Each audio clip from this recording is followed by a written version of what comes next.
Social Medium, Hedgewitch for Hire, Book 2, by Christine Pope. Chapter 1. Getting the Gram. Josie Woodrow, Globe, Arizona's most indefatigable real estate agent and purveyor of local gossip, and the instigator of more schemes, promotional and otherwise, than I could even begin to count, came sailing into my store, brandishing her gleaming iPhone in one hand.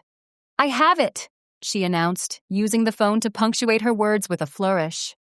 Although I'd only been living in the tiny Arizona town for a few months, by that point I already knew to be wary when Josie got that glint in her light blue eyes. "Have what?" I asked cautiously. She waved the phone again. It had a red sequined case that was almost as bright as Josie's short, spiky hair. "I've been racking my brains, trying to come up with some kind of event or attraction that would draw more tourists to the town. Yes, I managed to convince the elders of the San Ramon tribe to hold their poker tournament after all, but I honestly don't think that will be enough to bring the kind of traffic we need."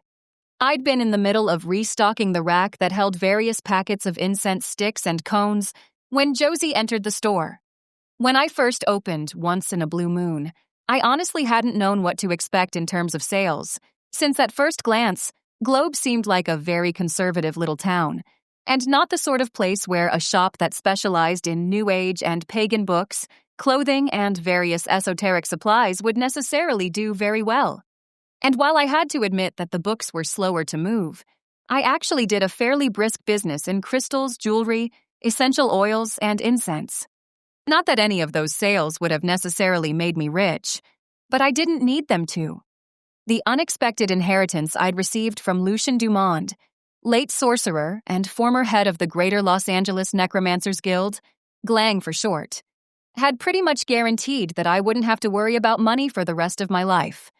No, the store had been sort of a vanity project, and so it cheered me to see how many people seemed to truly enjoy shopping there, bringing a little bit of magic into everyone's lives. Of course, I hadn't kept all of the windfall from Lucien's inheritance for myself. I would have felt positively guilty over being so selfish. No, I'd donated to the fund to build a new gym at the local high school, had written large checks for a variety of food banks and other charities, and had also been fairly lavish in giving to Josie's pet project, the Old Globe Theater Group, which staged several productions each year. Even so, a fairly frightening amount of money remained in my various brokerage and savings accounts. I really had no idea how I'd ever manage to spend even a small percentage of it. "Do you need me to sponsor another booth at the 4th of July parade?" I asked, figuring doing so was certainly within my budget. Actually, my budget was big enough that I could probably sponsor the entire parade, the concert in the park afterward, and the fireworks show to follow and not even notice it. But I had a feeling that telling Josie about my seemingly bottomless funds wouldn't be a very good idea. She was already creative enough when it came to inventing ways for other people to spend their money. She shook her head. "Actually, we're already full up. That's a very good sign, considering we still have 2 weeks to go." "No, I was talking about this. Have you ever heard of Instagram witches?" And she unlocked her phone and handed it to me. I took it from her with the same care as someone who'd just been handed a rattlesnake. It wasn't that I was worried about dropping her expensive new phone. No. It was more that the phrase, Instagram witches, sent a worried pulse down my spine. I wanted to dismiss the sensation as a reaction to the mere thought of anything social media related. I had a Facebook profile because I had a page for the store, and that was it. But my instincts told me the little shiver had probably been my psychic gifts reaching out into the universe and letting me know that Josie was about to bring some pretty crappy juju down on my head. On the phone's screen was the image of a woman maybe around 29, my own age. Almost 30, I reminded myself, since my birthday was now only a few days away. She had flamingly red hair the color of a Crayola crayon, a color that didn't even bother to make a nod toward nature, like Josie's bright Titian dye job. The woman in the image on the phone wore a black hood over part of her head, making her hair look that much brighter, and a dizzying assortment of amulets and crystals hung around her pale throat. "Lilith Black," Josie said as I stared down at her phone. "She's one of the most popular Instagram witches, as far as I can tell. She has 2 million followers on Instagram and almost that many on her YouTube channel. That can't possibly be her real name, I replied, since those numbers didn't really mean much to me, and I'd instead latched onto the thing that stuck in my brain first. Josie lifted an airy hand. Oh, probably not. But what does it matter? Just think of all the people we would attract if we could get Lilith Black to visit Globe. Despite the twitchy feeling at the back of my neck, I sent Josie a wry smile. I don't think we could fit 2 million people in Globe, I told her. She lifted an exasperated chin. Well, of course I don't expect all of them to come here, but just think what it would do for our local tourism industry if we could get even a few hundred of her followers to visit. For a moment, I didn't say anything, only finished hanging the last of the bags of incense from the display rack. Then I brushed my hands against my jeans. I never bothered to dress up when I was doing inventory, and said, Don't take this the wrong way, Josie, but why would this Lilith Black even want to visit Globe in the first place? It's not like we're some hotbed of psychic activity. Oh, but we are, she protested. Didn't you encounter Lucien Dumont's ghost down by the San Ramon River? Yes, I said calmly, but that's because he was murdered there. It's not like that particular spot has a history of spirit activity. Maybe not, she returned, apparently undeterred. But I've heard from several people that all the copper ore in the hills around here has its own power. Haven't you felt it? I had to confess that I hadn't. Then again, it wasn't as though I'd been reaching out toward it either.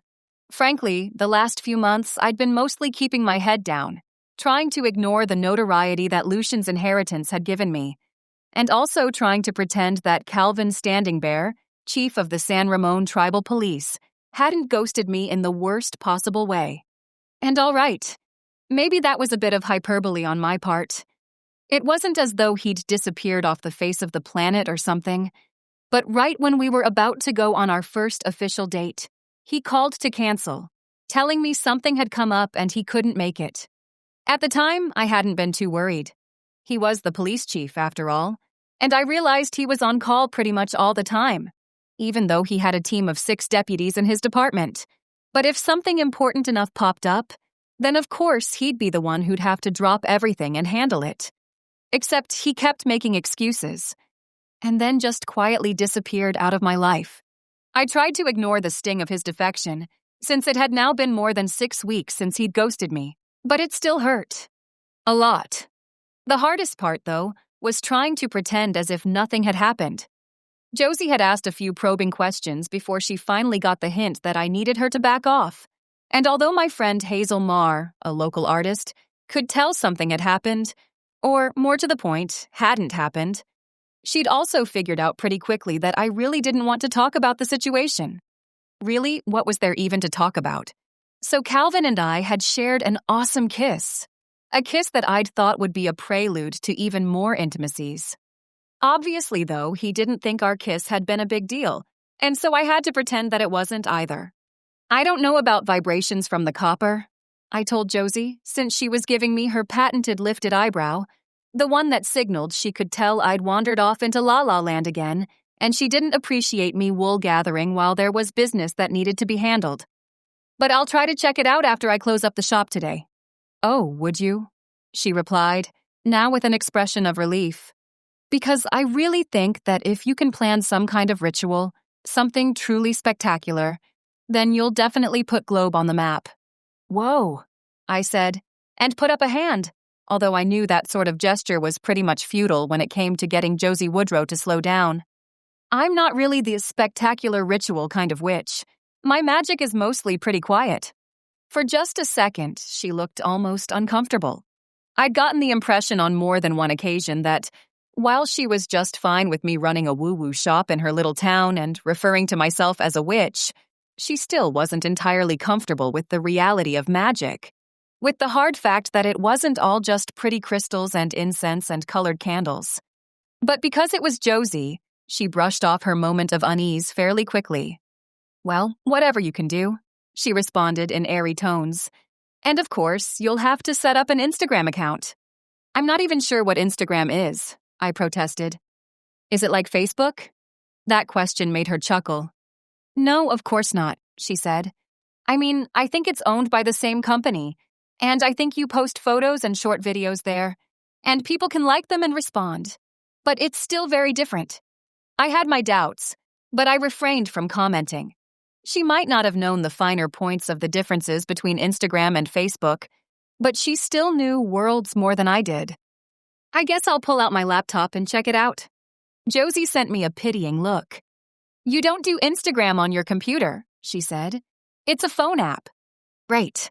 I'd tried to make sure my phone was just a device for making calls and not a lot more, mostly because I didn't want to turn into one of those people who always had their face buried in a screen and therefore missed most of what was going on around them. But since I'd already promised Josie I'd look into it, I didn't have much of a choice. Besides, it might be a good idea to help spread some positive witchiness out there on the internet. The goddess only knew the world could use all the good vibes it could get. Okay, then I'll download it and install it a little later, I said. She beamed at me. Wonderful. And if you have any questions about how to use the app, just give me a call and I'll walk you through the process. I will, I promised, although I thought I'd most likely consult Google to try to ferret out the finer points of Instagram and all its particular nuances. Since Josie had succeeded in roping me into one of her schemes, she didn't seem inclined to linger. She slipped her iPhone into her purse and said, Well, I'm off. We're doing our first run-through of Chicago today. Her hands slid to her hips and she gave me a reproving look. I still wish you'd auditioned. Josie, I can't sing a note, I replied, which was only the truth. I might have possessed a variety of useful talents, but singing definitely wasn't one of them. Still, you would have made a wonderful Velma Kelly. Somehow I doubted that having someone with the singing voice of a croaking frog as one of the two leads in your musical was a very good idea, no matter how much she might have looked the part. When it comes to the Old Globe Theater Group, I think I'd rather be a benefactor behind the scenes, I told her. At once, she looked almost contrite. And believe me, it's appreciated. That new seating and the new curtains at the theater are going to make all the difference in the world. And if you ever change your mind about performing... I won't, I said firmly. All right. The sparkle was back in her eyes. Just let me know when you have your Instagram account set up. I knew better than to argue. I will, I said. Because it was a quiet Thursday at the shop, I went ahead and closed at 4:30 instead of my usual 5 o'clock.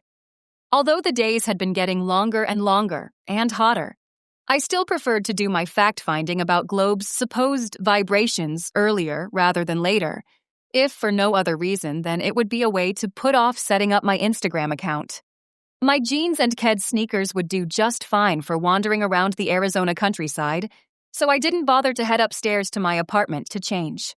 Instead, I went out back to where my denim edition Volkswagen Beetle was parked and got in, wincing a little at the heat that had been baking inside the car for hours. No real point in popping the top either.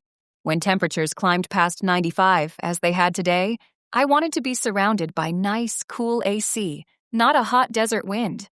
Even though bodies of flowing water contained their own power, I resolutely ignored going down to the San Ramon River to explore.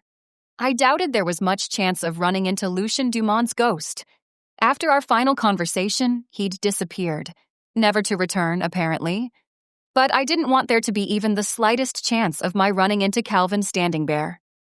No, unless another crime had occurred on the banks of the river. He probably wouldn't have any reason to be there, and yet I still thought it better to stay far away. Instead, I drove to the western edge of town, where there was a nice big stand of trees before the land opened up and climbed toward the Freeport mine, which was still in operation, although technically outside Globe's town limits. There wasn't a formal parking lot, but a smooth stretch of gravel that seemed to exist for the sole purpose of allowing people to pull off the road and leave their vehicles there so they could go explore the area. I hadn't stopped here before, although I'd noticed the little spot the few times I was driving out of town, mostly so I could go into Mesa and shop at the places Globe didn't offer. Trader Joe's, Sprouts, Home Goods. Today I was just glad that no one else seemed to be around, since I always did a better job of picking up vibes when I was by myself. A breath of hot wind hit my face as soon as I opened the car door, and I tried not to sigh. All right, Globe wasn't nearly as hot as Phoenix, thanks to its elevation, but it could still get pretty toasty. Since I'd spent the 6 years prior to this on the west side of Los Angeles, where cool ocean breezes moderated the temperature, I knew I was a little spoiled when it came to dealing with hot weather. Supposedly, Arizona would start to get monsoon storms starting at the end of June, and that would help to cool things down a bit. But in the meantime, we all had to suffer. Resigned, I reached in my glove compartment and pulled out the scrunchie I always kept there, figuring I might as well pull my hair away from my face and keep it off the back of my neck. I wore a simple cotton sleeveless blouse, but I still knew I'd be baking once I started wandering around. However, after I was in amongst the trees, cottonwoods mostly, and some oaks and sycamores, and some flimsy-looking specimens I couldn't identify, the air definitely felt cooler. I paused in the shade of a huge oak that was probably twice as old as I was, and closed my eyes and drew in a breath. Almost at once, a feeling of stillness, of quiet, filled me, and I nodded. This was a good place. Still with my eyes closed, I spread out my arms and allowed myself to simply be. To let the breeze wash over me, to smell the warm scent of dry grass and sun-baked rock. The trees had a subtler, earthier aroma, one that blended with the other smells all around me.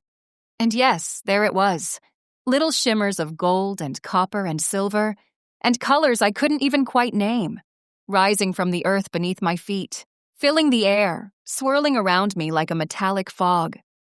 All the energy of Globe, all the power that came from the minerals and metals concentrated in the rocky earth. I could have asked myself why I hadn't felt it before, but that question had a simple enough answer. It was because I hadn't gone looking for it. But since I knew it was here now, I also realized that there was plenty of power to tap into.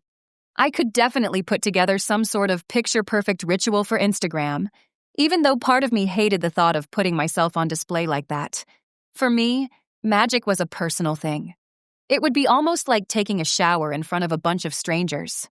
However, I'd already promised Josie I would do it, so I didn't see how I could back out without disappointing her. The solstice, and my birthday, was coming up in just 5 days. That would be the perfect time to put together something show-worthy enough for even Josie Woodrow. Whether I could scrape together a big enough Instagram following in the meantime to make it all worth the effort involved was an entirely different proposition. If I only attracted a dozen or so people to the ritual, I doubted that small a number would do much to improve Globe's bottom line. First things first, though, since I was in such a lovely spot, and there was a convenient fallen log only a few feet away from where I stood, I figured it seemed the perfect place to embark on this new phase of my career. I reached into my purse, which I'd slung over my shoulder as I left the car, and got out my phone to check the connection. 2 bars. That should be plenty to get started. Phone in hand, I went over to the log and sat down, then navigated to the App Store and started downloading Instagram. Chapter 2. Instant Celebrity. A rush of welcome air-conditioned air greeted me as I opened the door to my apartment, which occupied the space directly over the store. What wasn't quite so welcome was Archie, the cursed cat who'd become my de facto pet, sitting inside the hall and swishing his tail in irritation. "I'm still a cat, you know," he declared as soon as I shut the door behind me. "Oh, wow, I would never have guessed," I said, heading into the kitchen so I could pour myself a glass of ice water. Of course he stalked after me, tail still waving from side to side in a movement I'd come to recognize as his way of expressing his utter dissatisfaction with me. "You said you were going to fix this," he complained. "You said you were going to break the curse." "I am," I told him as I got a glass down from the cupboard. "I've been working on it."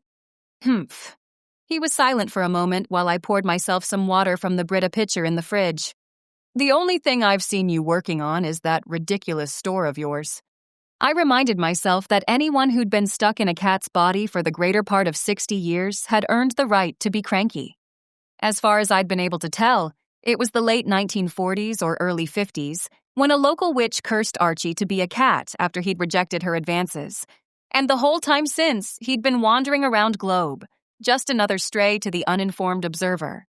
While I was sensitive to his plight, I also secretly wondered whether my magic was really up to the task of restoring him to his human form.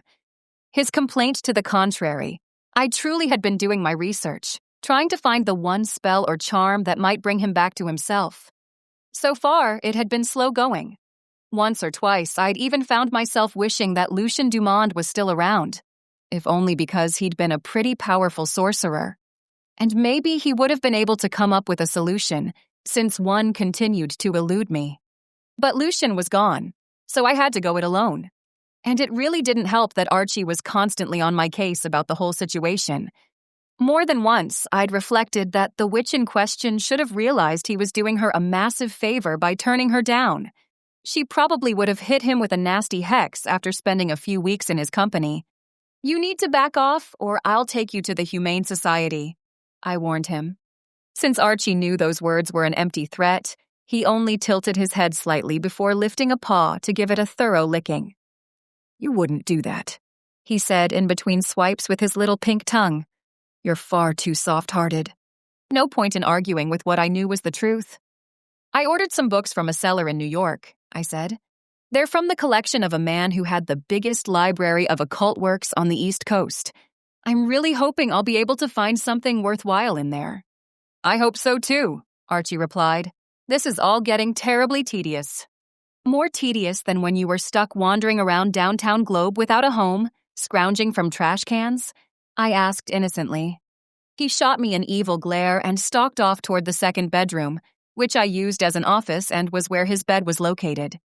Not that he seemed to sleep in it much. He always seemed to be underfoot. But I think he liked hanging out in there because I also kept my altar in that room, and he knew he was getting in the way of me performing my rituals. I'd gotten to the point where I could mostly ignore him, true, and yet it still didn't feel quite right to do that sort of thing with an audience. Let's just say Archie wasn't going to win any awards as Roommate of the Year. Thinking about my altar made me realize that I definitely didn't want to show off my private ritual space to the world the way most of those witches on Instagram seemed to.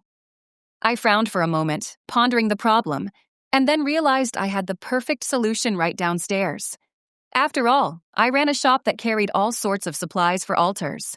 I could just grab the things I needed and set up a secondary altar in the stockroom, a place I could photograph and use for faux rituals, videos I could put on Instagram without ever revealing to anyone who might be watching anything about the place where I did my real work. After checking that the water in Archie's bowl was still fresh, the cat sometimes annoyed the heck out of me, but I wasn't going to retaliate by neglecting him. I went down the back staircase and into the store. From the locked case by the cash register, I retrieved a bowline and an athame, a pair of ritual knives, the bowline small and used for cutting paper and other items used in spell work, the athame larger and showier, used while making an invocation to the goddess. In addition to the knives, I rounded up a choice selection of crystals, an altar cloth emblazoned with a screen-printed pentacle, and a few more odds and ends. Then it was back to the stockroom, where I cleared off the table I used to pack my occasional mail orders and set out the altar cloth with everything arranged nicely on it. Once I was done, I thought the setup looked lovely. It wasn't the same as the altar upstairs in my second bedroom, but that was a good thing. I didn't want this altar to look anything like the one I used in real life. I'd just gotten in a new shipment of manifestation candles, so I arranged several of them on the altar as well, choosing the ones for prosperity and money and health. Even if this was going to be mostly for show, I wanted to make sure I'd be putting good energy out into the universe. And actually, maybe I needed to watch exactly how much energy I put out there. Right before the store opened back in April, I'd performed a prosperity ritual, figuring I needed all the help I could get when it came to having my store be a success.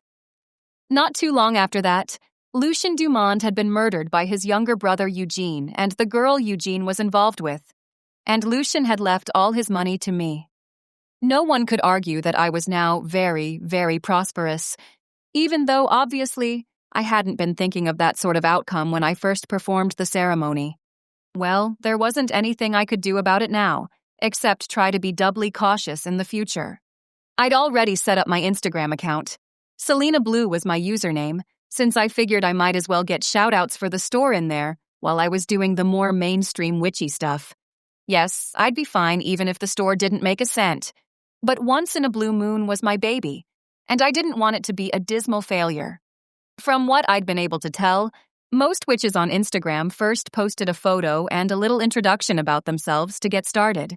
And while my altar was all set up, I knew that I, with my dark, straight hair pulled back in a scrunchie and wearing a plain shirt and jeans, and those lime green keds, wasn't anything close to camera ready.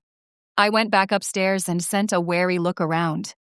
To my relief, Archie seemed to be asleep, lying in a pool of sunlight on the living room's polished wood floor.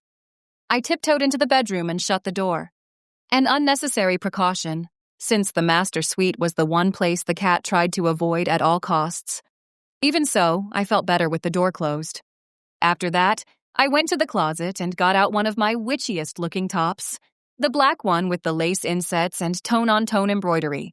Since it had a low, scooped neckline, it provided the perfect backdrop for me to festoon myself with a bunch of crystal pendants, along with silver pentacles, hands of Hamza, evil eyes, and anything else that would make me look like an occult practitioner extraordinaire. I pulled my hair out of its scrunchie and applied way more eye makeup than I usually wore, accompanied by a dark brick-colored lipstick. Then I stared at my reflection and chuckled. "Trick or treat," I remarked, and winked at the almost unrecognizable Selena in the mirror. Blue eyes circled in kohl, mouth coated in a shade worthy of a silent film star. Actually, I figured it could only be a good thing that I didn't look anything like myself. Maybe the Selena blue was a dead giveaway, and yet I had to hope that if any of my former practitioner friends and acquaintances back in LA came across one of my photos, they'd just keep scrolling because they wouldn't even realize it was me. Once I'd deemed myself ready to go, I went back downstairs. The stockroom probably wasn't the most photogenic setting in the world, with its dingy off-white walls and battered wood floors. But with the fake altar positioned behind me, it served well enough. The photos turned out better than I'd hoped. I chose the one that seemed the best, with me looking suitably sultry and mysterious in front of an altar bedecked with flickering candles, and then did my best to compose a short caption. "Merry meet, my witches.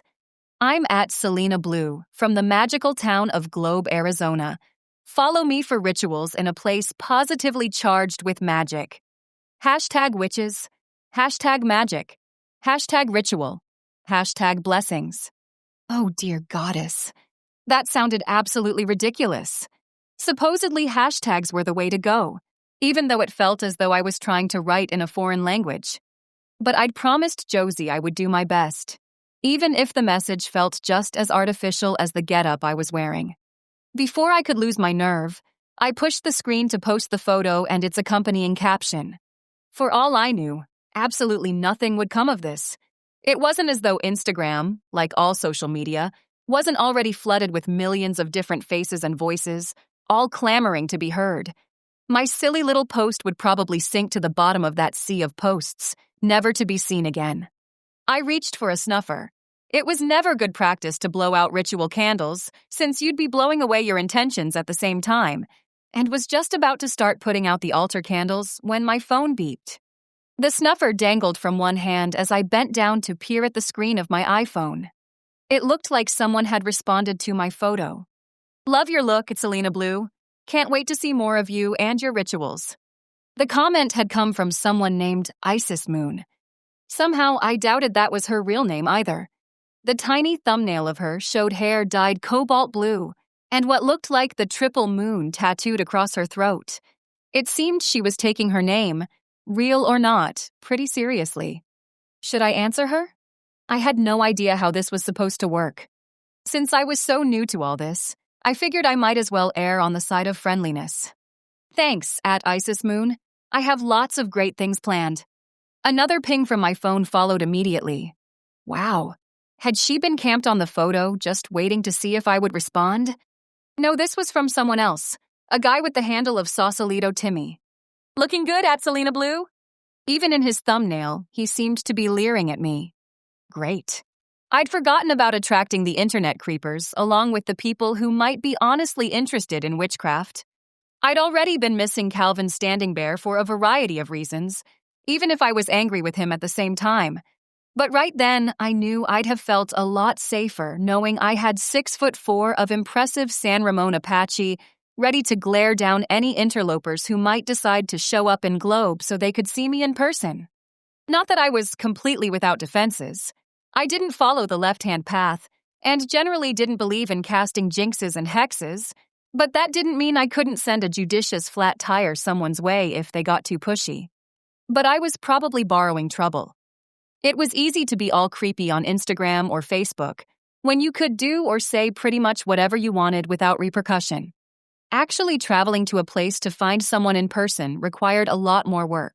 More and more pings came in, and I realized my hashtags had worked a lot better than I'd planned. Was it normal for the first post of an absolute newbie to garner this much attention? Somehow I doubted it. My best guess was that my prosperity spell was working overtime again. However, I couldn't let my phone keep pinging like that. It would drive me crazy within an hour. Although it took a few false tries, eventually I was able to navigate to my profile settings and turn off any audible notifications. Once that was done, I realized I was still holding the candle snuffer in my other hand. The thought occurred to me that I might as well take some more photos of the altar and maybe a video. I could do a quickie prosperity spell, post it in Instagram stories so it would only be available for a short time. At least I thought that was how it was supposed to work. If the video didn't disappear within 24 hours, I could always take it down manually. I put down the snuffer, then took some more shots of the altar. Afterward, I propped up my phone on one of the stockroom racks so I could leave it recording while I worked my way through my favorite prosperity ritual. The result wasn't bad, but I could tell I'd need to get better lighting in here if I were going to keep doing these videos on my backup altar. Well, I supposed I could go online and research what would work best without getting in the way of the stockroom's original purpose. I posted the video with a little disclaimer. Sorry. 4. The lighting. I'm new to this. We'll get it figured out eventually. Hat newbie. Amazingly, I got responses to the video almost right away. New people too, names I didn't recognize. How the heck were they finding this stuff?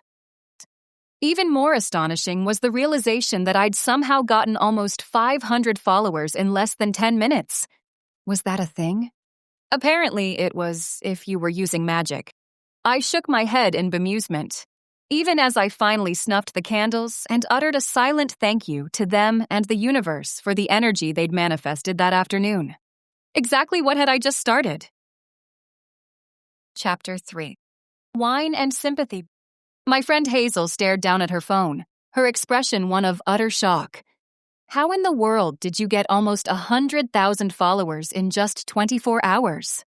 I don't know, I replied, knowing I sounded a little wild.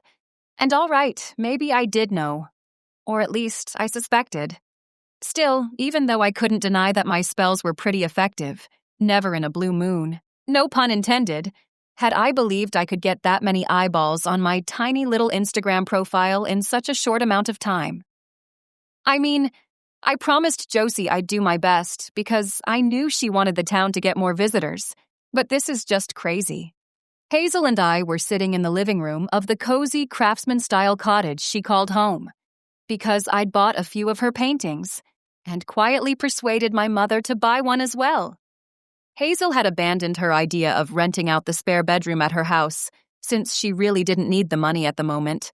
That change of plans suited me just fine, since it meant we'd have way more privacy for our little chats. While the house was vintage, its air conditioning was not. We sat in cool comfort, drinking nicely chilled Chardonnay as we discussed my predicament. Hazel had come over to my flat plenty of times, but right then I'd just wanted to get away from the shop and the apartment above it, even while I didn't quite want to admit to myself that part of that desire might have been a wish to be far away, just in case any overeager admirers decided to show up on the property. "Did you post anything new today?" she asked. I nodded. Part of me had wanted to delete the app and act as though I'd never started this whole crazy project, but doing so would have been pure cowardice. Instead, I'd posted a close-up picture of my athame and baline. Well, the athame and baline I'd borrowed from the shop's inventory, and then followed up with a brief story about writing down intentions and burning them in a cauldron. I'd done all that during a short lunch break and hadn't put a lot of thought into it. But even those 2 posts had been enough to push me past the 100K mark for followers. I sort of felt like I had to, I explained. I mean, here I had all these people following me out of nowhere, and it just seemed like I needed to give them some new content. Hazel's mouth twisted, although I couldn't exactly tell whether she was holding back a grimace or a smile. The small diamond in her nose twinkled in the sunlight streaming through the windows, although she'd recently abandoned the brightly colored streaks in her hair and left them a soft gold, pretty against her light brown base color.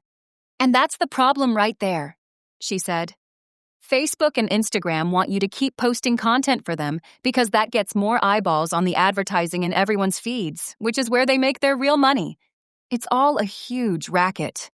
She paused to sip some Chardonnay before adding, as soon as I figured that out, I deleted both apps from my phone and never looked back.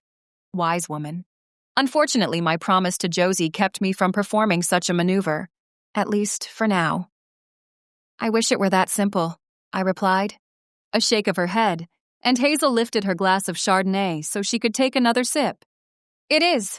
You can just tell Josie that this sort of thing isn't for you, and that she'll have to go ask the chamber to put more funds into attracting tourists. Isn't that their job anyway? Supposedly. Globe had a teeny chamber of commerce with about 20 members. The organization was presided over by Miriam Jacobson, a dragon lady in her late 50s who made Josie look like, well, a pussycat. I knew the chamber coordinated with the city council on events like the 4th of July Carnival and a Festival of Lights celebration that was held in December, close to Christmas but not too close. But I honestly didn't know what else they actually did. It wasn't as though Globe was exactly swimming in tourists. I guess so, I responded. My glass of Chardonnay was almost empty, but I thought it would be wise to have a couple of grapes and a bite of cheese off the plate Hazel had set out for us before I poured myself any more wine. Except, I can't really see myself calling up Miriam and telling her the chambers dropped the ball when it comes to promoting tourism in Globe. Those wry words made Hazel laugh outright. She is pretty scary, isn't she? I remember when she came by the house not long after I moved here and had some paintings for sale in Sundowner Gallery. She knocked on the door and introduced herself, then told me I would be creating the art for next year's chamber brochure. And did you? I asked. After brushing some cracker crumbs off my fingers, I reached for the bottle of Chardonnay in its ceramic chiller and poured myself a half glass. Of course I did, Hazel said. It seemed that recollection on its own was enough to require some fortification, because she took the bottle of wine from me once I was done pouring and topped off her own glass. Can you imagine saying no to Miriam Jacobson? I chuckled, not really. For a moment, we were both silent as we sipped our wine. Then Hazel shot me a sideways glance. I heard through the grapevine that Chuck Langdon wants to ask you out. Oh boy. What was this, junior high? But then I reflected that the gossip channels in a small town like Globe did appear to be remarkably similar to the circuitous routes information had traveled back when I was in 8th grade at Milliken Junior High in Sherman Oaks. Well, if he does, he can come and ask me himself, I said after taking another swallow of Chardonnay. He's a big boy. He should be able to manage that without any help. Hazel's greenish-hued eyes, a perfect reflection of her name, peered at me in some curiosity. If he did, would you say yes? Good question. Chuck Langdon looked exactly like the sort of guy Central Casting would put in the role of small-town hottie. He had light brown hair, blue eyes, and the sort of square jaw not seen since the heyday of 1950s cowboy shows on TV. Problem was, while I could appreciate his appeal on an intellectual level, I knew he wasn't my type. No. I leaned toward tall, dark, and freaking gorgeous Native American police chiefs. Even if the aforesaid freaking gorgeous police chief had roundly dumped me on my ass. I don't know, I said after a long pause, during which Hazel continued to watch me closely. At least I know he's not a fortune hunter. Chuck owned a ranch outside town. Supposedly, he had several hundred head of cattle and did very well for himself. His big Chevy truck was very new. Or at least, I guessed it was new. It was certainly shiny enough. Otherwise, he didn't seem to indulge in the outward trappings of wealth. The cowboy boots he always had on looked as though he'd been wearing them for the past 10 years. His jeans were faded, and he didn't wear a single ring or watch to flaunt his wealth. Maybe, Hazel allowed, although I heard his ex-wife took him for a lot of money. This revelation made me raise an eyebrow. He doesn't look old enough to have an ex-wife. She shrugged. He's 33. I guess they were high school sweethearts, and she dumped him and took off with a plastic surgeon from Scottsdale, who I assumed probably made more money than a rancher in Globe. A stab of pity went through me. Even though the few times I'd seen Chuck around town, he'd looked relaxed and content, not like someone whose ex had taken him for everything he owned. Rather than respond directly to Hazel's comment, I said, "It's truly amazing what an encyclopedic knowledge you have of everyone in this town." That remark got me another laugh. What else is there to do in Globe except snoop into other people's lives? Not that much snooping is really involved. Josie shares pretty much everyone's business, and if she's not around to do it, there are plenty of volunteers to take up the slack. "I'm surprised you haven't gone out with Chuck," I said next, then sipped some more Chardonnay. "You've been here a lot longer than I have, and you're around the same age." Her smile slipped a little, and right then I glimpsed a spike in her aura, a shimmer of pale red at odds with its normal serene blue. No, I didn't see auras all the time. They came and went on their own schedule, as far as I'd been able to tell, but they generally seemed to pop up the most often when someone was experiencing a strong emotion. So, Hazel had kind of a thing for Chuck Langdon. I resolved right then and there not to go out with him, even if he asked. My first loyalty was to Hazel, since we'd been friends almost from the moment I came to town. Anyway, while I supposed I might have a sort of exotic appeal, thanks to my gypsy-ish clothes and dark prettiness, Hazel was just as attractive in her own way, with the sort of friendly, breezy, girl-next-door looks I'd always secretly envied. "I guess I'm just not on his radar," she said. "Which is fine. I'm not much into dating anyway." "You've never gone out with anyone the whole time you've lived here?" I asked. After all, she'd lived in Globe for more than 7 years. Although I was suffering through my own personal dry spell, I still couldn't quite imagine going that long without any kind of romance in my life.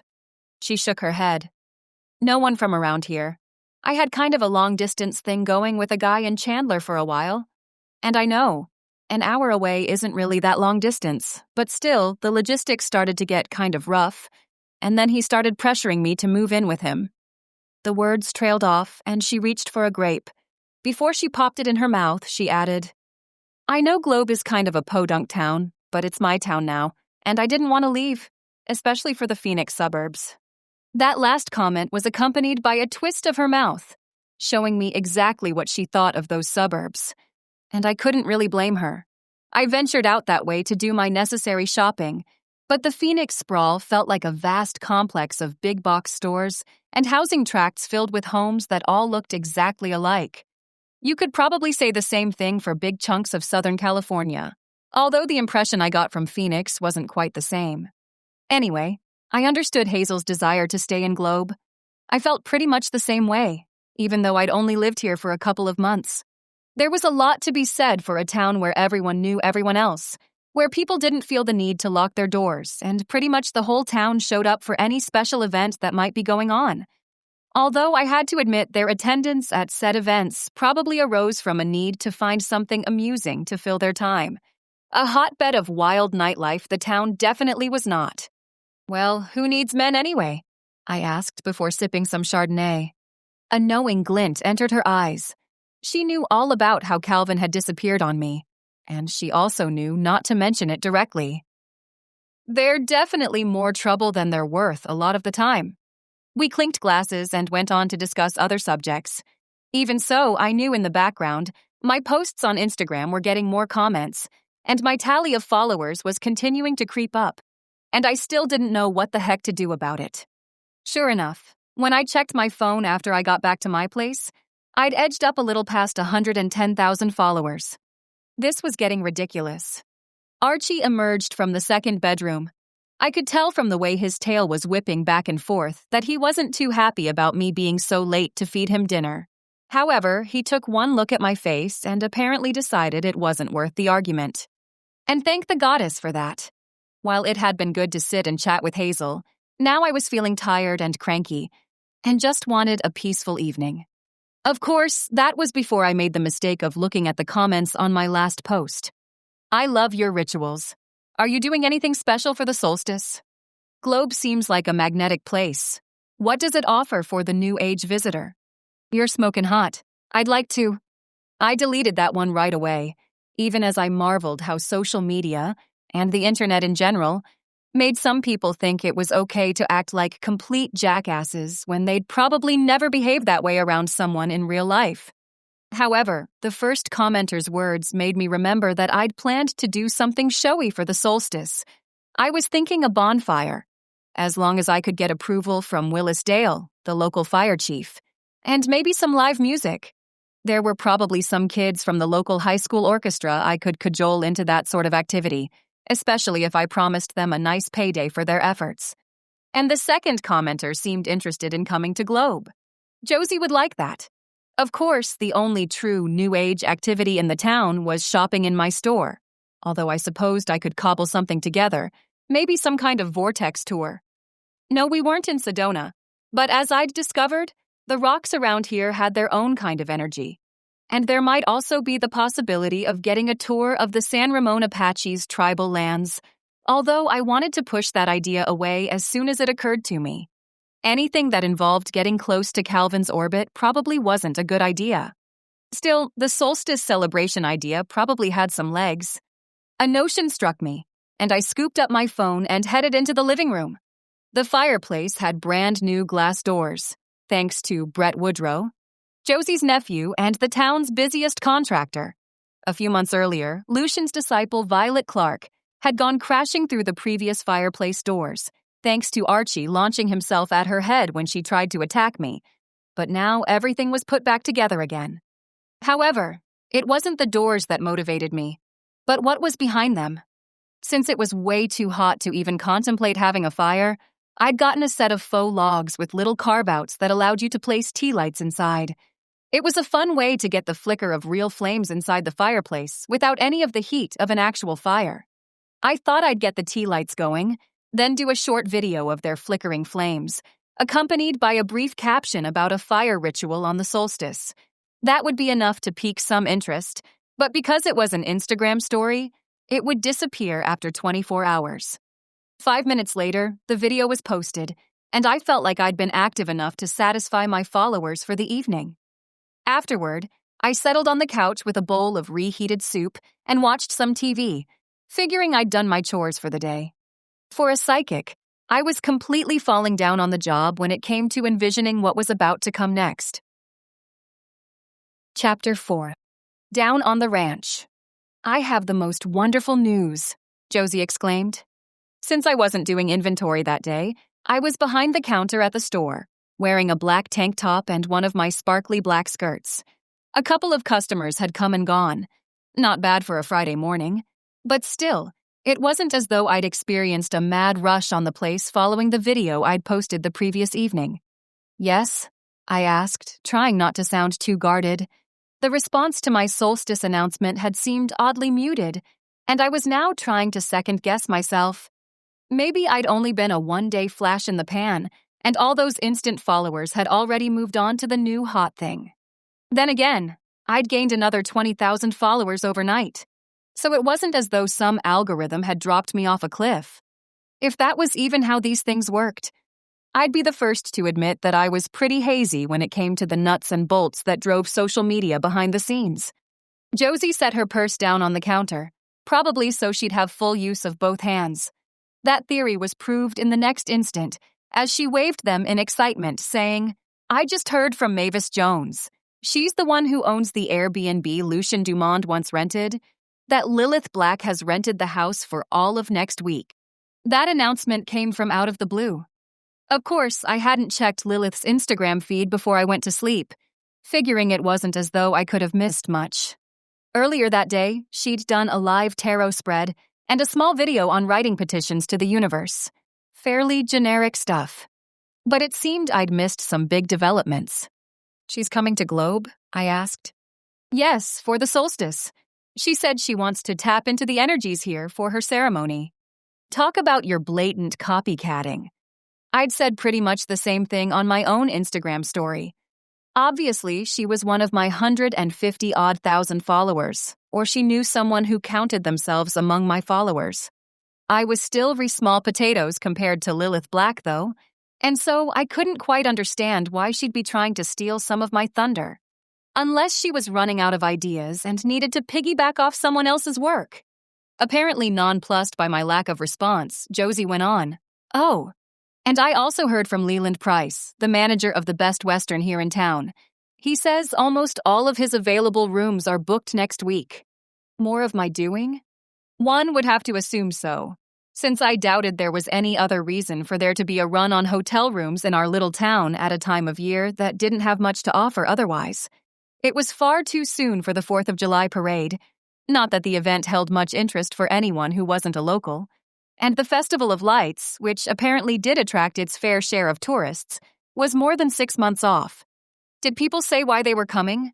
I asked, trying to fight back the sour taste of anxiety that rose in my mouth.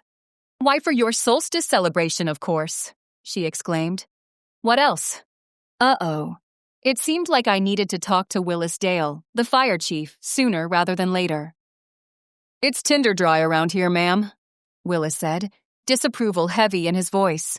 He was a tall, thin man in his late 40s, with a receding hairline and a prominent Adam's apple that bobbed in his throat as he spoke.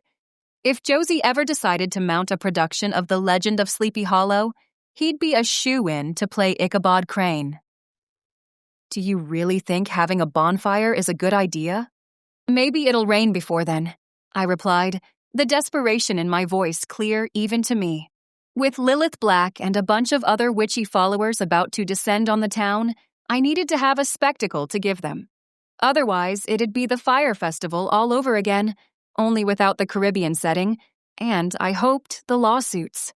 Willis's thin, drooping lips quirked slightly. It's Arizona in June, ma'am. The monsoons hardly ever start before the 4th of July weekend. Since he was a native, he should know. Still, I couldn't allow myself to admit defeat. I'll make sure the area is swept clear, that it's only bare dirt, I began, but he cut me off before I could go any further. Sparks can travel miles on the wind, Miss Marks. We can't take that kind of risk. He paused there, and something that might have been a flicker of pity moved in his pale blue eyes. But maybe you should go ask the Apaches if you can do it over by the river. That's all their land, and so you'd need to get their permission. If you have to have a bonfire, best to do it with a water source nearby. Oh, sure.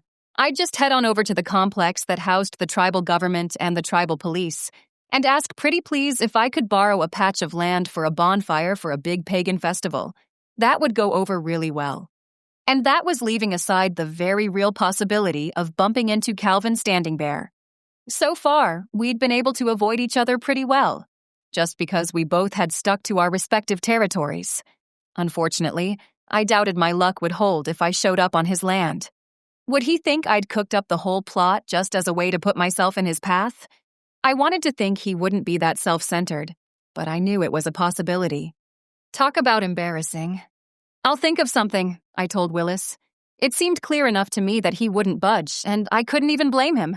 If our situations had been reversed, I doubted I would have agreed to such a scheme either. I left the fire station and collided with something large and solid blocking my path. Chuck Langdon, to be precise. He stared down at me as I stammered an apology, then said, It's no problem, Selena, but if you don't mind my saying so, you seem a little upset. I waved a hand, although I had a feeling the gesture didn't appear quite as airy and unconcerned as when Josie did the same thing. Oh, it's nothing, I told him. I was just trying to get a permit from Fire Chief Dale for a bonfire next week, and he shot me down. That's too bad, Chuck said. His eyes, a fierce, bright blue, nearly the color of the cloudless skies overhead, narrowed slightly. What did you need a bonfire for? For my solstice celebration, I replied. Everyone in town already knew I was the woo-woo lady, so it wasn't as if I had to hide what I was doing. But Willis says it's too dangerous. Chuck rocked back on his well-worn cowboy boots, thumbs hooked in his belt, as he appeared to consider my predicament. I suppose it is pretty dry out right now, he said. But maybe I can help. How? I blurted, before realizing that replying to his offer in such a manner probably wasn't the most diplomatic way to respond. To my relief, he didn't seem to take any offense. No, he just gave me a slow, lazy smile, the sort that probably would have had made the hearts of all the eligible women in Globe go pitter-pat. Mine stayed beating at the same pace, however, probably because of my current distraction. Chief Dale only has jurisdiction over activities inside the town limits, Chuck explained. But you could have the bonfire at my ranch. It's outside the town's boundary line, and it's private property to boot. There's no way he could argue with that. It sounded like a reasonable offer, even though I wasn't sure whether I wanted to be beholden to Chuck Langdon. If he really had been thinking about asking me out on a date, it would make the situation that much more awkward. Then again, I didn't have a lot of options. Accepting a favor from Chuck seemed infinitely more appealing than going to the San Ramon tribal headquarters and praying to the gods in every quarter that I wouldn't bump into Calvin Standingbear. There could be a lot of people attending, I hedged, and I don't know what kind of damage they might do to your property. After all, it only seemed fair for Chuck to know what he was getting himself into by extending that sort of offer. He grinned, a flash of white teeth that was probably very effective in most instances. Only, this wasn't most instances. Despite my best efforts to pretend that kiss with Calvin had never happened, it kept intruding on my thoughts at the worst possible times. Tell you what, Chuck said. How about you come with me to my ranch and take a look at the spot I was thinking of? Then you'll know for sure whether or not it'll work for you. I probably should have said no, but he was offering to help me out of a tough situation, and besides, Hazel had practically given me her blessing. Not that I planned on anything happening between Chuck Langdon and me, but if it did, it wouldn't be as though I'd be betraying some kind of sisterhood pact or something. Because the fire station was only a few blocks away from Once in a Blue Moon, I'd walked over so I couldn't offer the excuse of having to drive my own car. No, we could set out right from here. Together. Sure, I said, figuring I might as well surrender to the universe. After all, that same universe had sent me to Globe in the first place. And although I'd thought for sure the lover's card I'd pulled when I was trying to get a read on what I was headed into had meant that Calvin Standingbear was supposed to be the one for me, maybe I'd completely misread the message. Maybe Chuck was the one. I hoped not. I didn't want to think that the universe would play such a mean trick on Hazel. Great, Chuck replied. My truck's parked just over there. He pointed to a spot a few yards away. Sure enough, there was his gleaming white Chevy Silverado, chrome accents glittering in the bright sun. I wondered if he washed that thing every day. It seemed awfully clean for a work truck. But I didn't comment, only followed him over to the truck, and then awkwardly pulled myself up into the passenger seat. I wasn't short, but clearly the truck hadn't been designed for anyone wearing a long skirt. Luckily, I managed to climb in and close the door behind me without incident. Chuck got in as well, even as I wondered if I was making a huge mistake by going off with him. Sure, he'd lived in and around Globe all his life, but if he was a serial murderer, someone should have figured it out by now. Or maybe not. I could just see Josie on the news, tearfully exclaiming that he'd always seemed like such a nice, quiet person, and she couldn't understand why Chuck Langdon, the former high school star quarterback, had a freezer full of chopped-up hikers. I pushed that unwelcome image out of my head and sneaked a quick sideways glance over at my companion. He had one hand on the steering wheel and his left arm casually propped up on the doorsill, and right then, he didn't look as though he had a care in the world. For just a second, I caught a glimpse of his aura, a soothing celadon green with the faintest edging of pale gold. Nothing threatening there, thank the goddess. Thanks for doing this, I said, since the quiet inside the truck's cab felt a little too oppressive. Well, thank me after you've seen the spot I was thinking of, he responded, the corners of his mouth turning up slightly. It might not be what you had in mind. Pretty much anything was better than trying to have my solstice celebration on San Ramon Apache land. But since I was the only person who knew I'd been considering such a thing, I decided it was better to keep my mouth shut. Oh, I'm sure it will be fine, I managed. Another silence fell. By that point, we were out of Globe proper and heading west on Highway 60. A couple of miles down the road, Chuck slowed so he could turn onto a narrow dirt lane guarded by an electronic gate. We didn't come to a complete stop, however, because he pressed the remote clipped to his sun visor and the gate opened before us. Pretty slick. Then again, he must have come and gone down this road enough times that he had the timing down to a science. The Silverado bumped along the lane, sending up plumes of dust. I couldn't help remembering when Calvin had brought me to his house, which had been situated along a similar dirt road. Unlike that other lane, this one had oak trees crowding on either side, making for a much greener approach than I'd expected. This would look great in an Instagram story, I thought, and then was immediately annoyed with myself. I'd been on the platform barely 48 hours, and already I was framing my life based on how it would look on someone's phone screen. Not too long afterward, the lane widened into a large dirt area in front of a series of buildings, including 2 houses and a large detached garage, along with a barn and a tin-sided structure big enough to house a couple of small planes. To one side of the main house stretched a large pond, complete with several flocks of ducks and geese. All in all, it was a lot more than I'd been expecting. True, I didn't have much experience with ranches, but for some reason, I'd thought the place would be a lot less impressive. Chuck parked the truck in front of the garage, although he didn't bother to pull in. "The spot I was thinking of is on the other side of that field," he said, pointing toward a grassy expanse occupied by a couple of bored-looking cows. "I'll show you." I nodded and climbed out of the truck, all the while hoping that the sandals I wore would be up to the task of hiking through a cow pasture. "Keep an eye out for any landmines," I told myself as I walked along after him, maintaining a wary eye on the ground beneath my feet. Chuck's cowboy boots offered a lot more protection than my own flimsy footwear, although I was glad my sandals were securely strapped around my ankles and probably weren't going anywhere. If I'd been wearing flip-flops, I would have been doomed.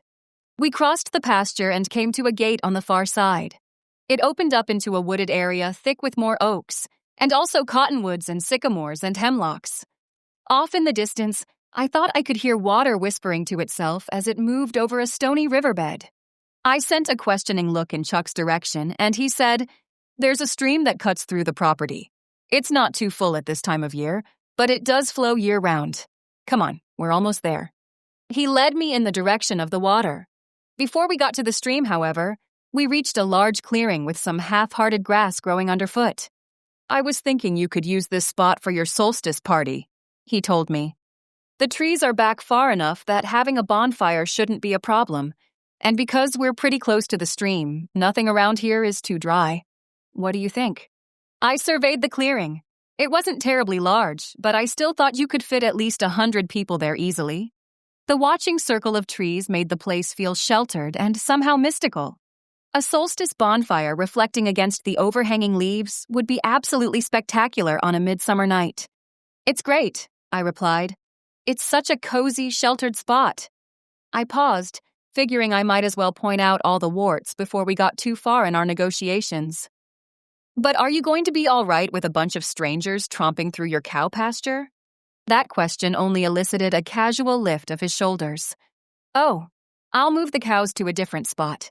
I've got nearly 200 acres out here, so there's plenty of room for them to range without having to come anywhere close to that pasture." 200 acres. That was a decent size, wasn't it? Considering I'd grown up in a place where lot size was measured in square feet rather than acres, it sure sounded like a big chunk of land. Maybe there were some other protests I could have conjured. Right then, however, I just wanted to get the matter settled so I knew what was happening and could plan from there. Most of the time, I tried to be pretty loose in my planning, just because I knew the universe was fully capable of lobbing curveballs my way when I was least expecting them. However, this was someone else's property, and Chuck was already being unbelievably accommodating in offering the place for my ritual. "Then it's perfect," I said. "Thank you so much for doing this for me." For just a second, his eyes held mine. Even in the shade under the trees, they were almost startlingly blue. I couldn't help contrasting them with Calvin's eyes, which were such a velvety dark brown. They appeared almost black. The kind of eyes that could hide a whole lot of secrets. I did my best to banish Calvin Standingbear from my mind. After all, he'd made his choice clear. And while I didn't know what Chuck was thinking, I was psychic, but not that kind of psychic. I'd been around long enough to take a pretty decent guess. I got the definite impression that this time around, he wanted someone who was the polar opposite of the cheerleader ex-wife who'd dumped him. "It's no problem," he said easily, and the tension of the moment before vanished as if it had never been there in the first place. "You're helping to put Globe on the map, so I figure it's my civic duty to give you a hand. Still." I paused, then said, "Well, I guess I'd better get back and start planning. It's 4 days until the solstice, and there are a lot of logistics that need to get figured out in the meantime. Logistics that I honestly had no idea how I was supposed to handle. I'd never planned anything bigger than a surprise 50th birthday party for my mother. While I occasionally attended psychic fairs and New Age conferences, I'd certainly never been involved in the planning stages of those events. It was the sort of thing I normally would have been content to leave for someone else to handle. But since I'd stuck my foot in it with this one, I knew I'd have to put on my big girl panties and manage things as best I could, even while I had a sneaking suspicion that Josie would be all too happy to take over the logistics if I asked her to help. "Sure thing," Chuck said, still in that easygoing way of his. I wondered if he was like that all the time, whether anything ever ruffled his feathers. Maybe not. Despite the cheating ex-wife, it sounded as if everything in his world was pretty well ordered. We headed back to the truck, and he drove me into town and dropped me off right in front of the shop. As I was stammering my thanks to him once again, he cut me off with a broad smile. "It's nothing," he said, then paused. "Although I wouldn't mind taking you out to dinner, if you need someone to bounce some ideas off of." Before I could reply, he put the truck in gear and pulled away from the curb. I watched him go, wondering exactly what I'd just gotten myself into. Chapter 5. Lilith Fair. "Oh, so now you're dating the quarterback?" Archie groused as I entered the apartment after Chuck Langdon dropped me off in front of the shop. I shot him a foul look. Thanks to Chuck's parting comment, I didn't quite know how to handle the situation. It wasn't as if he'd made a specific request to take me out that particular night, or the next. Still, he'd definitely put it out there that he wanted to take me to dinner. Why did people always have to complicate things? "I'm not dating anyone," I returned, heading into the kitchen so I could pour myself a glass of iced peppermint tea. My mouth was dry, and although I could have attributed its current state to tromping around the back 40 of Chuck Langdon's ranch, I had a feeling the physical exertion that activity required wasn't the real cause. He's letting me hold my solstice ceremony on his property because the fire chief wouldn't give me a permit to do it in town. While all this sounded perfectly logical to me, I could tell Archie wasn't convinced. His golden eyes slitted, and he gave one paw a casual swipe with his tongue before saying, "And he's just doing you that favor out of the goodness of his heart?" "I suppose so," I said. "People do occasionally do nice things for other people, you know." "Humph." That one syllable was all the cat uttered, but his tone indicated that he hadn't been swayed by my argument for the inherent goodness of human nature. Honestly, I couldn't really blame him. If I'd been cursed to be trapped in a cat's body for more than 60 years, I probably would have had a jaundiced view of humanity as well. I figured I'd better leave it there, just because I knew if I protested too much, Archie would be insufferable if it turned out that Chuck did end up taking me to dinner. The cursed cat was a pain in my rear most of the time anyway. I didn't want to put up with his "I told you so's" on top of everything else. "Anyway, I need to get back down to the shop," I said, which was only the truth. I'd left my trusty "Be Back At" sign hanging on the front door before I headed down to see Fire Chief Dale, but since it was only 2 in the afternoon and the shop closed at 5, I still had a long afternoon ahead of me. I hoped it would be quiet. I needed to plan. Since this announcement was greeted with an expression of disinterest, borne out by Archie leaving the room so he could go back to sleep in his bed in the office, I guessed that the matter was closed, at least for the time being. If Chuck did end up taking me out to dinner, maybe I could request that we meet at the restaurant. Archie was already smug enough on his own. I didn't feel like giving him any additional ammunition. After smoothing my hair and putting on some fresh lip gloss, I headed downstairs to the shop and removed the sign from the door. No one was loitering around the front of the store, waiting for me to return, so I guessed that I hadn't missed too many customers during the past hour. At another time, that lack might have concerned me. Fridays and Saturdays tended to be my best sales days. But right then, I was just glad of some quiet time in which to work. Okay, logistics. I got a pen and the notebook I used to make stray notes about inventory and other store-related stuff from the storage space under the cash register, and started scribbling. The Best Western had 60 rooms. Double occupancy, that would be around 120 people, give or take. I supposed there was the possibility that additional solstice festival goers would go slumming and take rooms at the Dewdrop Inn on the other end of town, but not nearly as many. Maybe 20? All right, so I figured I should assume a maximum of about 150 solstice attendees. Would that many people fit in the clearing? I paused for a moment to visualize the space Chuck had shown me. While I'd never been very good at estimating crowd size, we'd had 50 people at my mother's surprise party years ago, and they'd done a pretty good job of filling up the banquet room at a local restaurant that I'd rented for the occasion. That room hadn't been nearly as big as the clearing on Chuck's ranch, so I thought there should easily be enough space for 100 people. Anything more than that, though, and I'd probably be pushing it. Before I could get any further with my calculations, Josie came breezing into the store. Judging by the smile on her face, I guessed that she'd already heard about Chuck's and my arrangement. How exactly, I had no idea. Except I'd begun to formulate the theory that she had her own sort of psychic powers, the type that sent feelers out into the air around Globe and sucked up every piece of news and gossip which might be circulating through the town. "What a perfect solution," she exclaimed. "Of course Shady Oaks is the perfect place for your solstice celebration. I don't know why I didn't think of it myself." "I'm sure you would have if I'd asked," I replied, and she gave a modest lift of her shoulders. "Possibly. Still, it's good to know that you have it handled already." Josie paused there and looked at the notebook on the counter. "Making plans?" I nodded. "Trying to. I'm worried that more people are going to show up than will fit in the clearing on Chuck's ranch. I need to figure out how to handle that." She didn't even blink. "Why, sell tickets, of course. Why hadn't I thought of that? Probably because I didn't have what you could call a businessy sort of mind.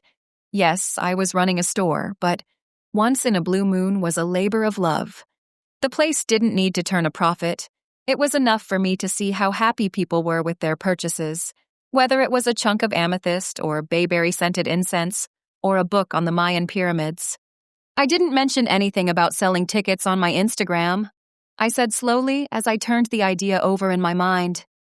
"Won't people be upset when they find out they have to pay to attend?" The look Josie gave me was almost pitying. I had no doubt that she thought I was woefully naive for someone who was about to turn 30. Still, she didn't miss a beat as she replied, "Then don't sell them. Just tell people they have to come into the shop to get a free ticket, and once the tickets are gone, they're gone. That way, you aren't charging people to go to your solstice ritual, but you're still getting them to come to your store. With any luck, most of them will buy something while they're here." Once again, I had to wonder why I hadn't thought of such a solution. It seemed like the perfect way to handle the ticket distribution without getting anyone too angry. And, as Josie had pointed out, if people did a little shopping while they were in the store, it would be a win-win for everyone. "I think that's a great idea," I told her, and was glad to see her beam at the praise. "I'll get some tickets printed up and then put the announcement on my Instagram." "Go see Dave at Golden Globe Printers," she said at once. "He's the best in town, and he'll have them done for you quickly. He can also do the graphics if you don't want to do them yourself."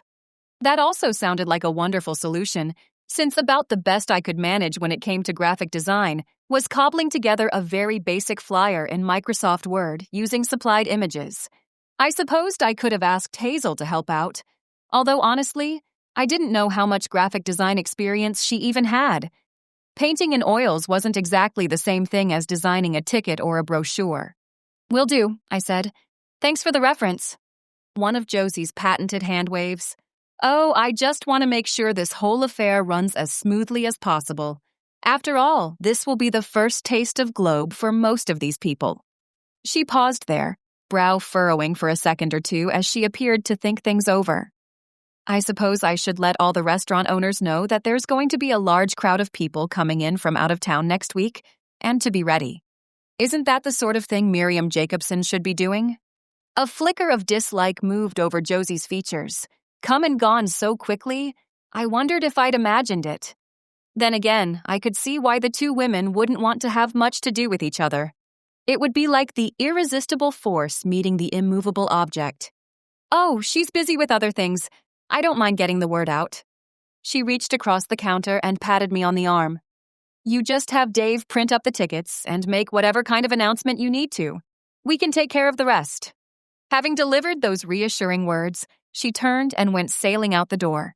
It closed behind her with a little jangle of the bells I had hanging from it, and I smiled to myself. I should have known Josie would step in and take over. Not everything, of course. I knew she had no desire to learn anything about the actual ritual I'd be performing, and in fact would try to keep her distance from certain aspects of my practice in general. But for the boots-on-the-ground stuff, she wanted to be in control. Which was fine by me. Everyone had their particular areas of expertise, and planning wasn't one of mine. Otherwise, I probably would have gone into an entirely different field of work. I flipped to a new page in my notebook, figuring I should jot down some basic instructions for the tickets to the Solstice Festival. Date and place and time, obviously, and probably directions on the reverse side, since Shady Oaks Ranch wasn't exactly the easiest place in the world to find, especially if you'd never been in this part of the world before. Maybe I could have Dave the printer find some kind of simple line art with a sun and moon, something to show the reason for the festival. The bells on the shop door jingled again, and I looked up thinking that maybe Josie had thought of something she'd forgotten and had returned to tell me about her latest insights, or possibly Chuck had decided to stop by and really ask me out to dinner, rather than hinting his way around the topic. Or it could be a customer, of course. However, as soon as I looked at the woman who'd entered the shop and paused to glance around, I knew exactly who my new visitor was. Lilith Black, Instagram witch. In person, her hair seemed even more Crayola bright, or maybe that was because of the pallor of her skin and the fact that she was dressed in black from head to toe. The same amulets and crystals she wore in her profile photo hung around her neck, and a slender silver ring gleamed in her patrician nose. Entering the shop immediately behind her were a man and a woman. I guessed the man was probably around my age or a little older, in his middle 30s at the most. He looked like the kind of goth guy who'd be hanging around with someone named Lilith Black. He also wore all black, and silver hung from multiple piercings in his ears, while elaborate tats showed beneath the rolled-up sleeves of his black dress shirt. His hair was black, too, ragged and shoulder-length, like Severus Snape had been his hairstyle inspiration. The woman who accompanied them appeared to be a lot younger, probably in her early 20s. She had brown hair pulled back into a tight ponytail and wore a prim little black dress with a white collar, black tights, and black Mary Jane-style shoes. If Professor Snape had been the guy's style inspiration, it looked like their companion wanted to be Wednesday Addams when she grew up. The trio advanced toward the counter where I stood, with Lilith Black in the lead. As she drew closer, I realized she was probably a few years older than I. Faint lines around her eyes and etched from her nose to her mouth were revealed up close that would have been blurred by the filters she used on Instagram. Still, no one could deny the elegant angles of her face, the sort of bone structure that would hold up through the years. She paused directly in front of me, her companions stopping almost a precise foot behind her. I wondered if they practiced that maneuver in private. "Hello?" I said, figuring I might as well act the part of the cheery shopkeeper, even though I knew exactly who my visitors were. Or rather, I knew who Lilith Black was. The other two were obviously her assistants, or lackeys. "Welcome to Once in a Blue Moon. Can I help you find something?" "I am Lilith Black," she said, in the same sort of tone I would have expected someone to announce they were the Queen of England. It was also the kind of tone that seemed to imply she expected me to have heard of her. Well, with more than 2 million followers, she was probably well known in most witchy circles. Still, I wasn't sure how to respond. Saying I was a big fan seemed kind of disingenuous, considering I hadn't even known who she was until a few days earlier. But because pretending total ignorance also didn't seem like a good idea, I decided to attempt a neutral middle ground. "Oh, hi," I responded, knowing the words sounded limp at best. "I saw on Instagram that you were planning to come to Globe. Welcome to town. I'm Selena Marks." Her cool gray eyes surveyed me for a moment as if to say, "I know who you are." Instead, she remarked, "You're the witch Lucien Dumond left all his money to, aren't you?" Talk about cutting to the chase. Was that why she'd come to Globe, to ask me for money? Even as the thought flitted through my mind, I dismissed it as completely ridiculous. I didn't have the faintest idea how Instagram witches and YouTubers made their money, but even I knew that someone who had her numbers of followers probably wasn't hurting for cash. I didn't bother to ask how she knew about my unexpected inheritance. Although I'd kept tight-lipped about the whole thing, on the advice of my lawyers, I knew that the surviving members of Glang had probably spread the story around enough that anyone within certain circles in the occult community must have heard about what had happened. "He left me some," I hedged, which wasn't a complete lie. A very small percentage of Lucien's fortune had gone to his parents and his brother Eugene. Of course, now that Eugene was a permanent resident of the maximum security prison in Florence, Arizona, or at least permanent for the next 25 to 30 years, he couldn't exactly spend any of that money. I wondered what had happened to it. "And I've donated a lot to local charities."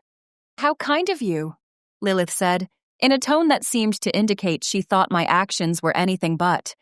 Before I could respond, she went on, "I just thought I'd drop in and let you know I was in town, as a professional courtesy." "Well, thanks," I replied, since I didn't know quite what else to say.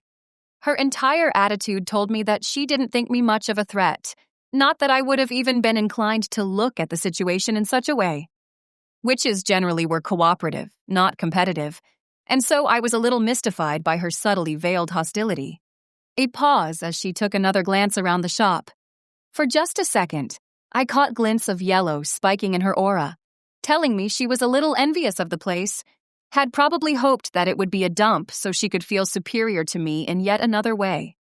"Sorry, sweetheart," I thought. "I put a lot of work into this shop. It may be tucked away in Globe, Arizona, but it's not some cut-rate discount store." Apparently ignoring my thank you, she added, "I also wanted to let you know that I'll be hosting my own solstice ritual here. I've done some exploring around town, and the energies in Globe are perfect. I know you have a ceremony of your own planned, but I don't want you to get too upset if I draw some of your celebrants to my ritual." I supposed I should have expected as much. It took a lot of effort to keep myself from glancing down at the notebook that held all my scribbled calculations about the ceremony I was planning at Chuck's ranch. Best guess, I probably wouldn't need to be too worried about capacity at the clearing down by the stream. With my luck, I'd have to start scrounging up people to attend. "That's fine," I said, my tone as even as I could make it. The last thing I wanted was for her to get under my skin. I didn't want anything too large anyway. If a ritual gets too big, then it loses all the power of its intimacy. For just a second, her nostrils flared in annoyance. Good. It had been a subtle barb, but I'd still wanted it to draw a little blood. "Small and intimate is probably best for a beginner witch," she replied with a lift of her chin. "Of all the—" "Oh, I'm not a beginner," I said sweetly. "I'm new to social media, but I've been practicing since I was 19 years old." "So for more than 10 years?" she asked, and I had to resist the impulse to ask her the age on her driver's license. I might have been a few days away from turning 30, but I still got carded on a regular basis. "Long enough," I replied, almost preternaturally calm. I absolutely would not let her mean girl shtick get to me. "Good," Lilith said. "Because I'm always concerned when an inexperienced practitioner attempts a ritual that's too advanced for her. Those things never turn out well." About all I could do was nod. Behind her, the Wednesday Addams look-alike had observed the whole exchange with absolutely no shift in her expression. The Snape impersonator, on the other hand, had just the faintest quirk to his mouth, one that told me he found the situation secretly amusing. "Great. I'm so glad I could be here to entertain you." Before I could say anything else, Lilith added, "Oh, just so you know, I'll be performing my ritual by the river, over on the San Ramon Apache's land. I reached out to the tribal elders to get permission earlier today, and they were so kind about it. I'm surprised you didn't try to have your ceremony there. It really is the perfect spot." Having delivered that tidbit, she sent me an insincere smile and then turned, striding back toward the door with the smugly confident air of someone who'd just skewered their opponent in a fencing match. Her two companions followed, although Snape gave me just the slightest over-the-shoulder glance before he headed outside. Was that pity in his expression? Maybe. I wasn't in the correct mental state to analyze his reactions. Instead, I was boiling inside. How dare she? Never mind that I didn't have any more claim to San Ramon Apache land than I did the Holy Roman Empire. And all right, if I really stopped to analyze my feelings, something I'd trained myself to do ever since I started doing readings professionally, since you couldn't really go around charging other people for spiritual advice unless you had your own house in order. I knew a big part of the anger that churned inside me right then was merely jealousy. And that was ridiculous, because it wasn't as though Lilith had announced she was performing a sex ritual with Calvin Standingbear on the banks of the San Ramon River. No. She'd done what I should have done. If I weren't being such a coward about the whole thing, she'd merely reached out to the tribal elders for permission, and they'd given it for whatever reason. Still, I was angry, mostly because I knew she'd only showed up in Globe to steal my thunder. It was her way of marking her territory, of letting me know that some upstart from the wilds of Arizona wasn't going to horn in on her Instagram action. Fine. I'd never been a competitive person. My philosophy had always been, do as you will as long as it does no harm. But something about that woman had gotten my hackles up. And Lilith Black might have had millions of followers on her side, but I had one thing she didn't. The people of Globe. Yes, I was still new in town, but I owned a business here, had already done a lot for the community in terms of donations to various worthy causes. Some of my fellow townspeople might not have completely understood my witchiness, and yet I was still one of them now. I had to believe they'd be on my side. Either way, this was war.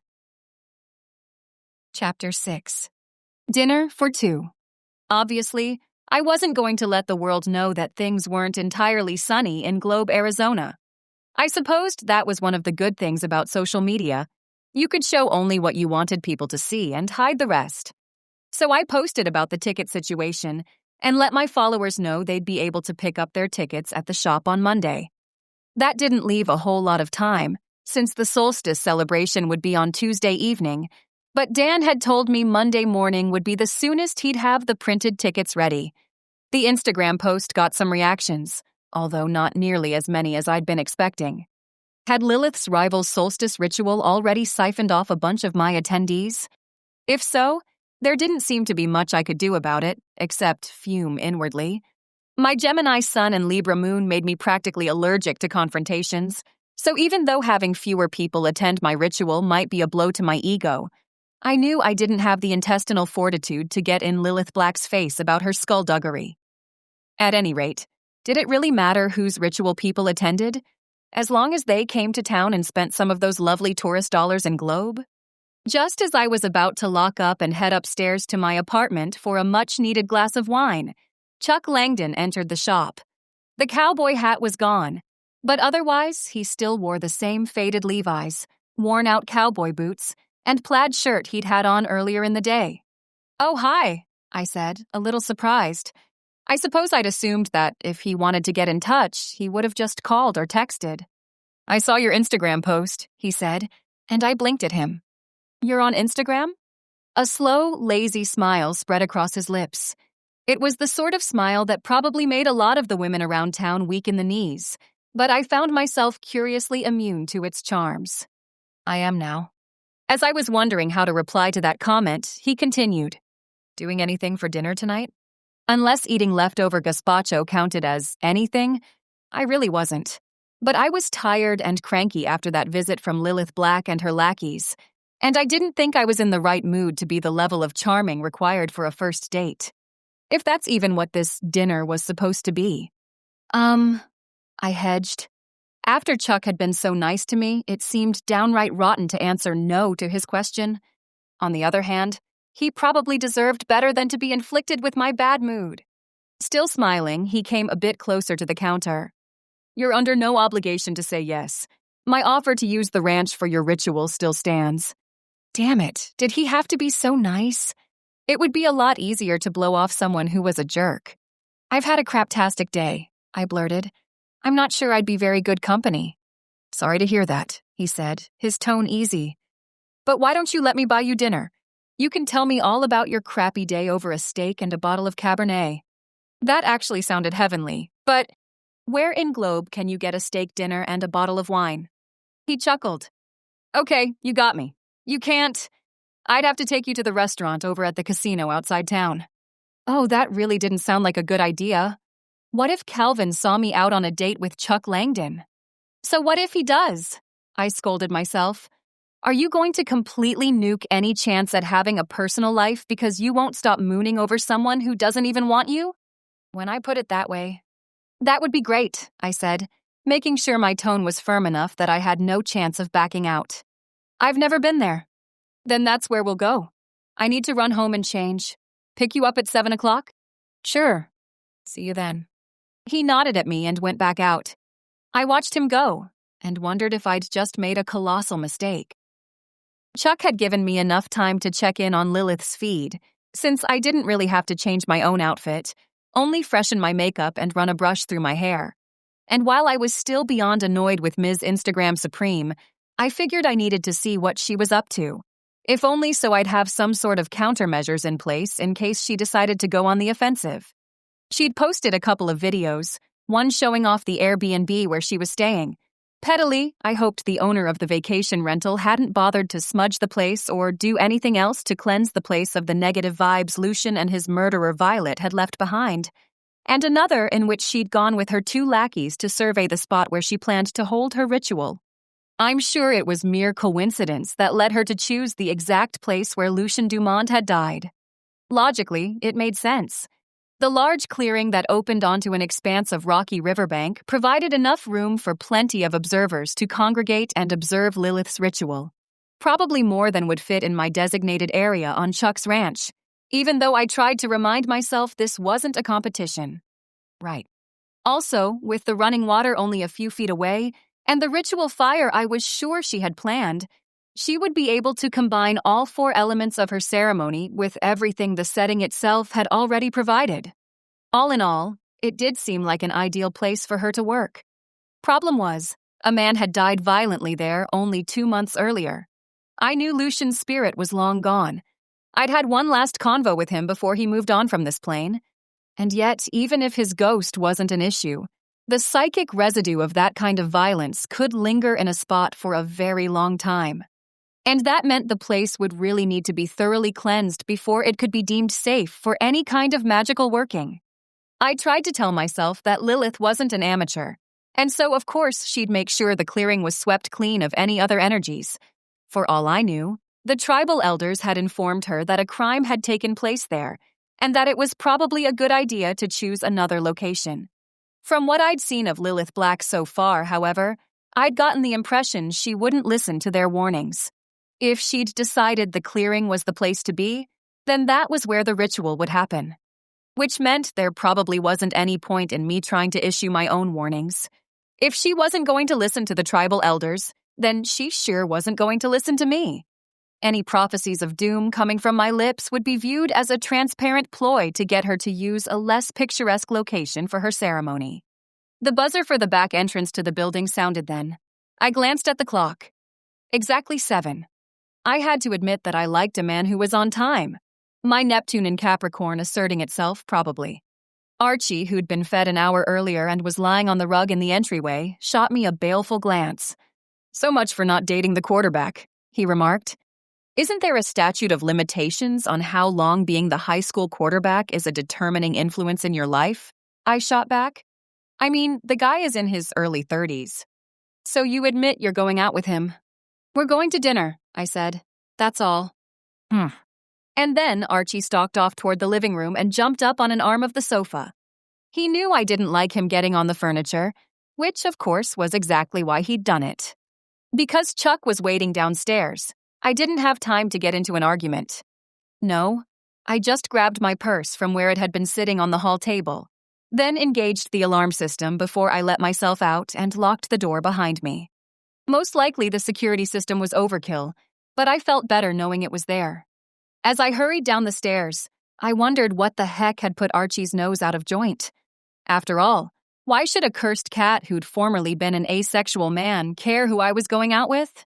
He couldn't be jealous, could he? I decided that theory was way too self-serving. While I could look in the mirror and determine in an objective way that I was pretty, I certainly had never been one of those women who thought that every man, even a man in a cat's body, was dying of love for me. Sorry, I said breathlessly as I emerged on the back stoop and saw Chuck waiting there. I had to get everything locked up and the alarm system turned on. One eyebrow lifted. He'd exchanged the faded work shirt for a crisp button-up in a nice shade of teal, and his jeans looked newer, but those scuffed cowboy boots were still on his feet. I couldn't help wondering if he wore them to bed. Not that I had any intention of finding out. You expecting a crime wave? I managed a not very convincing chuckle. No, but I'm from LA. Old habits die hard. He seemed to accept that explanation because he nodded and said, "Ready to get going?" "Sure," I replied, trying to ignore the butterflies in my stomach. It wasn't nerves about going on a dinner date with Chuck Langdon as much as my worry that we might bump into Calvin at the casino's restaurant. Even though I'd tried to tell myself I was fretting over something that probably wouldn't even happen. Nothing Calvin had said or done had made me think he ever visited the casino, except in a professional capacity. I couldn't quite ignore the sensation of impending doom that had been hovering in my mind ever since Chuck had told me where we would be going for dinner. In most instances, such a sensation was something that could be dismissed as anxiety and nothing else. But when you were psychic, you ignored those feelings at your peril. However, I couldn't back out now. I tried to seem as calm as possible as Chuck opened the truck's door for me, then waited until I was safely in the passenger seat before he closed the door and went around to his side of the vehicle. Quite gentlemanly, actually. It wasn't the sort of courtesy I'd gotten from the men I'd dated back in Los Angeles, but it seemed that in Globe, people were still raised with old-fashioned manners.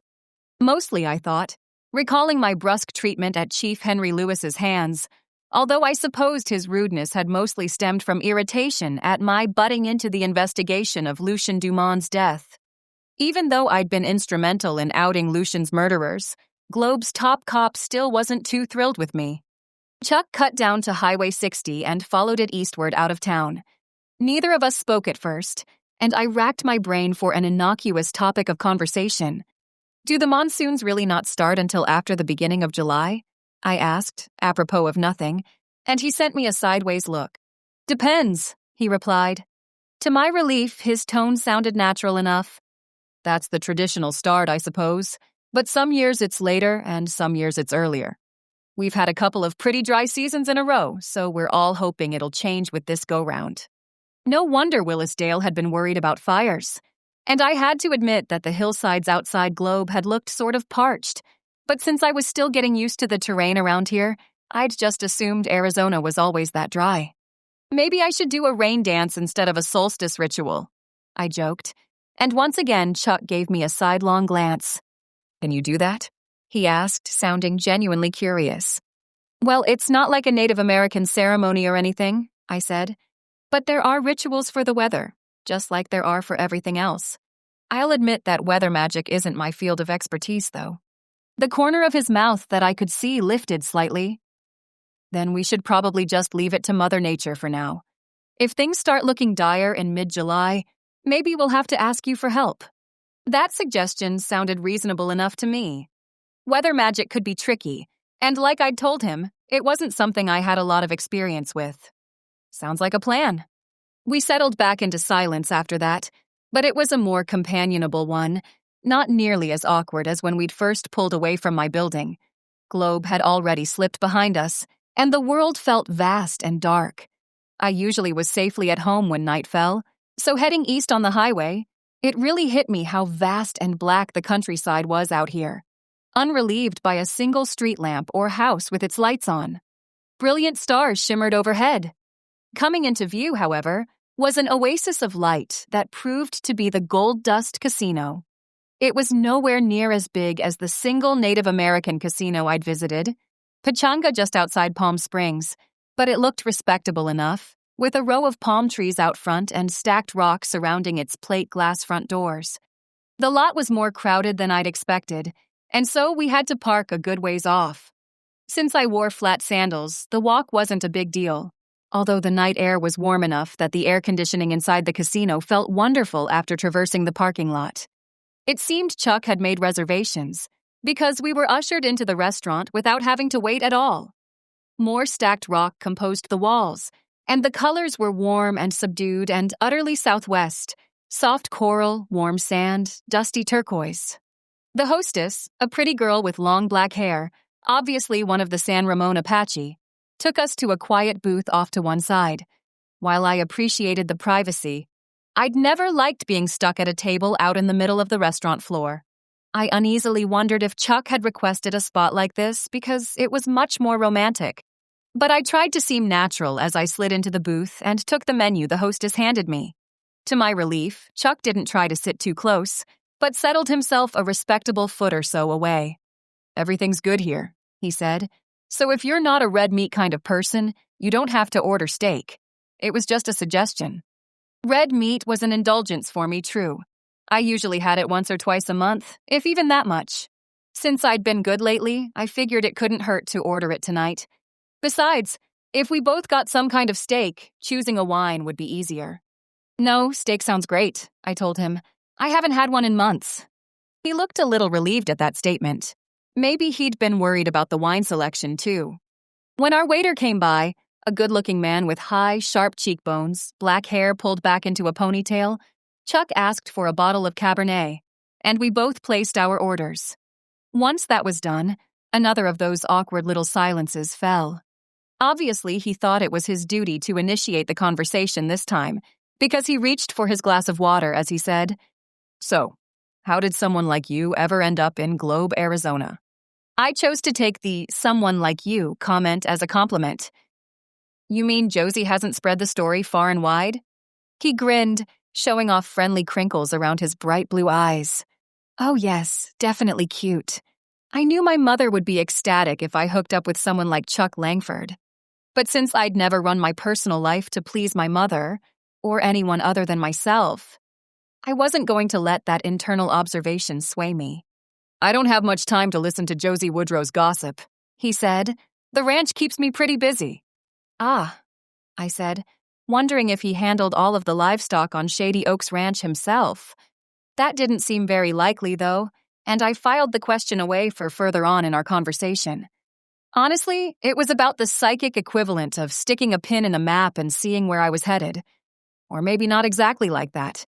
The universe gave me some pretty clear signals as to where it wanted me to go. Chuck absorbed that confession in silence. Was he thinking I sounded like a complete wackadoodle? I suppose to the uninitiated, accepting signals from the universe did seem pretty out there. But my experience had taught me that the universe really did its best to let us know what it wanted for us.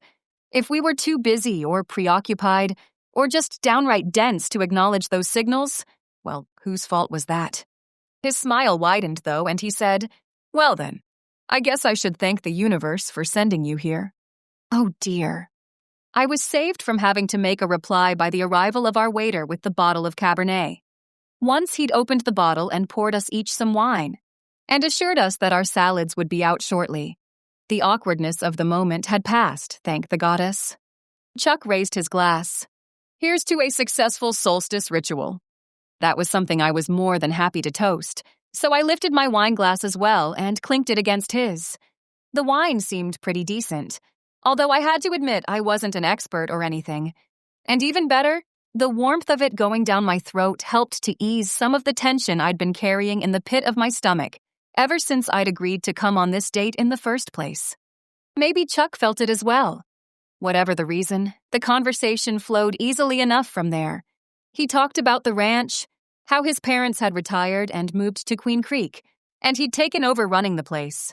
He had one full-time overseer and some seasonal help, but it did sound as if he did most of the work himself. I had to respect that. It wasn't as though he was some sort of soft rich kid who expected everyone else to do the heavy lifting. Our salads arrived and were excellent. In between bites, we talked some more, with Chuck describing what it was like to grow up in Globe, and me telling him something of my life in Los Angeles. "It sounds like another planet," he observed. And inwardly I had to admit he might be right. LA was definitely a law unto itself, It's different, I allowed. I didn't get any farther than that, however, because in the next moment, I heard a feminine voice that I'd already come to dislike. "Why, Selena Marks," said Lilith Black. She'd paused a foot or so away from the booth where Chuck and I sat, her two lackeys, as usual, positioned a little ways behind her. "Are you stalking me or something?" At once, Chuck's brows drew together. From the dismissive way he looked her up and down, it seemed he wasn't terribly impressed. "I doubt it, ma'am," he said in an exaggerated cowboy drawl that made me want to grin, although I managed to maintain my sober expression. Seeing as how I'm the one who invited Selena here tonight. Her icy gray eyes glinted with irritation. Obviously, she hadn't missed the look he'd given her, or the way he'd called her ma'am. "Oh, well then," she said, trying to sound casual, even though I could clearly hear the bite in her words. "I suppose it's just the universe putting us on parallel paths." "What are you doing here at the casino?" I asked. "I thought you were staying in Globe." "We are," she replied. "I needed a house. The rooms here at the casino wouldn't have suited me at all. But because the elders were so kind about letting me hold my ritual on their land, I thought it would be a good thing to come and have dinner here. I posted about it on Instagram, so I'm sure that'll send more business their way." Considering how her followers seemed to hang on her every utterance, I had no doubt she was right. As soon as those visitors got to town, they'd probably be heading out to the casino to eat the very same meal that Lilith Black had consumed. "That was nice of you," I said, figuring I might as well be polite. There was certainly no need to get into a cat fight, even though I could tell she wanted one. Otherwise, she probably wouldn't have seen the need to bring up the tribal elder's largesse again. "Oh, I do what I can." Lilith paused there, and her Russian red-lacquered lips pressed together for a moment as she flitted a quick glance toward Chuck. "Enjoy your date. I wouldn't want to keep you from your cowboy." With that parting shot, she sashayed off, her two assistants in tow. Once again, the Snape look-alike sent me what seemed almost like an apologetic look, although he obviously knew better than to say anything. Some of the other diners stared after them in curiosity, probably because a group who looked like that wasn't exactly a common occurrence in Globe and its environs. Chuck watched them for a second or two as well before returning his attention to me. "I think that woman has seen Mean Girls too many times." I actually laughed outright, partly because I could never have imagined such a comment coming from Chuck Langdon's lips, and partly because I needed to do something to ease the tension. "Probably," I agreed, then reached for my glass of Cabernet and allowed myself a bracing swallow. I didn't think that was the sort of movie cowboys watched. He shook his head. "It was a favorite of my ex. Why, I don't know.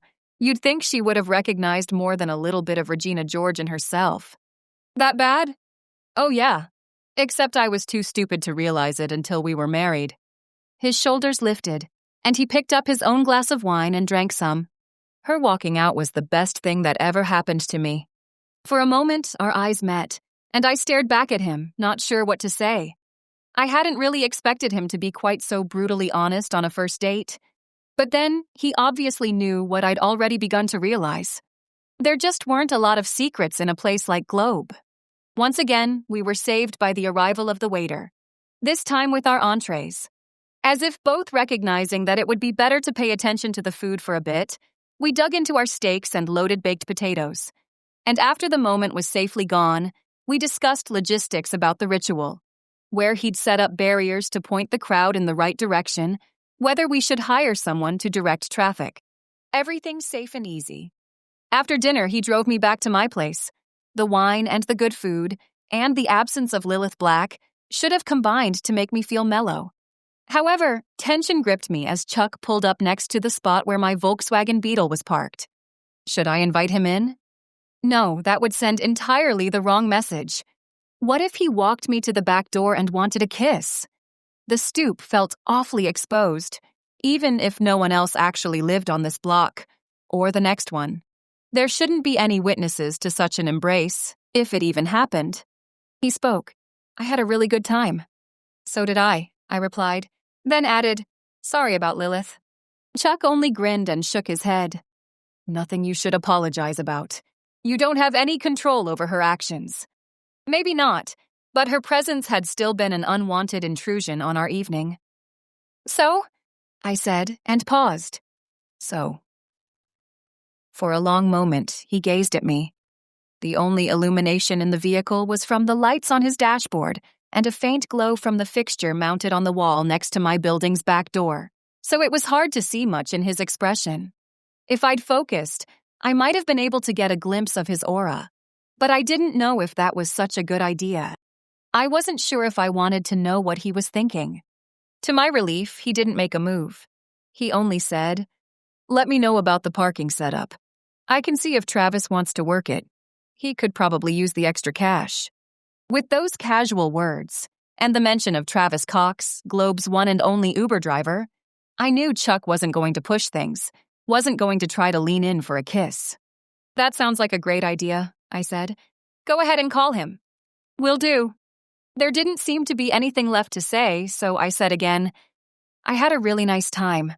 Then put my fingers on the door handle and let myself out of the truck. Chuck stayed where he was, watching until I was safely inside and the door locked behind me. I stood there for a moment in the little foyer by the stairs, feeling absurdly relieved. He might have been the nicest guy in the world, but I knew he wasn't for me. Chapter 7. Walmart Revelations. The next day was a quiet one.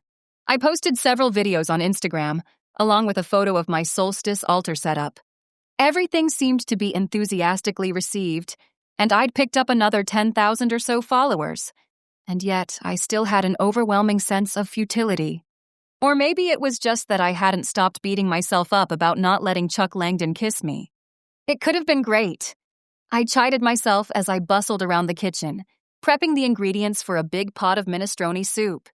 So what if it was 95 degrees outside? One pot of soup, judiciously supplemented with some of my favorite local takeout, would keep me going for a week. And it was going to be a busy week.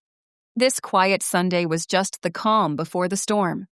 Sure, maybe a kiss from Chuck would have been amazing. Or it could have been a total nightmare. While part of me was still annoyed about the missed opportunity, my deeper self, my gut, told me I'd done exactly the right thing. And so had Chuck. He hadn't pushed it, had seemed to understand the vibe simply wasn't there.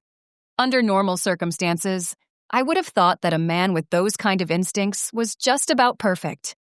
This time, though, I knew that while Chuck Langdon might be perfect for someone, he wasn't perfect for me. Also, underneath everything else was a silly form of relief. I might have bumped into Lilith Black and her retinue at the Gold Dust Casino's restaurant, but Calvin Standingbear hadn't been anywhere around.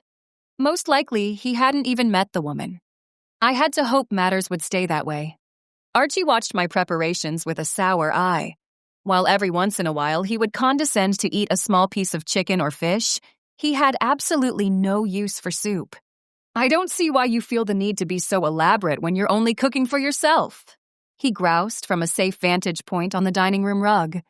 I'd grown to love my little flat, but I'd be the first to admit that the kitchen was definitely built for two, even if the two involved were one woman and a cat.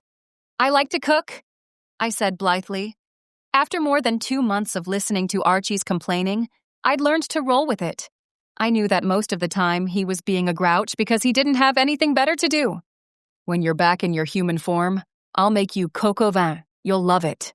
He didn't look terribly thrilled by that offer. There's the catch. When I'm back in my human form. Which, at the rate you're going, will be never.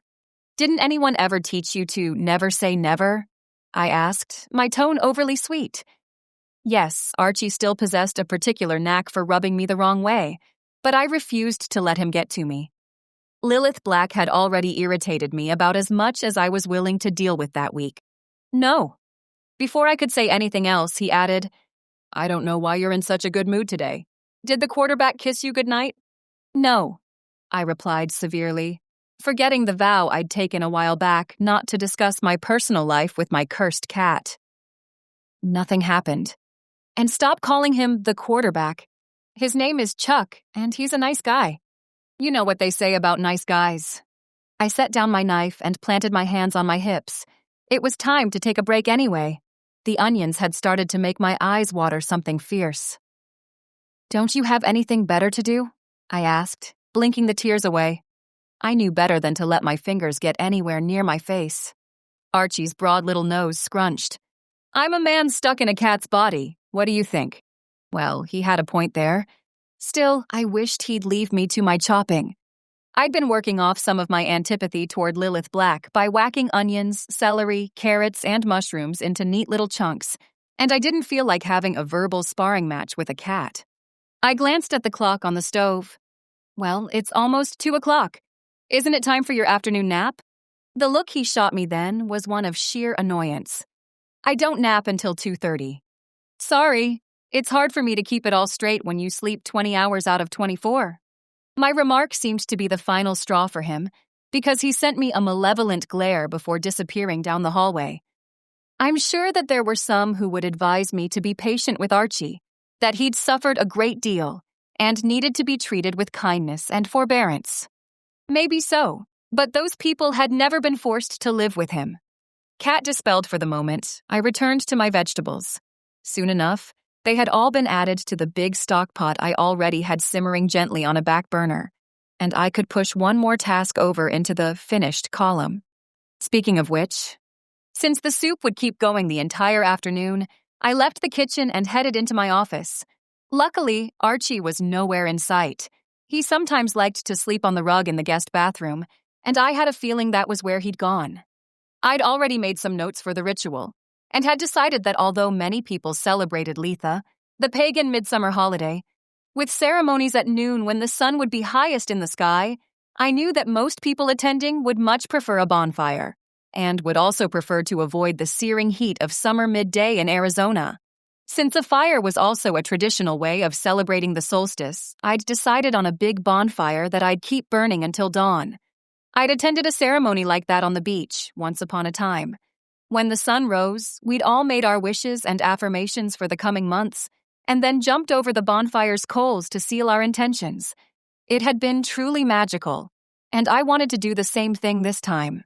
Most likely, the vast majority of the attendees would decamp long before dawn, but for anyone with the stamina to last through the night, it should be just as memorable for them as it had been for me that time in Malibu. Because I'd wanted to avoid any awkwardness between us, I'd already texted Chuck earlier that day to let him know what I was thinking of, and if he had any recommendations for places where I could get a good supply of firewood. He'd responded almost immediately, letting me know that he had a huge stockpile at the ranch and that I didn't need to go looking for any wood to buy. And when I offered to pay him, he refused. Politely, but I could tell he didn't want me to keep shooting down his offers of help.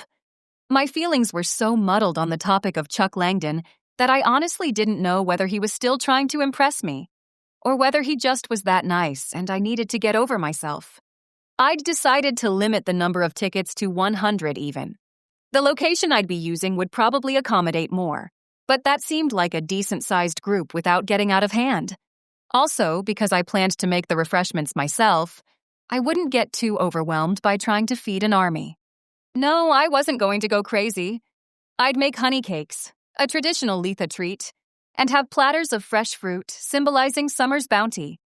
Non-alcoholic punch with fruit and sparkling water, and also platters of cheese and meat. Just because honey cakes, while tasty, didn't have a lot of staying power.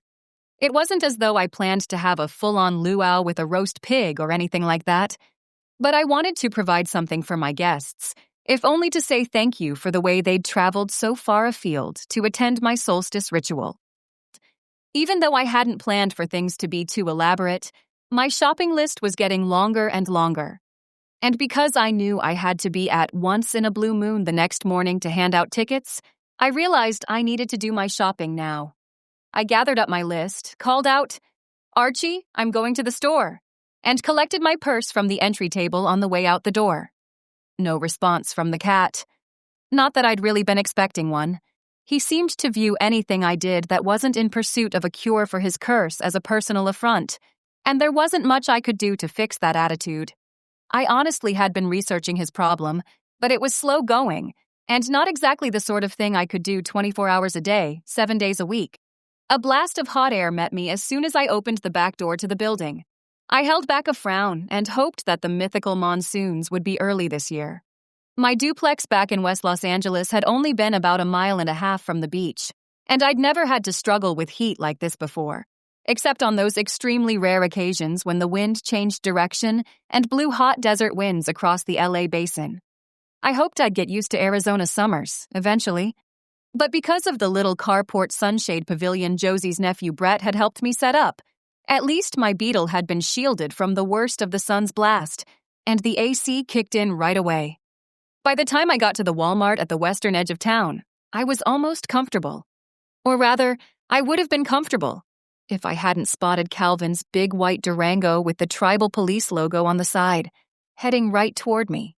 My heart began pounding a mile a minute, but I told myself I needed to be cool. After all, we were just passing each other in a parking lot. Perfectly normal. I caught a glimpse of him inside the SUV, eyes hidden behind mirrored sunglasses, hair pulled back into its usual ponytail, and I had to grip the steering wheel to force myself to keep going down the aisle I'd chosen. No way of telling whether he'd spotted me or not.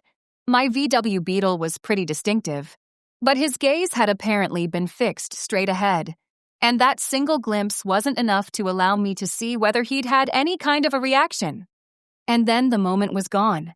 Someone in a shabby old Toyota Camry began to pull out of a space directly ahead of me, and I had to jam on my brakes to avoid crashing into their rear bumper. Shaking, I took the place the Camry had just occupied and sat behind the wheel for a moment, doing my best to regain my composure. In all the weeks since Calvin had ghosted me, that was the first time I'd actually seen him. Unless you could count the 1 or 2 times his Durango had gone past on Broad Street just outside my shop. So what? I asked myself. It's Sunday, and he needed to go shopping. This wasn't 2 ships passing in the night. It was just errands. Get yourself together. Good advice. I pulled in a bracing breath, then adjusted my sunglasses and walked as quickly as I could to the front entrance of the store, grabbed a shopping cart, and headed inside. Since it was a Sunday afternoon, the place was packed. Most of the time, I tried to do my shopping at off hours, a luxury I could afford myself since I had the ability to close up my shop pretty much any time I wanted and take an hour off. But with the various deadlines for my solstice celebration looming, I didn't have that option today. I had to just suck it up and get the job done. However, once I started shopping, it didn't seem so bad. I got the feeling that I'd crested a wave of post-church shoppers, and a lot of them were already heading to the checkout stands while I still had plenty of shopping left to do. I gathered up recycled, biodegradable paper plates and cups in the aisle with the picnic supplies, and added a nice selection of cheeses and deli meats to the cart as well. From there, I headed over to the produce section. To my utter shock, Lilith Black's Snape-looking lackey, assistant, lover, roadie, whatever, was there as well, putting peaches in a plastic bag. This must have been my day for chance encounters. I knew I should have done a 3-card tarot spread before I'd taken my shower that morning. Maybe then I would have had some advance warning of what the universe planned to throw at me that day. My first instinct was to grab my shopping cart and bolt, but I realized that kind of behavior would only make me more conspicuous. Besides, he'd obviously spotted me because he smiled and said, "Hey." "Hey," I replied cautiously. I hadn't seen any sign of Lilith or her Wednesday Addams surrogate as I wandered Walmart's aisles, but that didn't mean they couldn't be lurking somewhere nearby. "It's all right," the man said. He sealed off the bag of peaches he was holding with a green twist tie and deposited it in his shopping cart. "Lilith's not here." "Oh," I said. Was I that transparent? He wheeled his cart closer to me and extended a hand. "We haven't been formally introduced. I'm Bowden Marsh." "Hi," I responded, then went ahead and shook his hand. He actually had a nice grip, firm without being bone-crushing, and no damp palms either. And even though I guessed it was redundant because he already knew my name, I went ahead and added, "Selena Marks." "Stocking up for tomorrow?" he went on, eyeing the contents of my shopping cart. "Yes," I said. There didn't seem to be much point in denying it. A single woman living alone generally didn't have much use for economy-size blocks of cheese. "Same here," he said. "Not that we're going to be as elaborate as you, just some fruit and bread." I had to wonder why he was being so friendly. Was the niceness a cover to do as much fact-finding about my plans as possible? Maybe, but I somehow doubted it. I had to believe that Lilith was reading my Instagram feed, and so she must know exactly what I was up to. And actually, I had to admit that up close, Bowden wasn't nearly as Snape-like as I'd thought. Dark eyes, yes, but they were a warm, friendly brown, and he had nice laugh lines around them. "You're probably wondering why Lilith let me off the leash," he added. Well, I had been, but I wasn't about to admit such a thing out loud. I'm sure she's getting ready for her ritual, right? I hedged, figuring that seemed like a safe enough reply. That was her excuse, Bowden said. She and Tansy are over at the site. I got sent to run errands because she said she didn't want my masculine vibrations messing up its energy. Which seemed like an odd sort of thing to say, considering that solstice rituals tended to embrace masculine energy due to their alignment with the sun. Then again, I didn't know which precise path Lilith Black followed. There were many ways to find one's way to the craft, and I wouldn't presume to guess at the road someone else had taken. And why was I not surprised that Wednesday Adams' real name was Tansy? It suited her to, T. It's probably cooler in here, I observed, and he nodded. True, I'm more use running errands anyway. I don't know anything about magic. Startled, I asked, You don't? It seemed kind of odd to me that Lilith had an assistant who couldn't help her in any sort of magical way. Nope, Bowden replied. I was drumming in a band when I met Lilith.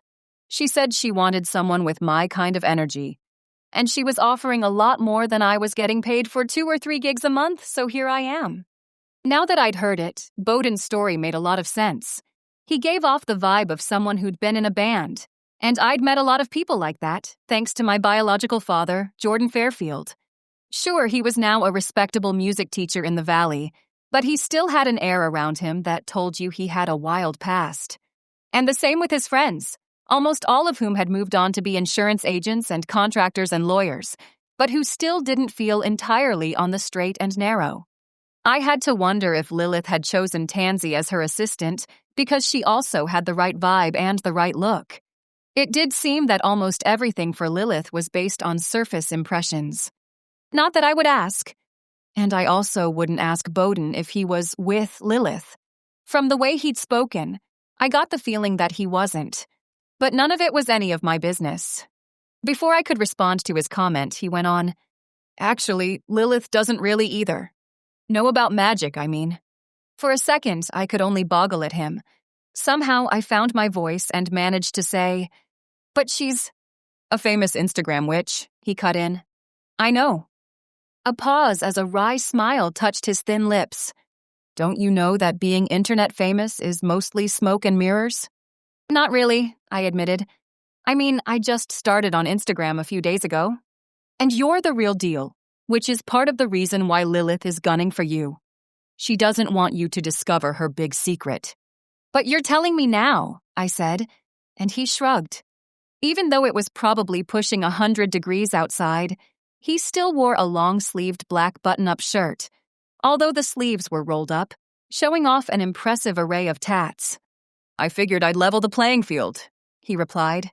If he was at all concerned about Lilith finding out that he'd been blabbing her secrets to me, he didn't show any sign of it. And actually, in a way, I thought I understood. He disliked her business practices, but not enough to make a clean break and lose a steady paycheck. By confiding in me, he could be subversive without risking too much. You seem like a nice person. I didn't want to see you get flattened by the Lilith Black wrecking ball. Thanks. I hesitated, then asked, But why the whole witch thing if she doesn't even believe in it? Bowden reached up to run a hand through his hair. I couldn't see any obvious roots, which meant even if he darkened it a bit to be pure black, it must still naturally be a fairly dark brown. She decided it was a good angle for her. A few years ago, she saw people getting famous on YouTube and Instagram, and she wanted a piece of the action. Since she didn't have any real talents, she researched what sort of content would be a good fit for her and decided on witchery. After all, it's not like you can really prove magic is real one way or another, is it? Good question. True magic wasn't throwing fireballs or flying on a broomstick, or whatever fantasies tended to get perpetuated by the media. It was all about concentrating your energies and setting intentions and allowing your own energy to merge with that of the universe. Magic definitely worked. I wouldn't have won that first small lottery back in California or found my way to Globe if it didn't. But it wasn't nearly as showy as most people wanted to believe. Not really, I said. You either believe in it or you don't. And if you can manifest the things you need just by sheer grit, you don't really need magic. An approving light flickered in Bowden's eyes. Exactly. Lilith's good at grit and hustling and leaving a trail of bodies in her wake if that's what it takes. I chuckled, although my laugh sounded nervous even to me. I hope you're speaking metaphorically. I am, for now. He paused there, and his expression, which had been mainly amused, sobered immediately. Lilith really doesn't like competition. I'm not competition, I protested. I'm not trying to get a gazillion followers or whatever. Honestly, I started this whole thing just as a way to get more tourists to visit Globe. Josie Woodrow put me up to it. My revelation seemed to relax him a bit. At any rate, that little quirk had returned to his mouth, an indication that he wasn't quite as worried as he'd been a moment earlier. I believe you. Still, it's better to stay out of Lilith's way. I will, I said, which was only the truth. I had absolutely no desire for our paths to cross any more than they already had. Really, this is just me doing what I can to get Globe on the map. Bowden didn't immediately reply. Maybe he was trying to decide whether I was telling him the simple truth, or whether I had some kind of their angle to my Instagram account that I simply didn't want to reveal. When he spoke, however, he only said, "Do what's right for you. Don't let Lilith scare you off. Just be careful." I will, I replied. That seemed to be enough reassurance for him. He said, I need to get going, or Lilith's going to wonder what I'm up to. Good luck with your ritual. Although he didn't add, You're going to need it? I got the impression that was exactly what he'd been thinking. He took hold of his shopping cart and began to push it toward the checkout counter, while I watched him go. So, Lilith Black was a fake.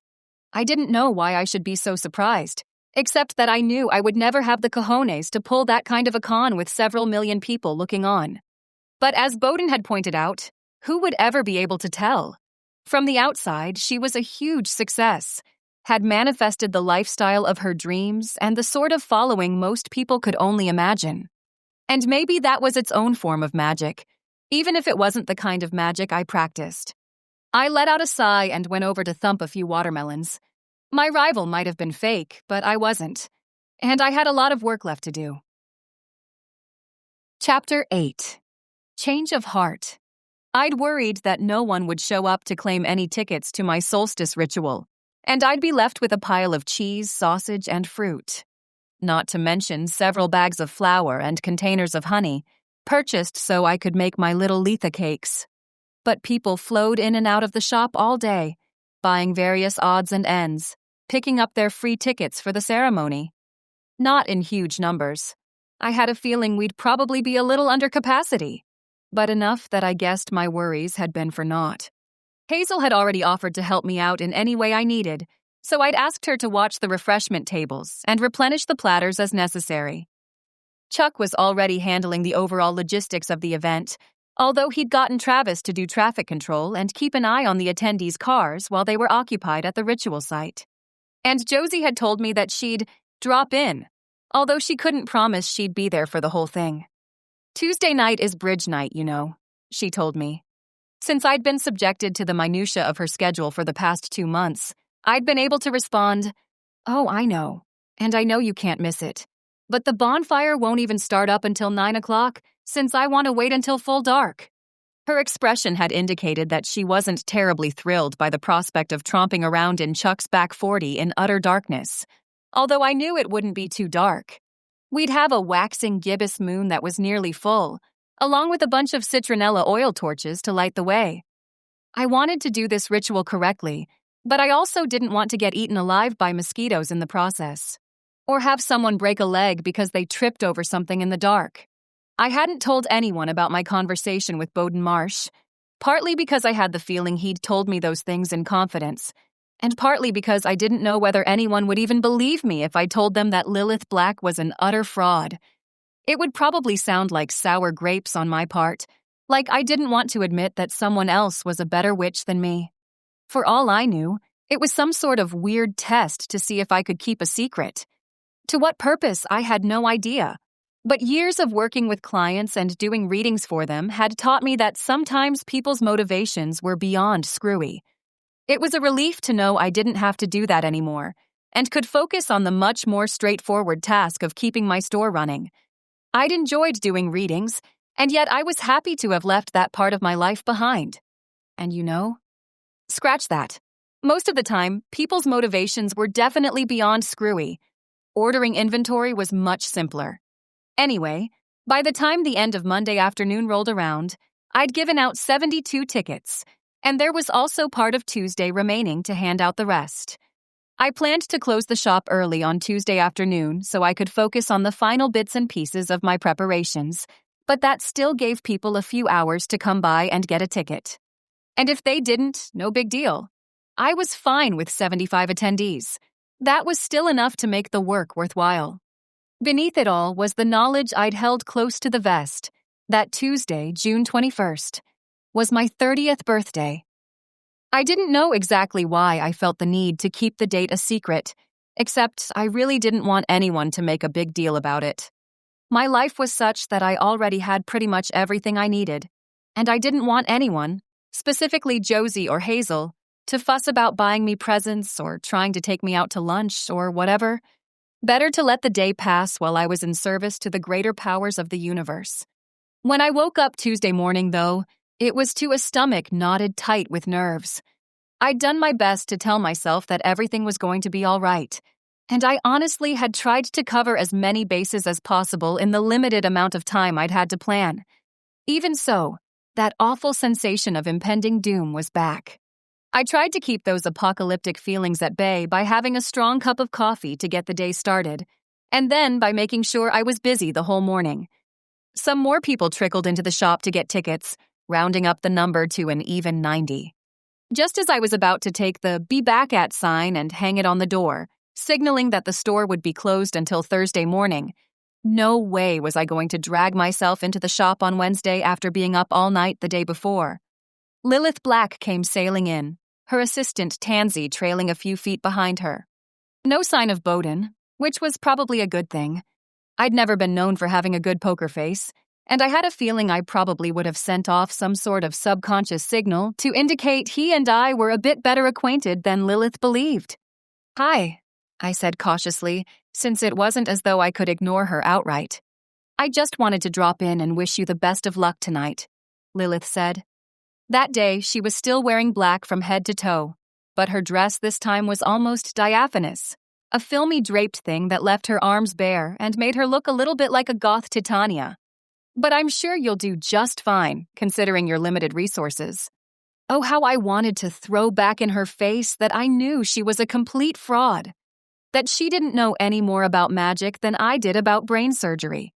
Somehow, though, I held the words in. If nothing else, I didn't want to get Bowden in trouble. Oddly enough, I kind of liked the guy. He had a no-nonsense way about him that I appreciated, despite his Snape masquerading as a goth dude appearance. "I hope so," I said mildly. My gaze shifted past her to Tansy, who had her phone out and appeared to be doing her best to film the exchange while escaping any notice. What's she doing?" Lilith's gray eyes glinted with annoyance, but she put on a fake-looking smile and said, "Oh, she's just following me around and getting everything on camera. You don't mind, do you?" Considering I'd gone to work that morning in jeans, a plain blue sleeveless top, and hardly any makeup, I knew I wasn't exactly in the best shape for a close-up. However, letting Lilith see that she'd irritated me didn't seem like a very wise course of action, so I managed to smile as I replied, "Not at all. I can see why you'd want to document your entire trip." Her smile slipped a little. I could tell she hadn't wanted me to be quite so magnanimous. "Well, thanks. And again, good luck tonight." She stuck out a hand, and I realized I'd have to shake it or be recorded for all time looking like a petty wench. Gritting my teeth, I extended my hand as well and shook hers. Unlike Bowden's, her grip was the proverbial limp fish, and moist to boot. But it was over soon enough. although my psychic powers seemed to have deserted me for the moment, since her aura remained hidden, and I hadn't gotten a single glimmer of her intentions from that limp handshake. The fake-looking smile returned, and she said, "Have a happy Litha," just before she turned and headed out the door. Well, at least she knew the traditional name of the holiday. Then again, Bowden hadn't said that she didn't do her research, only that she didn't believe in magic and didn't actually practice the craft. Whatever. It annoyed me that she was so cavalier about something so important, but I knew my disapproval probably meant beepkiss to her.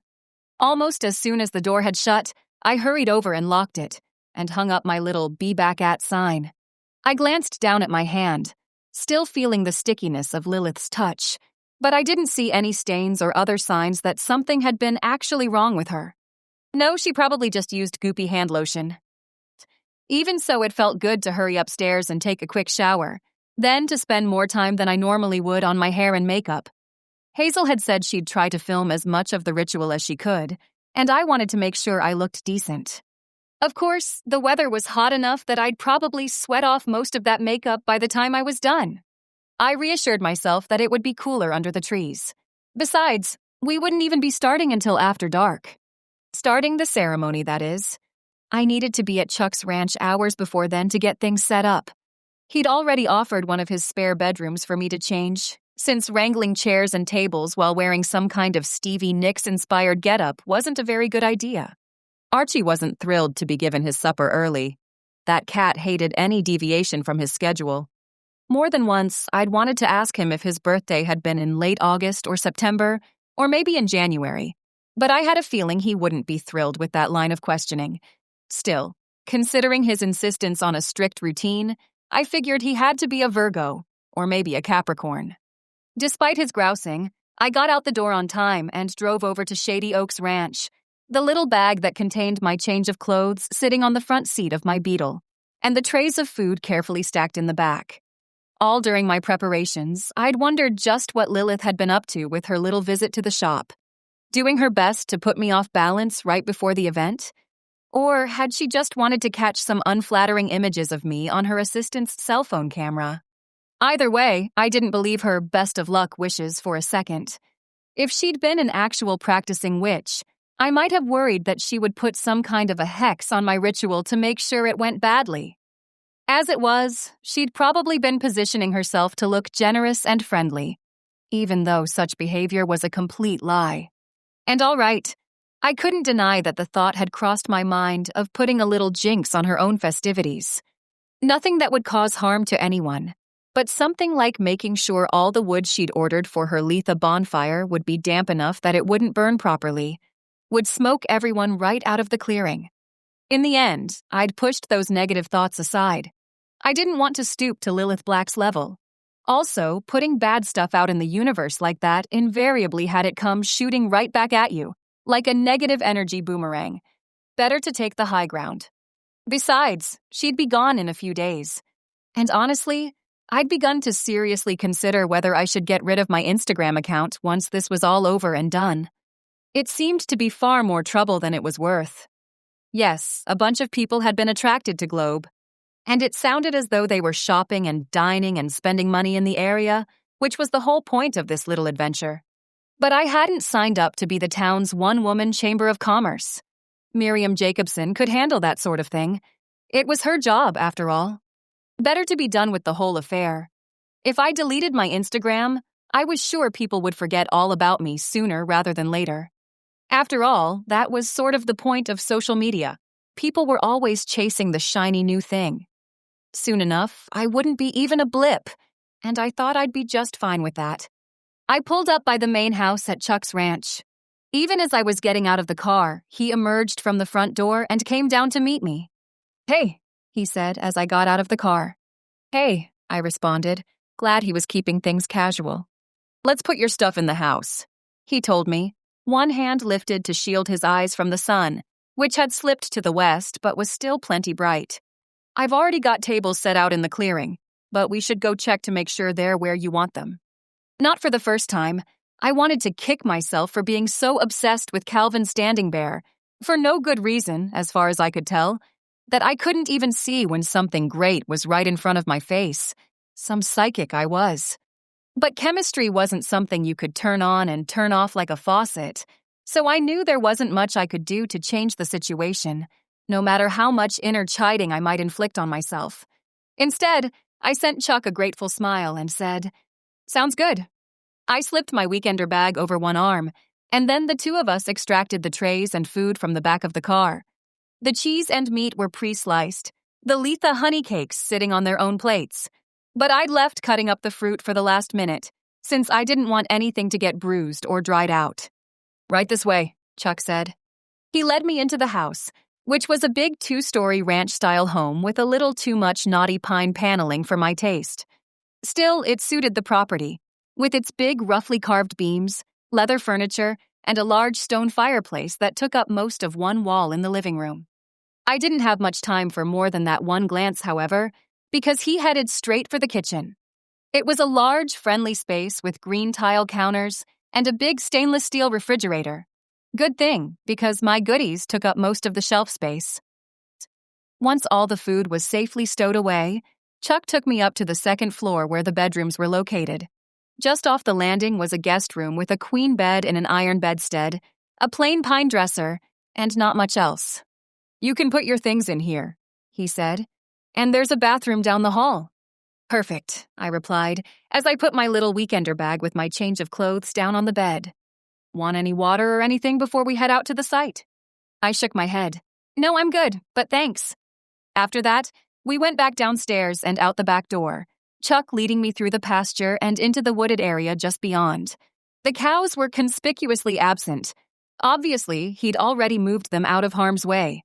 A series of wooden stakes with blue fabric fluttering from them marked the path from the open spot by the garage where the cars would park through the pasture and on into the woods, guiding us all the way to the clearing. He'd actually done much more than merely set up tables. Yes, they were there, placed off to one side, but in addition, he'd already put out the wood for the bonfire and made a neat stack of extra logs not too far away so it would be easy to add them as needed. The tables were covered in dark blue cloths, and there were also several rows of chairs set out in addition to the tables. I looked at the setup, more and more impressed. Chuck must have picked up on my vibe because he said, "I figured people might want a chance to sit down at some point. There's not enough for everyone, but I thought it would help." "It's great," I told him. "I should have thought of that myself. But where did you get all this stuff?" I really hoped he hadn't gone out and spent money on supplies from an event company or something. To my relief, his next words disabused me of that notion. "Oh, my parents had a big 40th anniversary party here before they moved to Queen Creek. I've had all this stuff stored out in the garage ever since then. It's kind of nice to be able to use it for something." "Well, thanks," I said, knowing even as I spoke that the words were totally inadequate. This is really going above and beyond. He grinned then, blue eyes crinkling with what appeared to be hidden laughter. "Well, I wanted to help you show up that Lilith black chick. She's really a piece of work." Since I couldn't exactly argue with that statement, I just nodded and gave him a smile of my own. "I don't even know what she has planned. Honestly, it doesn't matter. This isn't a contest. Besides, I gave away almost all of my tickets, so it's not like people are abandoning my celebration in droves so they can go to hers." Chuck nodded, relief clear in his expression. "That's good to hear. But if everything here looks good to you, we might as well head back to the house." Since I couldn't really improve on the setup, I agreed that we were done in the clearing until it was time to bring out the food. Despite being shielded by the trees, the sun beating down from the west was still pretty fierce, and I was fine with staying inside until it had disappeared behind the horizon. That wouldn't be for a few more hours, but I needed to get the food trays set up. Just as we were approaching the house, Hazel pulled up in her dusty old Volvo. She emerged from the station wagon, looking Trey Globe chic in a sleeveless embroidered blouse, skinny jeans, and tan cowboy boots. The afternoon light caught in her medium brown hair, turning the paler streaks almost gold. "Who's that?" Chuck asked, staring at her as if mesmerized. "My friend Hazel Marr," I replied, even as I tried not to smile. I'd seen that look on men's faces enough times to know what the glazed expression in his eyes probably meant. "She's an artist in town. I thought you two knew each other." Well, the word trailed off, and he ran a distracted hand through his hair. I guess I maybe met her in passing, but I never... Once again, his words disappeared into the ether, and he suddenly looked embarrassed, as if he'd just realized he was goggling at another woman while he stood next to the one he'd taken out to dinner just the night before. If I'd had any designs on him, I might have been offended. As it was, I could only be glad that, for whatever reason, his eyes had suddenly been opened. Maybe that little half-intention I'd sent out on Hazel's behalf a few days earlier was starting to work, only in a way I hadn't imagined. Apparently oblivious to our exchange, Hazel approached, one hand lifted in greeting. Hi, I'm ready to be put to work. Great, I said, glad of the chance to jump in and get things moving. Chuck's expression suddenly turned brisk, and I guessed he'd also realized that it was probably better to focus his attention on everything that needed to get done in the next couple of hours. We've still got a lot of prep to do in the kitchen. The three of us headed inside, and Hazel and I got to work cutting up the mounds of fruit I'd bought and arranging it on a variety of platters and trays. Chuck disappeared, ostensibly to set out all the citronella torches, but I think he was mostly glad to have a reason to remove himself from our company. I'd caught the couple of sidelong glances he'd sent Hazel's way, and I knew he was trying to be sure he didn't make a fool of himself. Of course, I knew any advances he made would probably meet with a friendly reception. Or at least they would once she knew there was absolutely nothing going on between him and me. You two seem to be getting along really well, she remarked as she expertly cut a papaya into neat slices. Oh, Chuck and me? I said in an offhand tone. He's a nice guy. I think we've both figured out we do better as friends than as anything more, though. Her hands went still then, knife resting on the cutting board. You're not backing off because of what I told you the other day, are you? No, I said hastily. There's just no spark, you know? He's a great guy, but... I let the words trail off, figuring I'd said enough. Speculation flickered in Hazel's greenish eyes, but I got the feeling she wouldn't probe further. Also, I caught pale blue flickers in her aura before they disappeared, telling me she was relieved, even if she wasn't about to say anything out loud. No doubt she was thinking that even if she didn't have a future with Chuck, she at least wouldn't have to deal with the awkwardness of her friend dating a guy she was attracted to. Time to stay silent, though. I had no doubt the universe would show its intentions regarding their relationship soon enough. In the meantime, there were trays to carry out to the clearing, and the rest of the setup to be completed. Once all that had been done, I disappeared into the guest bedroom to change into my outfit for the ritual. A pretty green gown I'd ordered from Holy Clothing while I was still back in LA, vaguely medieval in style, with a low scoop neck and the sacred triple moon embroidered on the front. Might as well look like a witch, after all. I hung a pentagram set with moonstones around my neck and put silver drops in my ears and a variety of silver rings on my fingers. No bracelets, because I always felt as though they got in the way when I was performing a ritual. Chuck and Hazel were in the living room waiting for me. As I walked in, her eyes widened slightly. Wow, Selena, you really look the part. That's the point, I suppose. With both of them staring at me, I couldn't help feeling a little self-conscious. Tone light, I added. After all, I have to be Instagram ready, right? Hazel chuckled, and Chuck gave a very small shake of his head. Speaking of which, she said, do you want me to film the festivities with my phone or with yours? You can use mine, I said. In fact, I'd brought it downstairs with me for that very reason, and I handed it over to her. The code is 8311.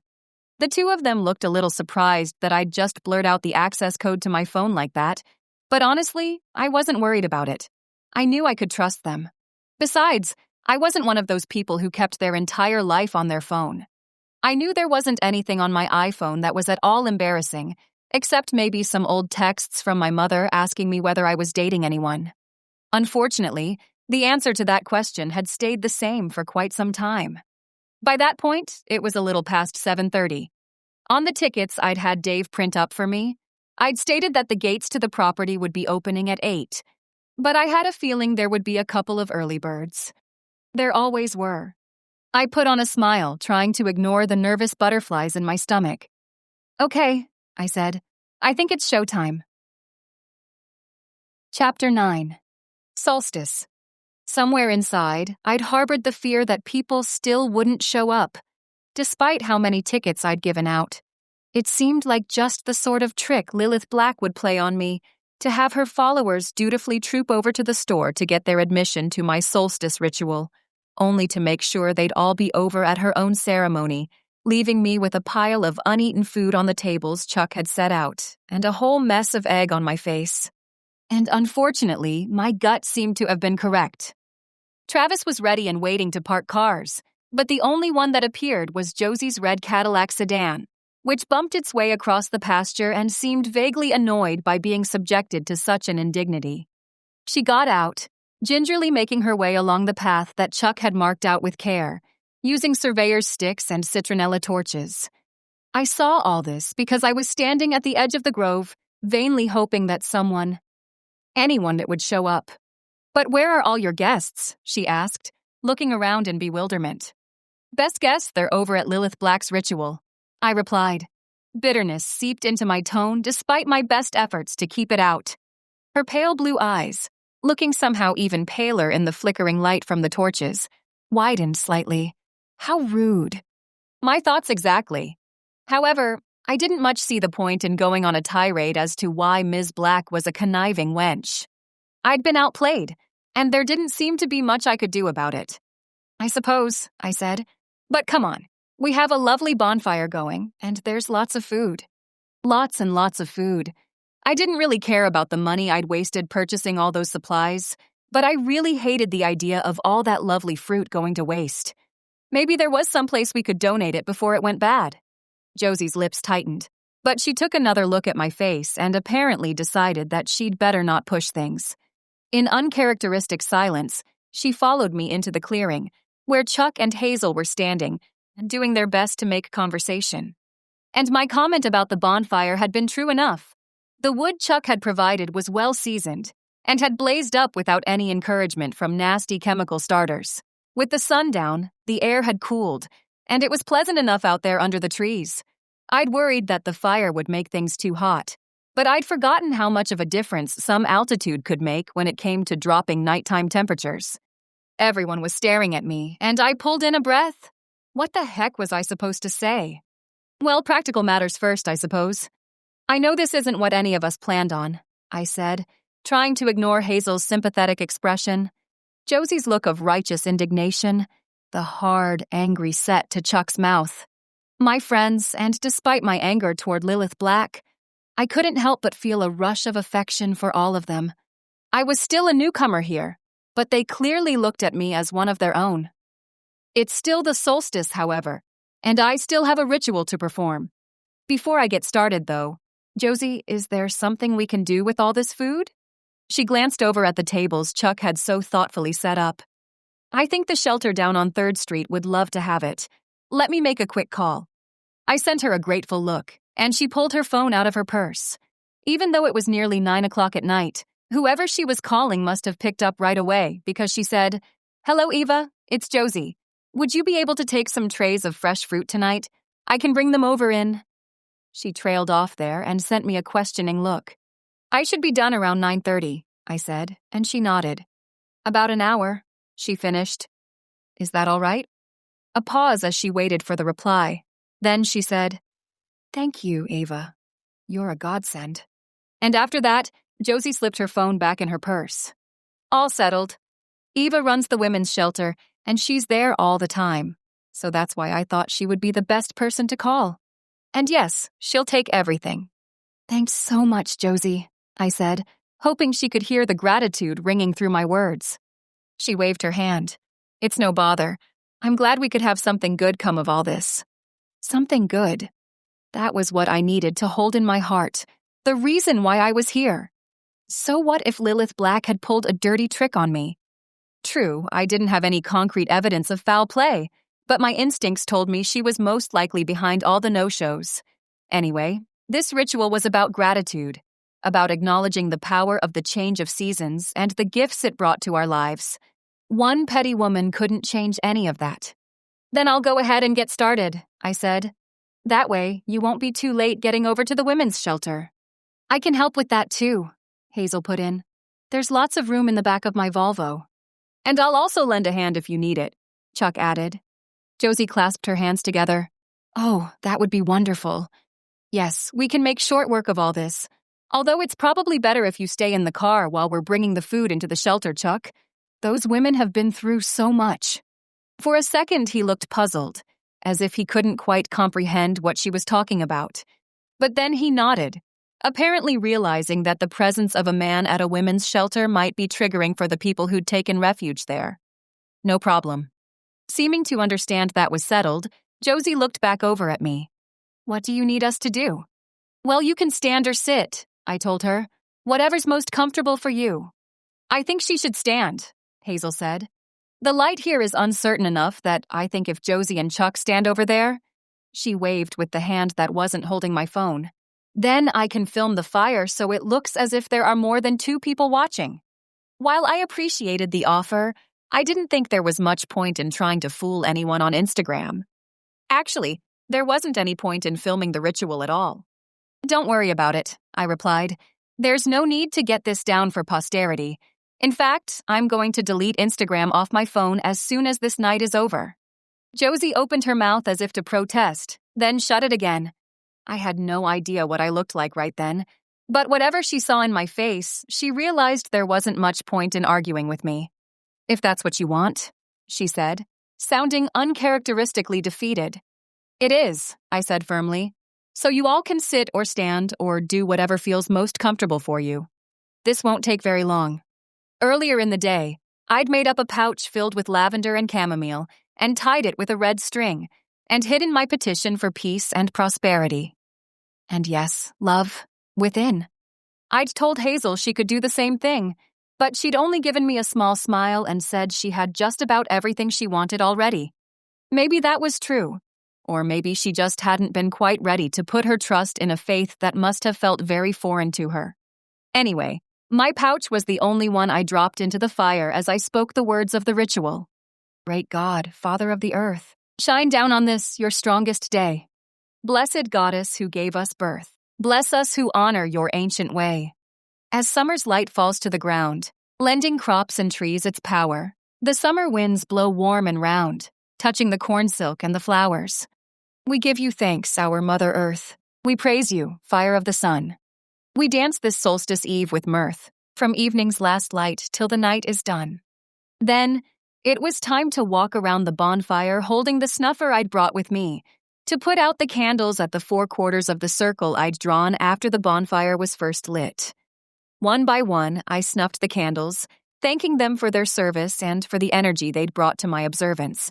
When I was done, I turned to see all 3 of my friends watching me with wide eyes. Why, that was beautiful, Josie exclaimed, looking somehow surprised. What, did you think I was going to sacrifice a goat or something? I responded wryly. One hand flapped in a flustered gesture. Well, no, of course not, but... She stopped there, as if she'd realized that anything she said would only make matters worse. I supposed it just wasn't what I was expecting. A lot of witchcraft is simply acknowledging the power of the earth, the sun and the moon and the stars, I said. It's a very natural observance. That's why we perform these rituals at times of power like the solstice and the equinox. There's nothing terribly mysterious about them. As Josie nodded, Hazel stepped up and gave my arm a sympathetic squeeze. It really was lovely, she said. And the loss of all those jerks who took tickets and couldn't be bothered to show up. I knew she'd said that only to comfort me, but her words were truer than she knew.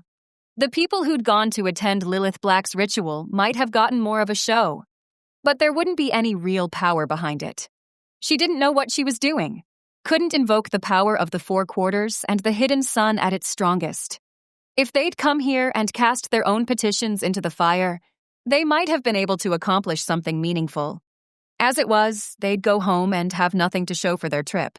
But at least they'd come here.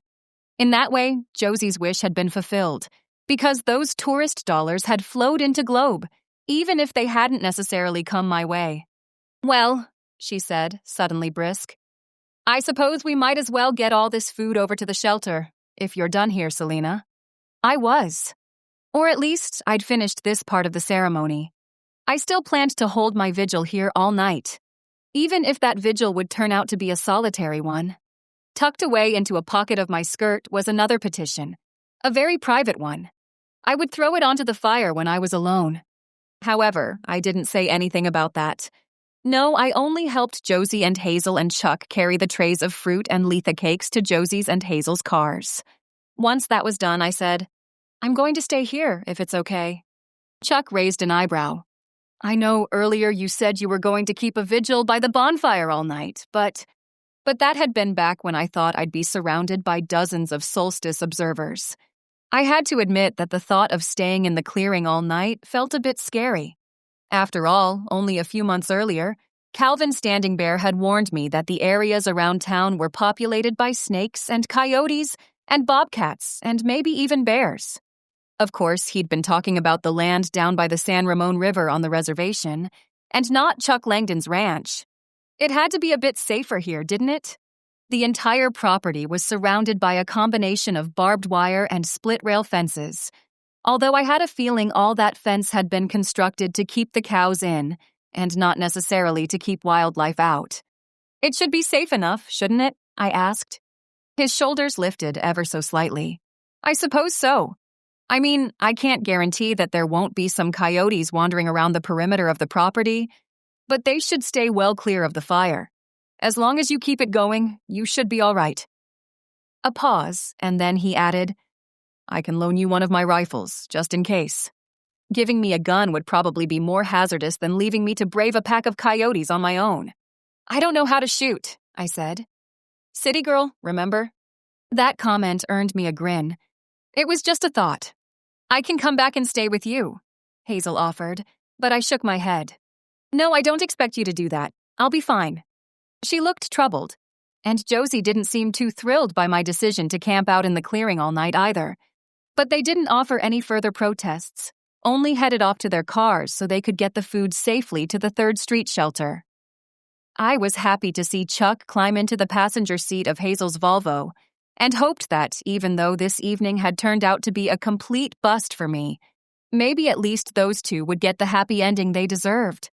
Despite the crackling of the fire, the clearing felt preternaturally quiet when I returned alone.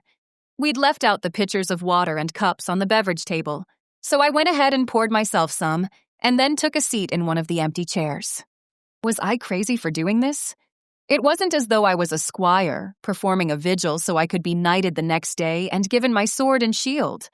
At the same time, though, I thought it might be necessary, if only to quiet my mind and reflect on what was truly important.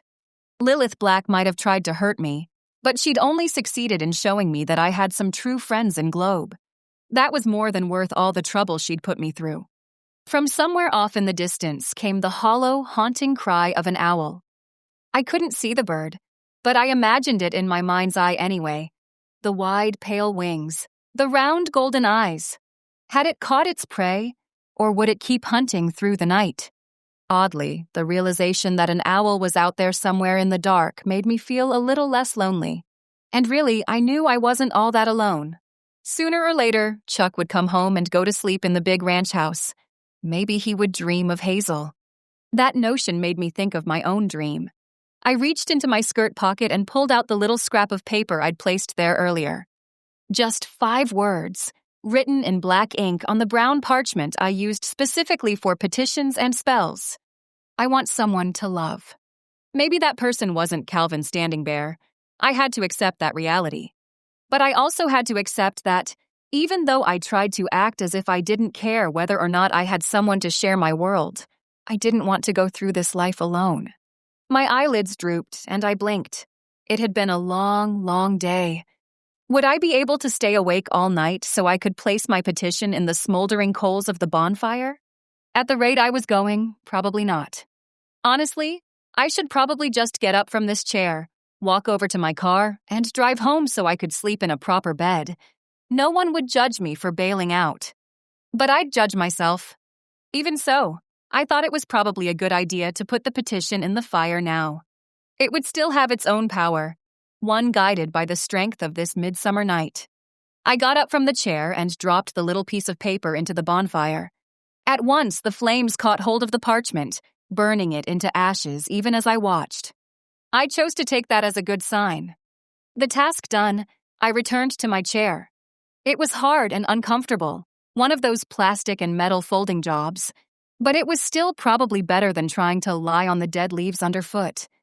A light breeze touched my cheek, and I drank some more water. Right then, I felt as though I'd been caught in an odd, liminal state, sleepy and yet oddly alert, my senses catching everything. The rustle of the leaves overhead, the hot, acrid scent of the bonfire, the cool night wind against my skin, even the faint glow of the waxing moon as it slipped behind the hills to the west. I was safe here. This place, this little hollow, would protect me. With that thought in my mind, I slid into sleep, only to feel someone's hand on my shoulder, shaking me awake. "Selena!" Chuck's voice sounding urgent, worried. My eyes flared open, and I realized that the sun was already slanting through the trees, edging the green canopy overhead with gold. In the next second, I also sensed that my neck was aching fiercely, thanks to falling asleep in that chair with my head tilted to one side. The discomfort fled, however, as I realized Chuck wasn't alone. Chief Lewis stood a few feet away, and beyond him, expression grimmer than I'd ever seen it, was Calvin Standingbear. "What's going on?" I asked. My head throbbed, almost as if I'd spent all night drinking, even though no alcohol had passed my lips since my dinner with Chuck 2 nights earlier. Calvin and Chief Lewis exchanged a glance, and the Globe Police Chief's lips compressed. When he opened his mouth, a chill flooded through my body, even though it was already almost too warm outside. "Lilith Black was found dead this morning," he said, and again he paused. It was Calvin who spoke next. "I'm going to need to talk to you. Now." Chapter 10. Usual Suspect. "We've got to stop meeting like this," I quipped feebly, but Calvin's stony expression didn't change. So much for trying to lighten the mood. Not that my mood was feeling exactly light right then. It was just that it seemed as if I needed to say something to make this moment seem a little less fraught. "I'll need you to tell me exactly where you were and what you did last night." We sat in his office at the San Ramon Tribal Police Station.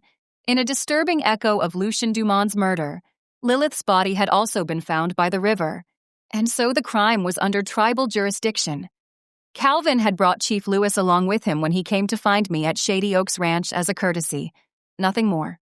And while I'd idly daydreamed about all the ways my path might cross Calvin's one day, our brush-by in the Walmart notwithstanding, I honestly hadn't thought it would be because I'd been hauled in for questioning about yet another murder.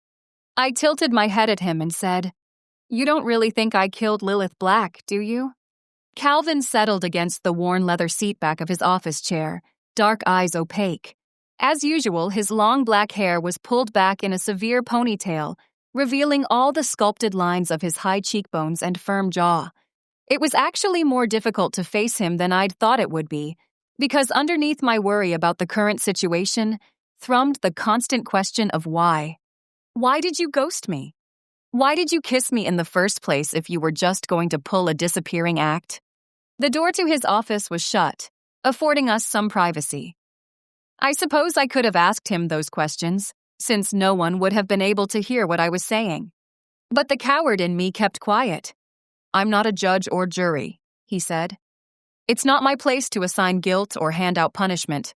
All I can do is assemble the facts of the case and then pass them on to the DA's office." He sounded deadly serious, and there wasn't even a hint of warmth in his dark eyes. A chill crept down my spine, and my stomach, already sour thanks to the stale coffee he'd poured for me as a courtesy once we reached the station, performed an uneasy flip-flop. Did he actually think I was capable of killing Lilith Black? I swallowed. I had a solstice bonfire at Chuck Langdon's ranch. It was poorly attended, and so once I was done with the ceremony, I helped Josie and Hazel load the leftover food into their cars so they could take it over to the 3rd Street shelter. I stayed awake a while longer, but I fell asleep not too long after they left. Calvin made a notation on the yellow pad that lay on the desk in front of him. "What time was that?" Good question.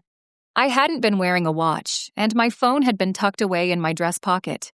And I, still an LA girl to the bone, had no idea how to tell the time by the position of the moon or the stars overhead.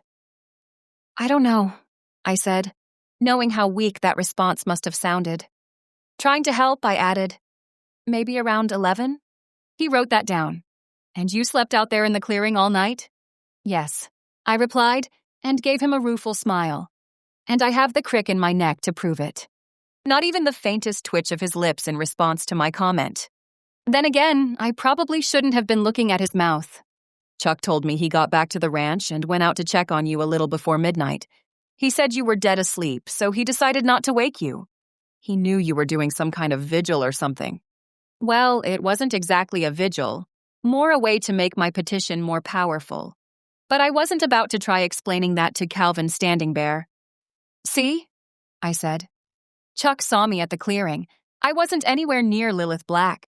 The ME's initial estimate is that she died sometime after midnight, probably around 3 or 4 in the morning," Calvin replied. "Which means there was plenty of time for you to leave the property after Chuck came by to check on you." I crossed my arms and sent him a narrow-eyed glare. "Yes, and my car was parked right next to the house. Don't you think Chuck would have heard me coming and going?" "Possibly," Calvin allowed. "Or maybe he's a heavy sleeper." While I supposed that was a possibility, I kind of doubted it.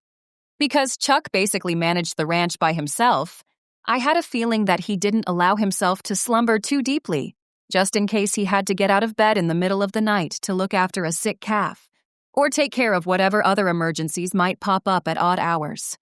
"Maybe you should ask him," I suggested. Calvin made another note on his pad. "Maybe I will."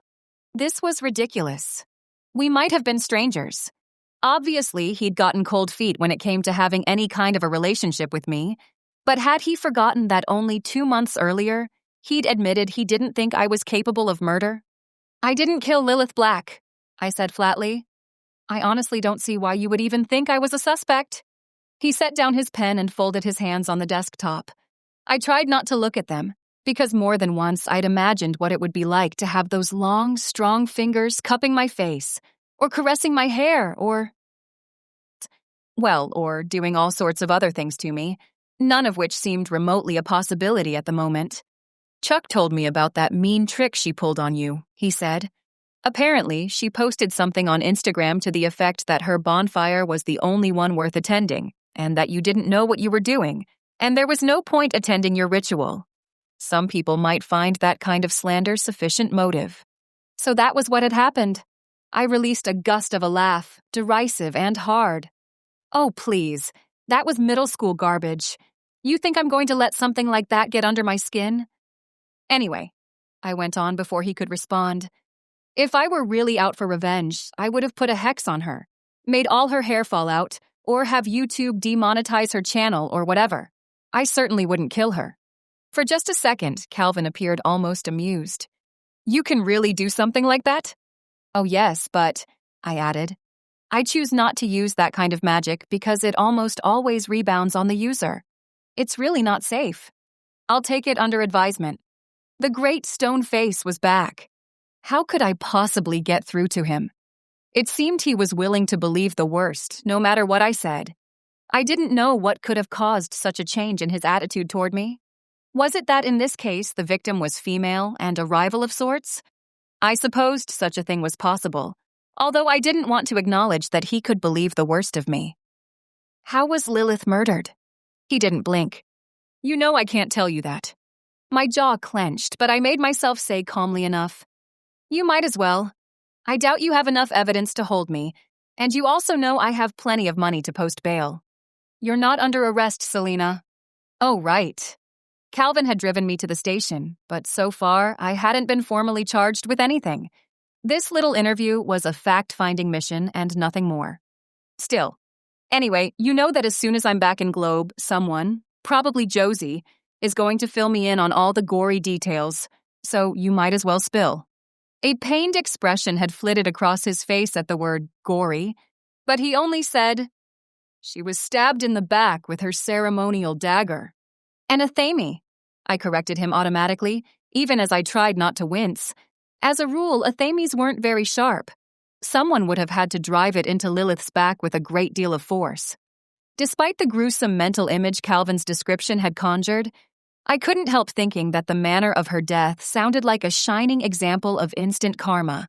What better end for a backstabbing fake witch? Right, he said, although his expression didn't shift. Was he thinking of the time he'd gone with me to my apartment to retrieve my own athame so he could have it tested for traces of Lucien Dumond's blood? Of course, those forensic tests hadn't found anything, because in that case, just as in this one, I was totally innocent. This time, though, Lilith had been stabbed with her own dagger, and so there wouldn't be any evidence on my athame. Fingerprints? I asked, knowing I sounded a little desperate. No, it was either wiped clean or the person using it was wearing gloves, which told me the murder had probably been a calculated one. You don't pause to put on gloves if you're killing someone in the heat of the moment. I supposed if it had been a crime of passion, the murderer might have stopped afterward to wipe down the knife. But if it had been sticking out of her back, doing so would have presented its own problems. Before I could say anything, Calvin pulled out a new-looking black iPhone encased in a baggie from a big manila envelope sitting on his desk. I'd also like you to tell me about this. About what? I asked. That's not my phone. No, it belongs to Tansy McCall, Lilith's assistant. He removed the phone from the baggie, entered a code, and then turned it toward me. I blinked at the screen, realizing that I was looking at the footage she'd taken the day before, when she'd accompanied Lilith on her little visit to my shop. The expression on my face as I confronted the Instagram witch made it look as though I'd just drunk curdled milk. Well, I already knew I would have made a horrible poker player.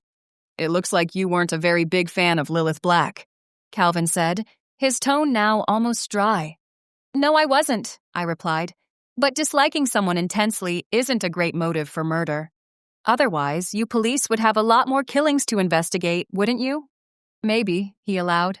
I didn't like her coming into my store when I knew her only reason for doing so was to stir the pot, I continued, especially since by then I also knew she was a huge fake. That comment seemed to get to Calvin. He straightened in his chair even as he stopped the video and set the phone back down. Excuse me? She was a fake, I repeated. She didn't know anything about real magic or the craft. It was all a show she put on to get followers on Instagram and YouTube. And you know this how? Calvin asked. Do real witches have a way of sniffing out fakes or something? Should I be flattered by the offhand way he'd called me a real witch? Probably not. No, I said. Her assistant Bowden told me. One of Calvin's eyebrows lifted ever so slightly. Why would he do that? About all I could do was shrug. I don't know. I think he likes me.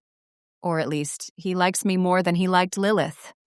I knotted my fingers in my lap and added, maybe he's the one you should be talking to, or Tansy.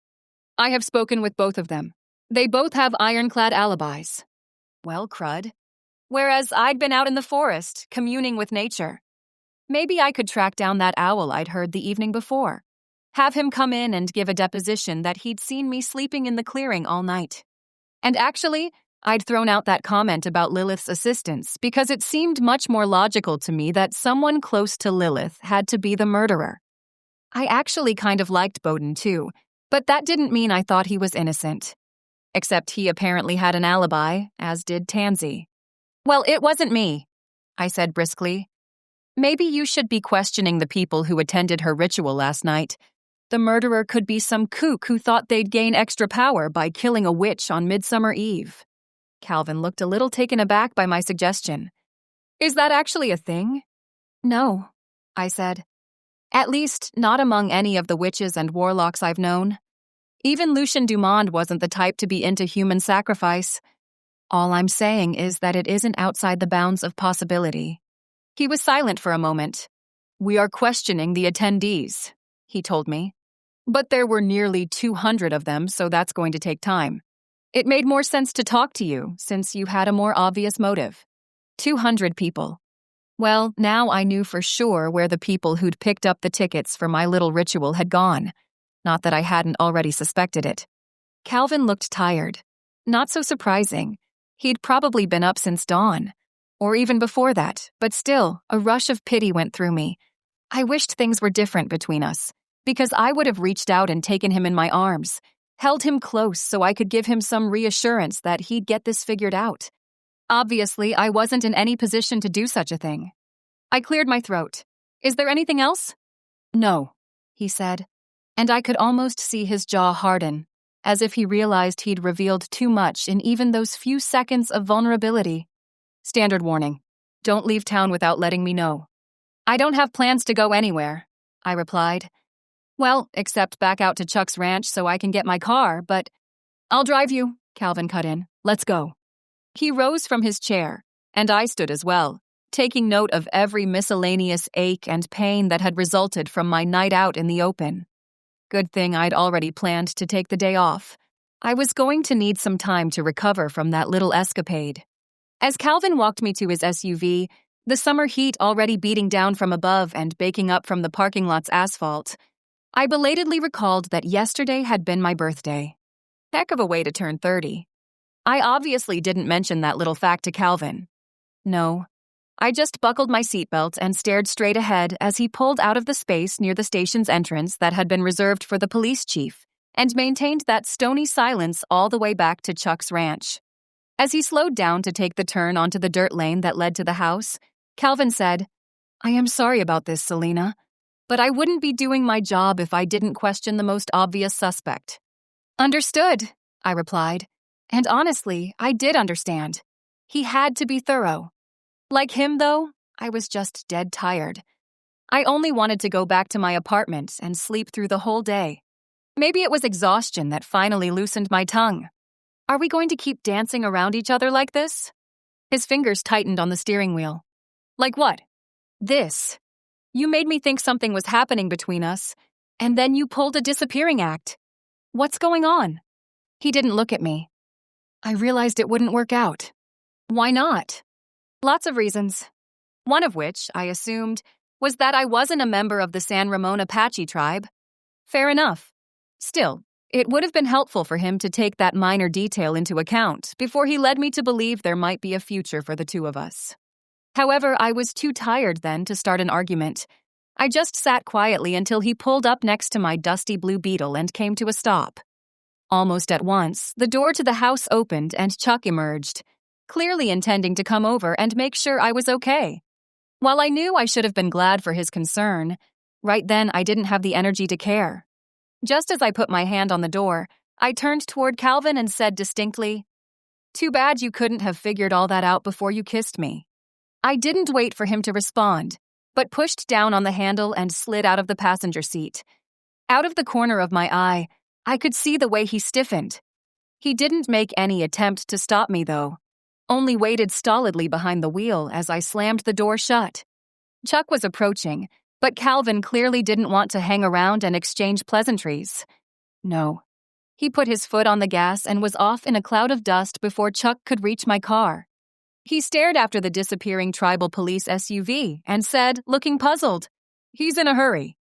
Police business, I remarked, trying not to cough from the dust Calvin's passage had stirred up. Chuck's eyebrows were quizzical, but he only said, Are you okay? I'm fine, I replied. He wanted to hear my story, but there's no real evidence connecting me to Lilith's murder, except the fact that I had a beef with her. That's not the sort of thing that'll hold up in court, though. So, you're not under arrest? Not yet, I thought. However, I only shook my head and told him, No, I'm not supposed to leave town while the investigation is open. But since I wasn't planning on going anywhere, that's not a big deal. Well, I hope they get it figured out soon. Chuck paused there, expression now sympathetic. Hazel told me it was your birthday yesterday. How about we take you out for a belated birthday lunch? I didn't miss the way he'd said we. Obviously, some progress had been made while they were off delivering all the solstice celebration leftovers to the 3rd Street shelter. But as much as I appreciated the offer, I didn't think I'd be functional by lunch. That's really nice of you two, I said. Can I take a rain check? Right now I'm so tired, I think I just want to go to sleep for the next 12 hours. I get it. He'd been smiling slightly, but he turned serious as he asked, Are you okay to drive back to your place? I can take you if you want. No, that's all right, I replied. The last thing I wanted was to have to come back out to his ranch to get my car. I was here now, and I'd drive it back to my place if it killed me. It's not far, but thanks. If you're sure. I assured him I was. In all the hubbub, I'd left my purse behind in his guest bedroom, but he handed it over to me, and then offered to follow me back to my apartment, just in case. Once again, I shot him down, but gently. After Calvin's indifference, it was still nice to have someone around who cared about me, even if it was just as a friend and nothing more. And at last, I climbed wearily behind the wheel of the Beetle and pointed it toward Globe. Maybe my eyelids drooped once or twice, but I managed to make it back to my building without incident. Once there, I parked the car and dragged myself up the stairs, ignoring Archie's recriminations after I got inside the apartment. Yes, I was late, but I'd already warned him I'd be out all night. I poured some dry food into his bowl and refreshed his water, then stumbled down the hall and went into my room, shutting the door against Archie's grousing. It felt like I was swimming through lead as I removed my shoes and dress, and I could barely keep my eyes open as I slipped into the shower for a quick spritz. Hair still damp, I put on a clean tank top and panties, and then fell into bed. My eyes shut as soon as my head hit the pillow. But just before sleep reclaimed me, the question continued to swirl in my mind. Who had killed Lilith Black, and why? Chapter 11. Bowden my time. The back door's buzzer seemed to echo in my head. I opened one bleary eye and looked at the clock on my bedside table. 2:15.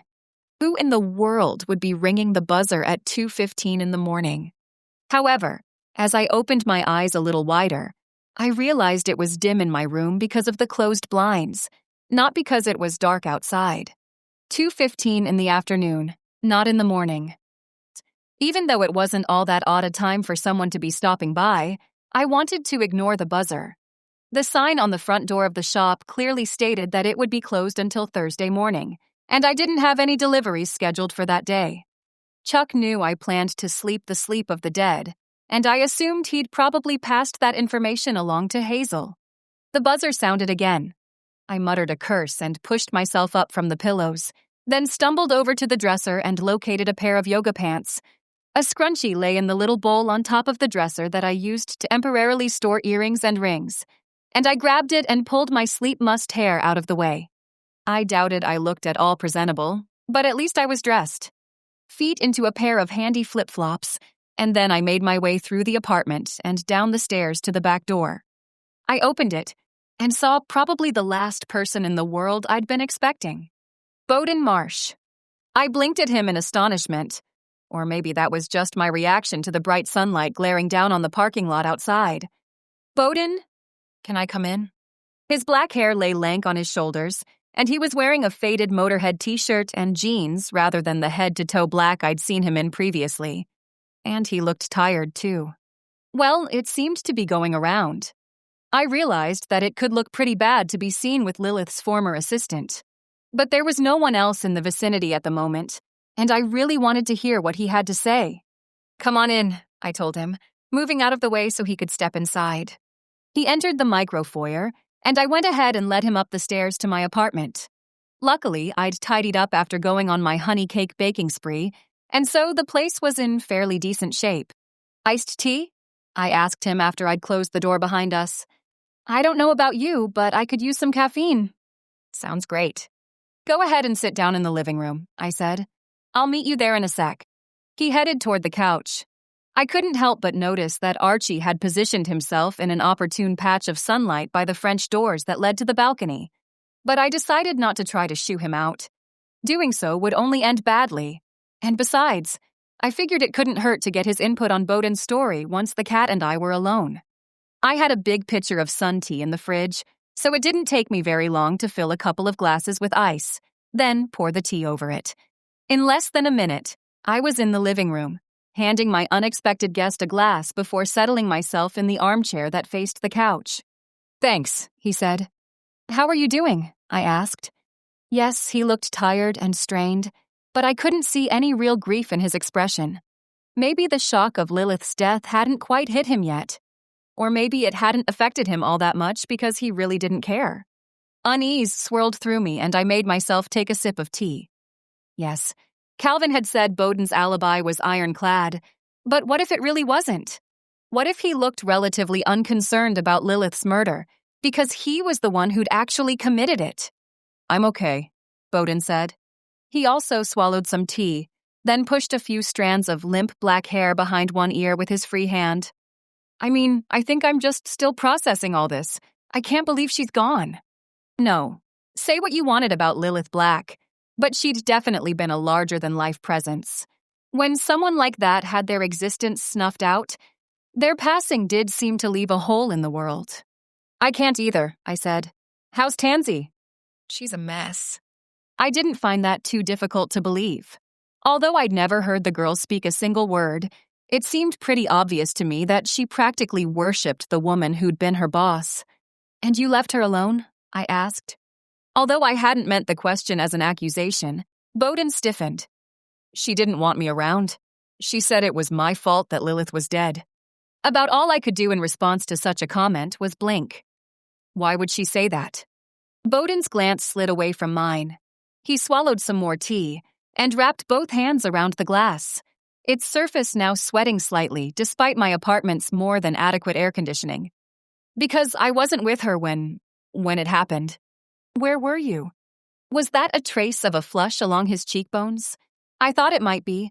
In keeping with his overall goth look, he was very pale, with not even a hint of a tan to hide his natural skin tone. I was with a girl I met at the ritual.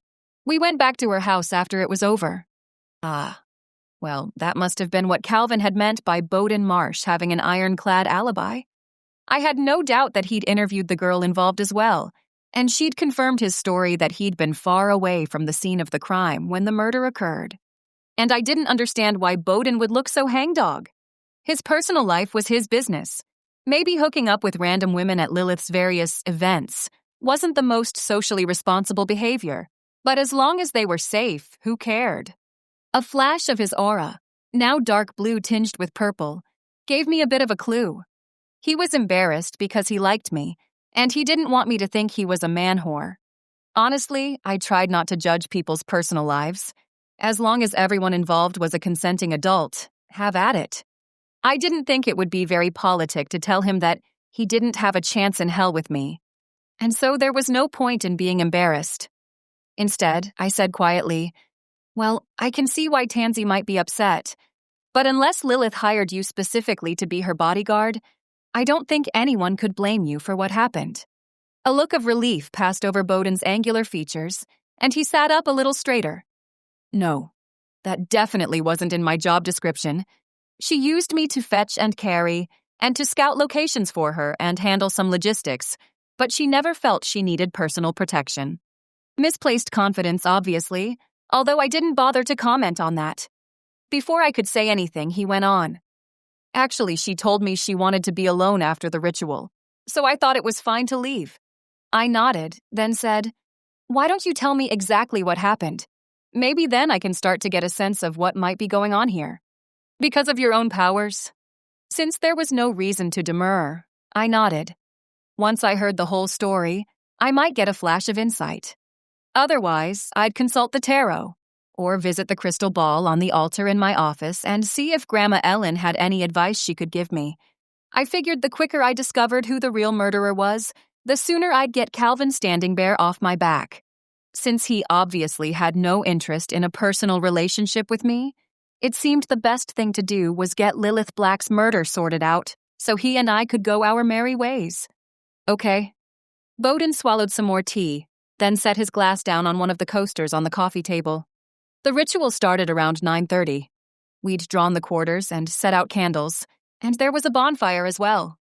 That all sounded almost exactly like my own ceremony.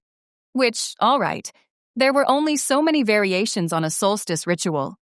Still, I couldn't keep myself from wondering if Lilith or Tansy had spied on my setup and stolen some of my ideas. The whole thing lasted for about an hour, I guess, Bowden went on. Well, more actually, because afterward people lined up to place their petitions in the bonfire.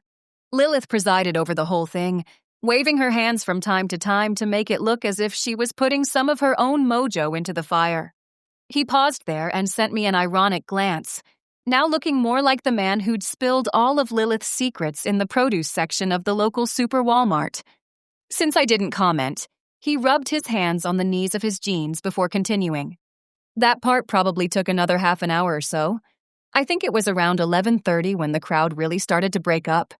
That was when I met Emily. The girl with the house? Yeah. He tucked some hair behind the other ear, revealing an impressive row of piercings, hoops and studs, and a dangling silver pentacle. We talked for a while, and she made it pretty clear that she wanted to use some of that midsummer energy with me. She was hot, so I figured, why not? About all I could do was make a non-committal sound and take another sip of iced tea. I'd never been the sort of person to indulge in casual sex with people I didn't know, so I couldn't exactly relate, even though I was actually the product of exactly that kind of hookup. Luckily, my non-response seemed to be enough for Bowden, because he went on. I was with Emily at her house for a few hours, but I decided I didn't want to stay the whole night, so I ducked out a little after 5 and came back to the Airbnb. There were a bunch of cop cars parked out front, and that's when I found out what had happened. Personally, I had to wonder if Bowden's alibi was as ironclad as Calvin seemed to think it was. Yes, the coroner had indicated that Lilith had died earlier in the night, but 5 o'clock was close enough to 4 that it had to be within the margin of error. Except, of course, for the fact that there didn't seem to be much of a motive. Even if Lilith and Bowden hadn't always gotten along, and I had to admit that I'd never seen them snipe at each other, since she seemed to mostly treat him like part of the furniture. Why would he kill the woman who was financing his apparently carefree lifestyle? And what about Tansy? I asked next. Chief Standingbear said she had a good alibi, too. Oh, she was working the site with a couple of volunteers, doing cleanup. Tansy and the people who were helping her had been taking some stuff back to the Airbnb when it happened. Once again, Bowden rubbed the palms of his hands on his knees. She's the one who found Lilith. She was lying next to the remains of the fire with her athame sticking out of her back. That was the same thing Calvin had told me, but hearing Bowden describe it in such a dispassionate way made a little shiver run down my spine. I tried to tell myself that he was handling the situation like this so he wouldn't lose it. And yet I still didn't know for sure. If he really were guilty, wouldn't his aura have looked very different? Unless the murder truly hadn't left any indelible marks on his soul. I somehow kept myself from shivering at the thought.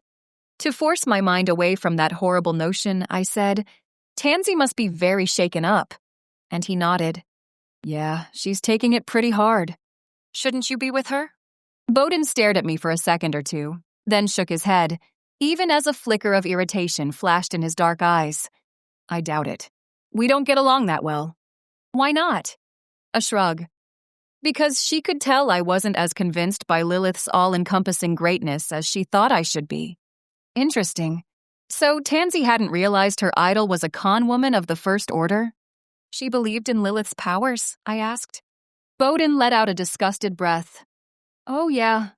It was kind of sad, actually, but Lilith loved having a little acolyte following her everywhere, worshipping her, so it wasn't as though she would have ever told her the truth. While all this was interesting, I still couldn't quite see why he'd come to confide in me. Maybe it was simply because I was the only halfway sympathetic person he knew in Globe. And so, I said, drawing out the syllable, not sure if I even knew what I'd meant to say. You're wondering why I came to see you? Frankly, yes. He didn't look offended. Actually, a faint smile touched his mouth. Because I want to know what really happened. I'm sorry you got dragged into the situation. Tansy told me that Chief Standingbear questioned you, but I know you're innocent. And I also know you're probably the only person in Globe who can get to the bottom of all this. I wanted to thank Bowden for his vote of confidence, but I wasn't so sure. True, I had a plan to reach out to my higher powers to see if I could determine who had killed Lilith Black. And yet I hadn't intended to tell anyone about that plan. I figured I'd try quietly on my own, and if that didn't work out, I'd go on to plan B. But with Bowden asking me for help, he'd know right away if I failed miserably. Which, I reminded myself, wasn't the end of the world. Magic, as I was so fond of pointing out, wasn't what you could call an exact science. Sometimes the spirit world came at your call, and sometimes it pretended you didn't exist. I'm not so sure about that, I began slowly, and he shook his head. Well, I am. I heard how you were able to discover who really killed Lucien Dumond. Why should this be any different? Because unless the killer shows up in my apartment and tips his or her hand, I doubt it's going to be that easy, I thought. The only reason why Eugene Dershowitz and Violet Clark hadn't killed me outright was because they needed me to talk to Lucian's ghost and find out where he'd hidden his will. In the end, the joke was on them, since he'd left almost everything to me anyway. Still, I didn't think this was remotely the same type of situation. I could have pointed all that out to Bowden Marsh, but I refrained. The particulars of the story hadn't made the rounds, and I preferred to keep it that way. "I'll see what I can do," I said. "Great," Bowden responded, clearly not put off by my less than enthusiastic answer. "I thought we could go to the place where she was killed, see if we can pick up any vibes." Oh boy. Although I'd done pretty much the same thing while trying to investigate Lucian's death, I didn't know if it was such a good idea this particular go-round. If Calvin caught me snooping around down there, "I'm not sure it's wise to interfere with an active crime scene," I said, and my guest deflated, slumping against the back of the couch. However, he seemed to perk up as he said, "I don't think it's active anymore. Chief Standingbear told Tansy and me that we could go back afternoon today to clear out the rest of the stuff that got left behind, so that has to mean it's okay to take a look, right?" If that was really what Calvin had said, then I supposed it would be all right. I could see how the San Ramon tribe would want the area opened up and the detritus from Lilith's ritual removed as soon as possible. However, I also knew that if Bowden really wanted me to poke around and pick up on the vibes in the crime scene, I needed to go alone. It was hard enough sensing that sort of thing when I was by myself. I knew if I had someone else around, especially someone I didn't know very well, then my chances of discovering anything useful would be much lower. "Maybe," I said. And don't take this the wrong way, I have to go alone. It's hard for me to do this sort of work with an audience." His face fell. I could tell that he really wanted to go with me, because he was just that eager to get to the bottom of the mystery, or because he'd been hoping for some alone time for the two of us. I was probably flattering myself. To my relief, though, he didn't seem inclined to push it. He tapped his fingers against his knees, almost as if trying out some sort of staccato rhythm. Since he used to be a drummer, it was probably an unconscious tick. Then he said, "I guess I can understand that. Are you sure it's safe?" Very good question. I wanted to believe that Lilith's killer had a grudge against her personally, and so I wouldn't be in any kind of danger to go poking around the clearing where she'd died. However, there was also a chance that the person, or persons, involved were still lurking in the area and would do whatever it took to ensure that the crime remained unsolved. My skin prickled. Getting stabbed in the back was not how I wanted to leave this world, even if I knew that something more waited for me on the other side.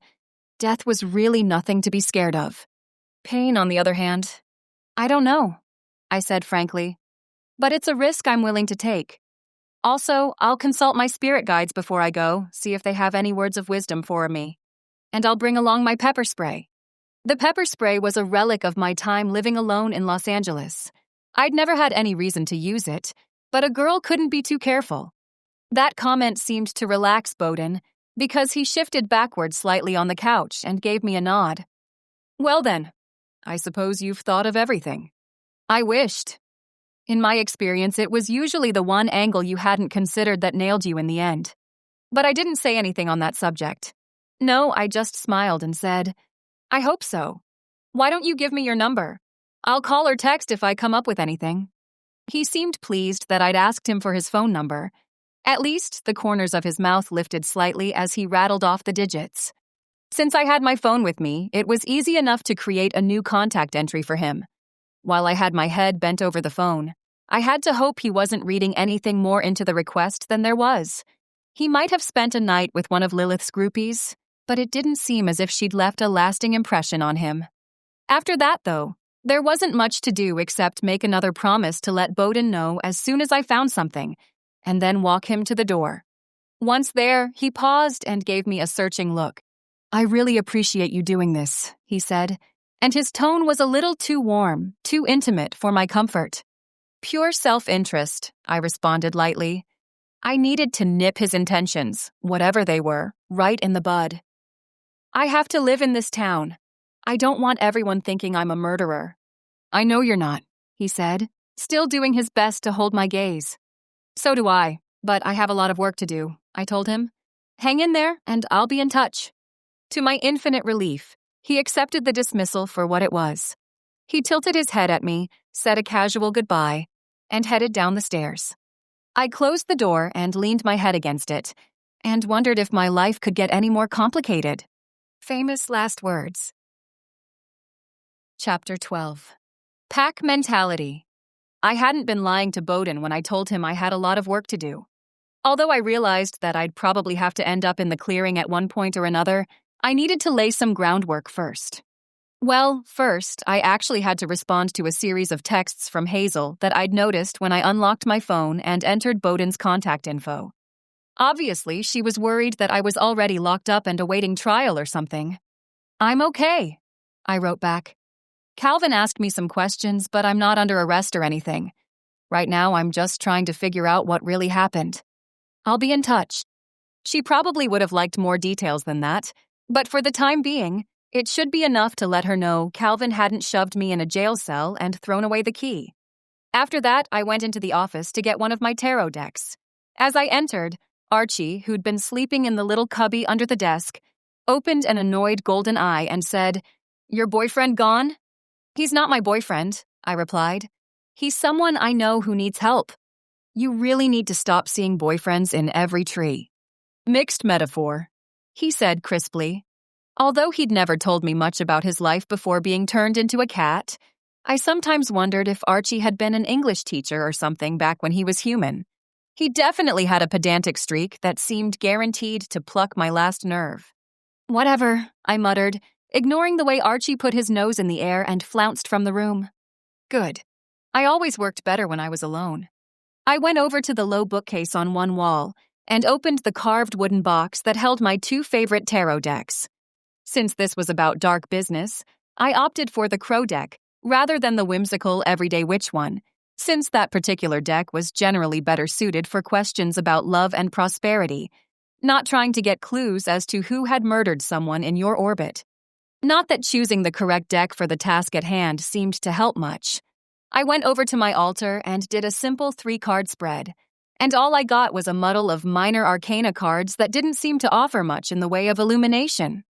Well, sometimes it took a couple of tries to get a useful result. However, after doing 3 more spreads and getting similar responses, I shuffled the Crow deck and put it back in the box, and got out my Everyday Witch cards. No soap. The responses were even worse, if possible.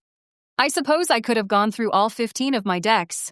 Yes, I was a tarot deck hoarder, sue me. But I already knew that if the universe wasn't vibing to a particular means of divination, it was time to move on. My pendulum and a bag of runes sat on my altar, and yet I decided there wasn't much point in consulting them, either. No, it was obviously time to move on to the big guns. I reached for the crystal ball on its heavy wooden stand and settled it closer to me. Thank the goddess, it had survived being flung at Eugene Dershowitz without suffering any lasting damage except a couple of very small nicks. I had no reason to believe I'd have any trouble contacting Grandma Ellen with a new crystal ball, but frankly, enough of my life was still new and strange. I didn't want to deal with breaking in a new crystal ball on top of everything else. For a moment, I allowed myself to sit quietly, to put the tumult of the past 24 hours behind me so I could achieve the mental stillness necessary for spirit work. True, my grandmother tended to pop up in the crystal ball without a lot of effort on my part, and yet I still thought it was a good idea to keep up the routine, just so I wouldn't lapse into any bad habits. Then I focused on the image of my mother's mother, a woman who would always remain perpetually pretty and in her early 40s because of her untimely death from uterine cancer. Not that she ever seemed particularly troubled that her mortal life had been cut short. She appeared to be just fine with the afterlife she was currently living. Her face appeared in the crystal ball, blue eyes a shade or two lighter than mine fixed on me, blonde hair waving around her oval face. "Selena," she said, "it seems that tragedy has fallen on your little town yet again." I didn't ask her how she knew what had happened to Lilith Black. The spirits in the Summerlands generally seemed to have a pretty good idea of what was going on in the mortal plane, even if they weren't exactly what you could call omniscient, and were definitely detached from the drama of human life. "Unfortunately, yes," I replied. "The tarot isn't giving me much to work with. I was hoping you might have some insights." She closed her eyes for a moment. While I doubted she would come right out and tell me who had murdered Lilith Black, I still hoped she could point me in the right direction to find the clues that would solve the mystery. The crystal ball remained cool under my hands. Sometimes it warmed to my touch, but not that day. Since there didn't seem to be much rhyme or reason to the sensation, I'd come to believe it didn't mean a whole heck of a lot. Grandma Ellen's lashes, thick and dark, lifted, and she stared straight at me. "You need to go to the clearing at 9 o'clock tonight. If you do that, you'll find the answers you seek." "Why 9 o'clock?" I asked, although I knew it generally wasn't a good idea to question a spirit guide's utterances, even if the spirit guide in question was your own grandmother. Honestly, I wasn't thrilled about the thought of wandering around alone in the dark in a place where two people had met violent ends. Even though I knew Lucian's ghost was long gone, that didn't mean Lilith's spirit might not be lurking around somewhere, and I sort of doubted she'd be in a good mood. At any rate, it seemed much safer to head over there during full daylight. Much less chance of getting ambushed that way. 9 o'clock, my grandmother repeated, her tone almost sharp. She sounded like a woman letting her child know what would happen if they kept offering her any sass. "All right," I said wearily. Might as well admit defeat. It just wasn't smart to go against advice from your spirit guide. 9 o'clock it is. You want to tell me why? Her eyes narrowed, but the quirk of her pink lipsticked mouth seemed to speak of some secret amusement. "I already told you. That's how you'll find the answer you've been seeking." And she winked out, leaving the crystal ball clear and empty. Great. I suppose I could have pleaded with her to return and give me more clarification, but I had a feeling that would just make her cranky. Once a spirit had made her pronouncement, she really didn't like to be disturbed. Okay then, I'd head out at a little before 9 o'clock, and I'd make sure I was armed with my pepper spray and a walking stick I'd bought at Odds and Ends, a store down the street that sold a little bit of everything, including hiking supplies. The stick was a sturdy piece of burnished oak with a raven carved near the top. It had been made by Lou Foster, a local artisan, and I figured it would do well enough as a weapon in a pinch if my pepper spray failed me. Now all I had to do was wait for the fateful hour. As I drove away from my apartment, Globe was sleepy and dark. The place wasn't known for being a party town, especially on a Wednesday night. Archie had asked a couple of questions, but since I'd been there to feed him and make sure the schedule was maintained, he didn't seem too worried about me wandering around in the woods after dark. "Try not to get yourself killed. It would be most inconvenient," he said, then curled up on the seat of my favorite armchair. That was probably a display of affection. For him. Or he was just worried about who would feed him if I ended up getting axe-murdered in the pursuit of truth. The moon was up, though, nearly full and shining brightly enough that I probably could have gotten by without the flashlight I'd brought along. I parked as close to the spot as I could manage, noting how the ground showed the dusty tracks of multiple tires, and the way the grass had been crushed by the pressure of hundreds of feet. Hopefully, the area wouldn't take too long to bounce back, especially once we started getting those mythical summer monsoon storms. I'd put on jeans and my hiking boots, so I figured I should be set for poking around. Honestly, I didn't know much about investigating a crime scene, although I told myself that wasn't really the point. Calvin and his deputies had already been out here and hadn't found a single piece of useful evidence. No, I was here to discover the things that couldn't be seen with the naked eye, to try my best to pick up the vibrations of violence. The idea was a little unsettling, but I'd been through something similar before. Once again, though, I had to hope I wouldn't encounter Lilith's ghost. Lucian's howling, barely intelligible shade had been bad enough during our first meeting, and he'd actually been kindly disposed toward me. An overtly hostile spirit would be an order of magnitude worse. Fighting back a shiver, I moved through the trees, dead leaves crunching under the tread of my hiking boots. The sound seemed far too loud, and I did my best to lighten my step, even as I wondered if my heart was beating hard enough for anyone or anything else to hear. As I'd expected, the clearing was empty. At the center lay the remains of the bonfire, not much left to mark the spot except a ring of stones and a couple of mostly consumed logs. I wondered why Bowden and Tansy hadn't come back to get rid of the detritus, since it sounded as though the San Ramon tribe wanted the place cleared out as soon as possible. Maybe Bowden had decided to wait until I'd finished my own investigation, fearing that any disruption of the site might make it harder for me to pick up the vibrations there. Speaking of which, I paused a foot or so away from the fire and pulled in a breath. The faint scent of wood smoke seemed to still hang in the air, and underneath that I could smell the mossy dampness of the river a few yards away, and something drifting on the wind that might have been dry grass, still warm after baking in the sun all day. The back of my neck tingled, although I couldn't really feel anything here. It wasn't like the time when Lucian's spirit had stirred up the wind and tugged at my hair. No. This particular night felt almost deadly still, although underneath the quiet, I could somehow sense the wrongness of the place. Too many deaths in this spot, I supposed. When this was all over, someone needed to come back here and smudge the living crud out of the place. The faintest rustle of dead leaves reached my ears, and I sidled over to a cottonwood tree, slipping behind it even as one hand tightened on the walking stick it held, and the other gripped the pepper spray I'd slipped into one pocket. Was the killer returning to the scene of the crime? Cold inched its way down my spine as I realized what had made that sound. A big coyote, ears pricked up and tail held at attention, entered the clearing. It paused for a moment, seeming to survey its surroundings, and then began sniffing around the remains of the campfire. Could it smell me?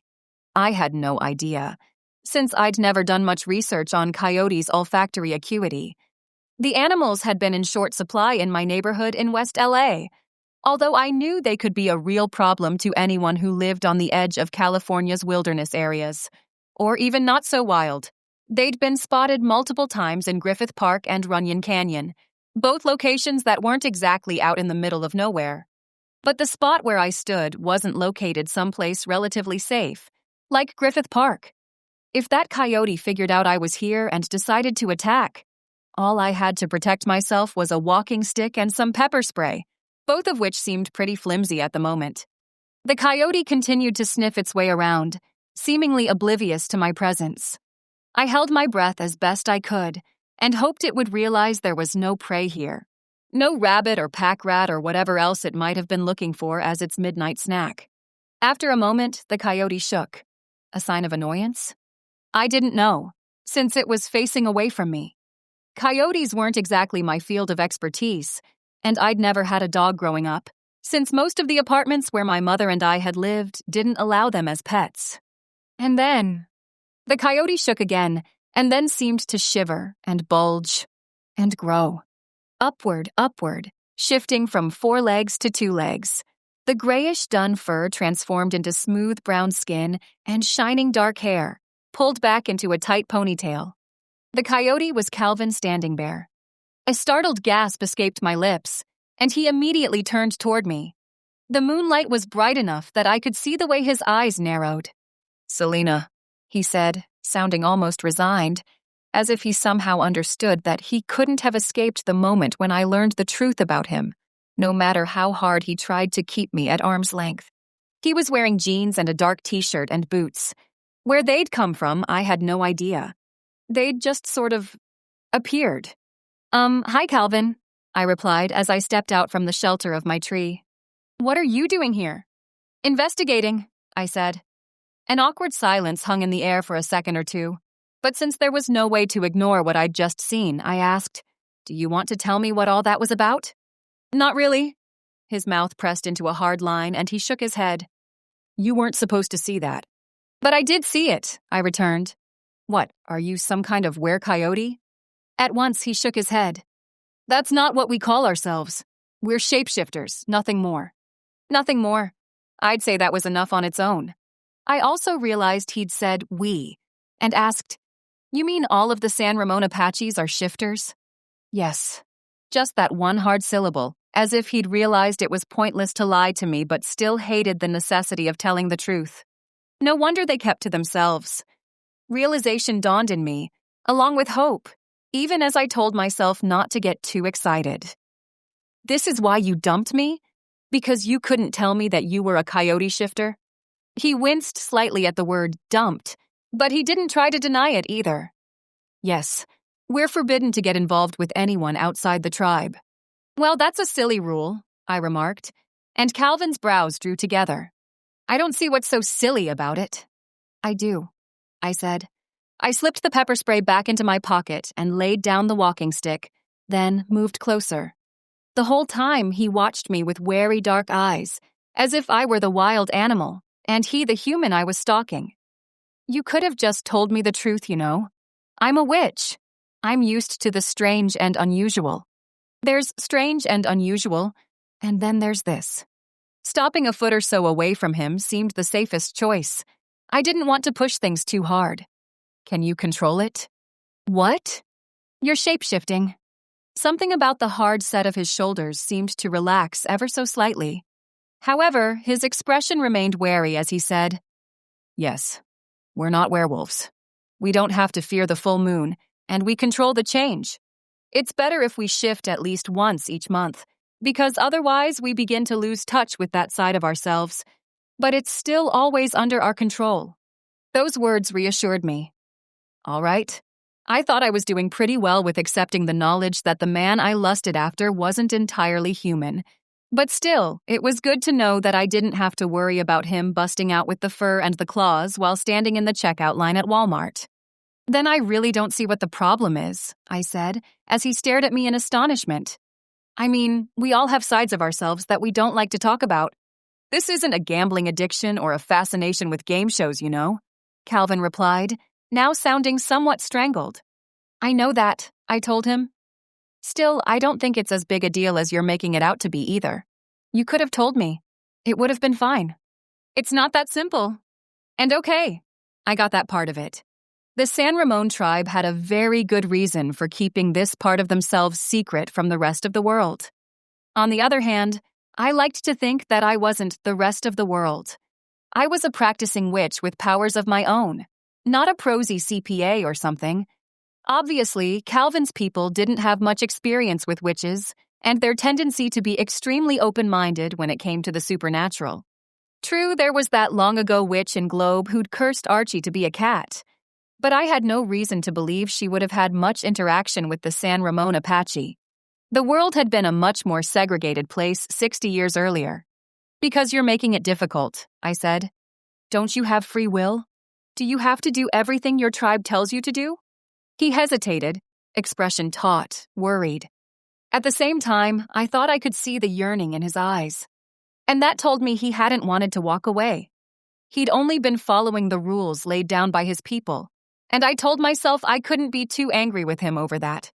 But as far as I was concerned, some rules were made to be broken. I already know the worst, I went on. Or at least what some people might consider to be the worst. And I honestly don't care. I'm also very good at keeping secrets. No one will ever find out because of me. Calvin's hands clenched into fists. Even in the moonlight, I could see the muscles standing out on his arms. This had to be unbelievably difficult. As much as I wanted to step toward him and wrap my arms around him, I knew I needed to stay put. He knew how I felt, and now he had to decide what to do about it. Then he said, I think you're going to get me into a lot of trouble. Right before he closed the distance between us with one quick stride and pulled me into his arms. That kiss was everything I'd hoped for and more. Strong, passionate, tasting faintly of mint, which made me wonder if he'd been chewing gum before he turned into a coyote to scout the crime scene. The kind of kiss that made sweet waves of warmth flow all through my body. The clearing spun around me, all moonlight and dappled leaves and cool night air, and I clung to him, knowing he'd hold me up, wouldn't allow my suddenly weak knees to let me collapse to the ground. It could have been a century, or only a couple of minutes. I didn't know, and I supposed it didn't really matter. What mattered was that I was pretty sure I never wanted to kiss anyone except Calvin Standingbear for the rest of my life. He seemed a little overwhelmed, too. As he pulled a few inches away, shock and wonder flared in his night-dark eyes. When he spoke, though, his tone was almost rueful. Now I know why I was trying to avoid you. Excuse me? I returned. How in the world could he view that kiss as anything except utterly amazing? I somehow sensed that our chemistry would be combustible. Oh. Well then, I suppose I could understand why he'd felt the need to back off. No point in lighting a fire when you knew you'd have to immediately put it out. I snuggled against his chest, heard the strong, steady beat of his heart, felt the rock-hard firmness of his body beneath my cheek. "And what did you get for avoiding the unavoidable?" I asked. "2 wasted months." He chuckled. "Better than 2 years." "True." I lifted my head and gazed up at him. "And you're not going to take off on me again?" "No," he replied, even as his arms tightened around me. I have absolutely no idea how I'm going to explain this to my family, but I don't see why you have to explain anything, I said firmly. You're a grown man, and I'm a grown woman. And you're a shifter, and I'm a witch. It's all fine. I'm not sure the tribal elders will accept that logic, but okay. A caressing brush of his hand over my hair, and then he released me, taking a step back. I'll deal with them later. I decided to let it go. After all, he'd clearly made the choice to be with me. And that choice had to have been a difficult one.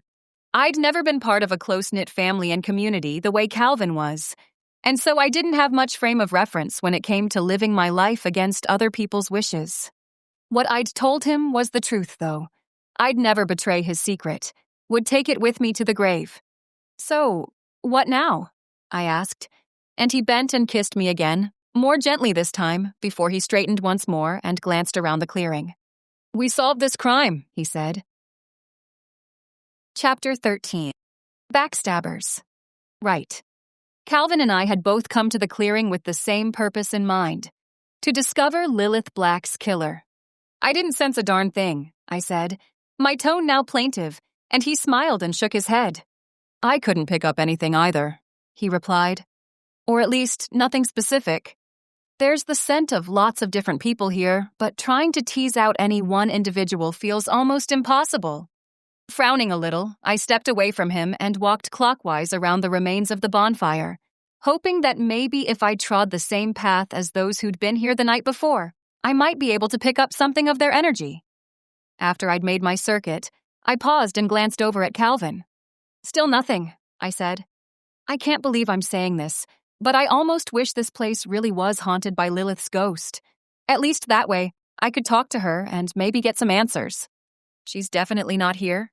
Not that I can tell. I tucked a strand of hair behind my ear and looked around once again.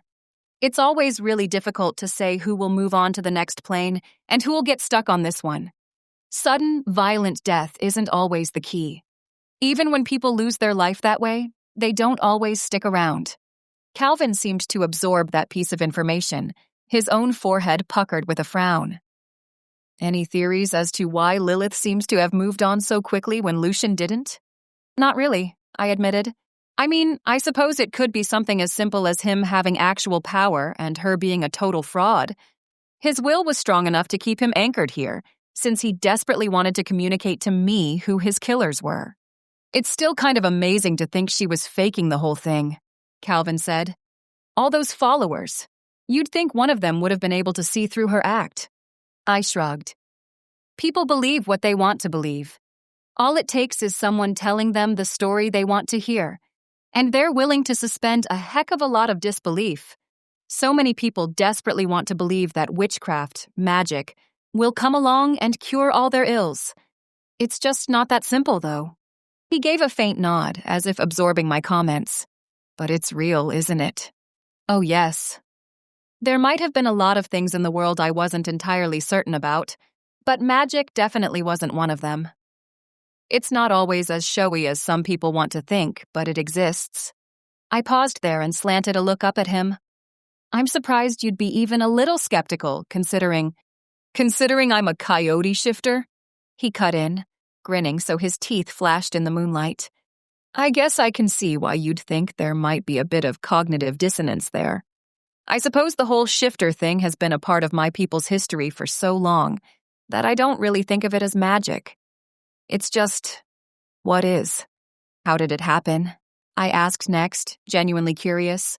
After all, an entire tribe of people who could change their forms and morph into coyotes wasn't exactly the sort of thing you ran into every day. The legends say that one of the San Ramon Apache's chiefs fell asleep in the lair of a coyote one night while out hunting, but we don't really know for sure. Calvin looked away from me then, gazing off into the distance as if searching for that long-forgotten spot. It was many, many years ago, long before the colonizers came to this continent. So, at least 500 years. I had to remind myself that Calvin's people had lived on this same land for generation upon generation. Back then, they wouldn't have called themselves the San Ramon Apaches, since even I knew that was a name bestowed upon them by their Spanish conquerors. Well, whenever and however it had happened, clearly, the San Ramon people had learned to live with their peculiar talent. At the moment, I was just glad that Calvin had decided not to allow it to be a barrier between us anymore. And, as he'd said a few minutes earlier, we had a crime to solve. I was very, very glad that he'd said we. Unlike the case of Lucian's murder, Calvin didn't seem inclined to tell me to butt out this time. Probably because he knew I wouldn't listen anyway. I wish we had something more to go on, I said, and his expression hardened, signaling that he'd recognized the change of subject. I do too. He looked around the clearing, then let out a disgusted-sounding breath. But there were just too many people in this spot recently to have any one individual come through clearly. Same problem when we first swept the crime scene. There were so many footprints, so much physical evidence like cigarette butts and discarded tickets, that kind of thing, that I doubt we'll be able to make much sense of it.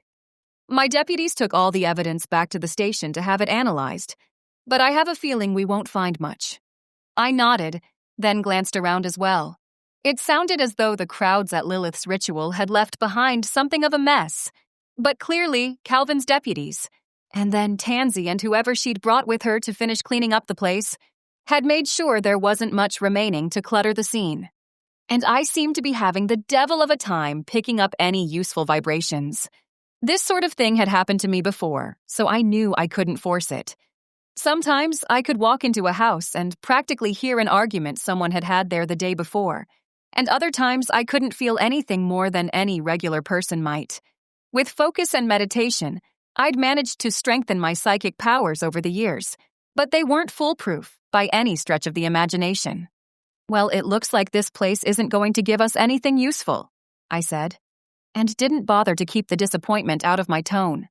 I couldn't even be irritated with Grandma Ellen's advice, since all she'd said was that I would find the answer I was seeking. At the time, I'd thought she was referring to the mystery of Lilith Black's death. Now, of course, I realized she'd really been talking about the question of why Calvin had walked away from our budding relationship. It wasn't an answer I'd expected, but I could live with it, especially since it looked as though things between us were back on course.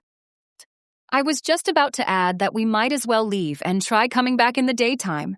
Not that I thought a bit of sunshine would provide any more clues than what we'd already found, when a sudden flash of an image appeared in my mind. It was so unexpected that I clapped my hand to my forehead and winced.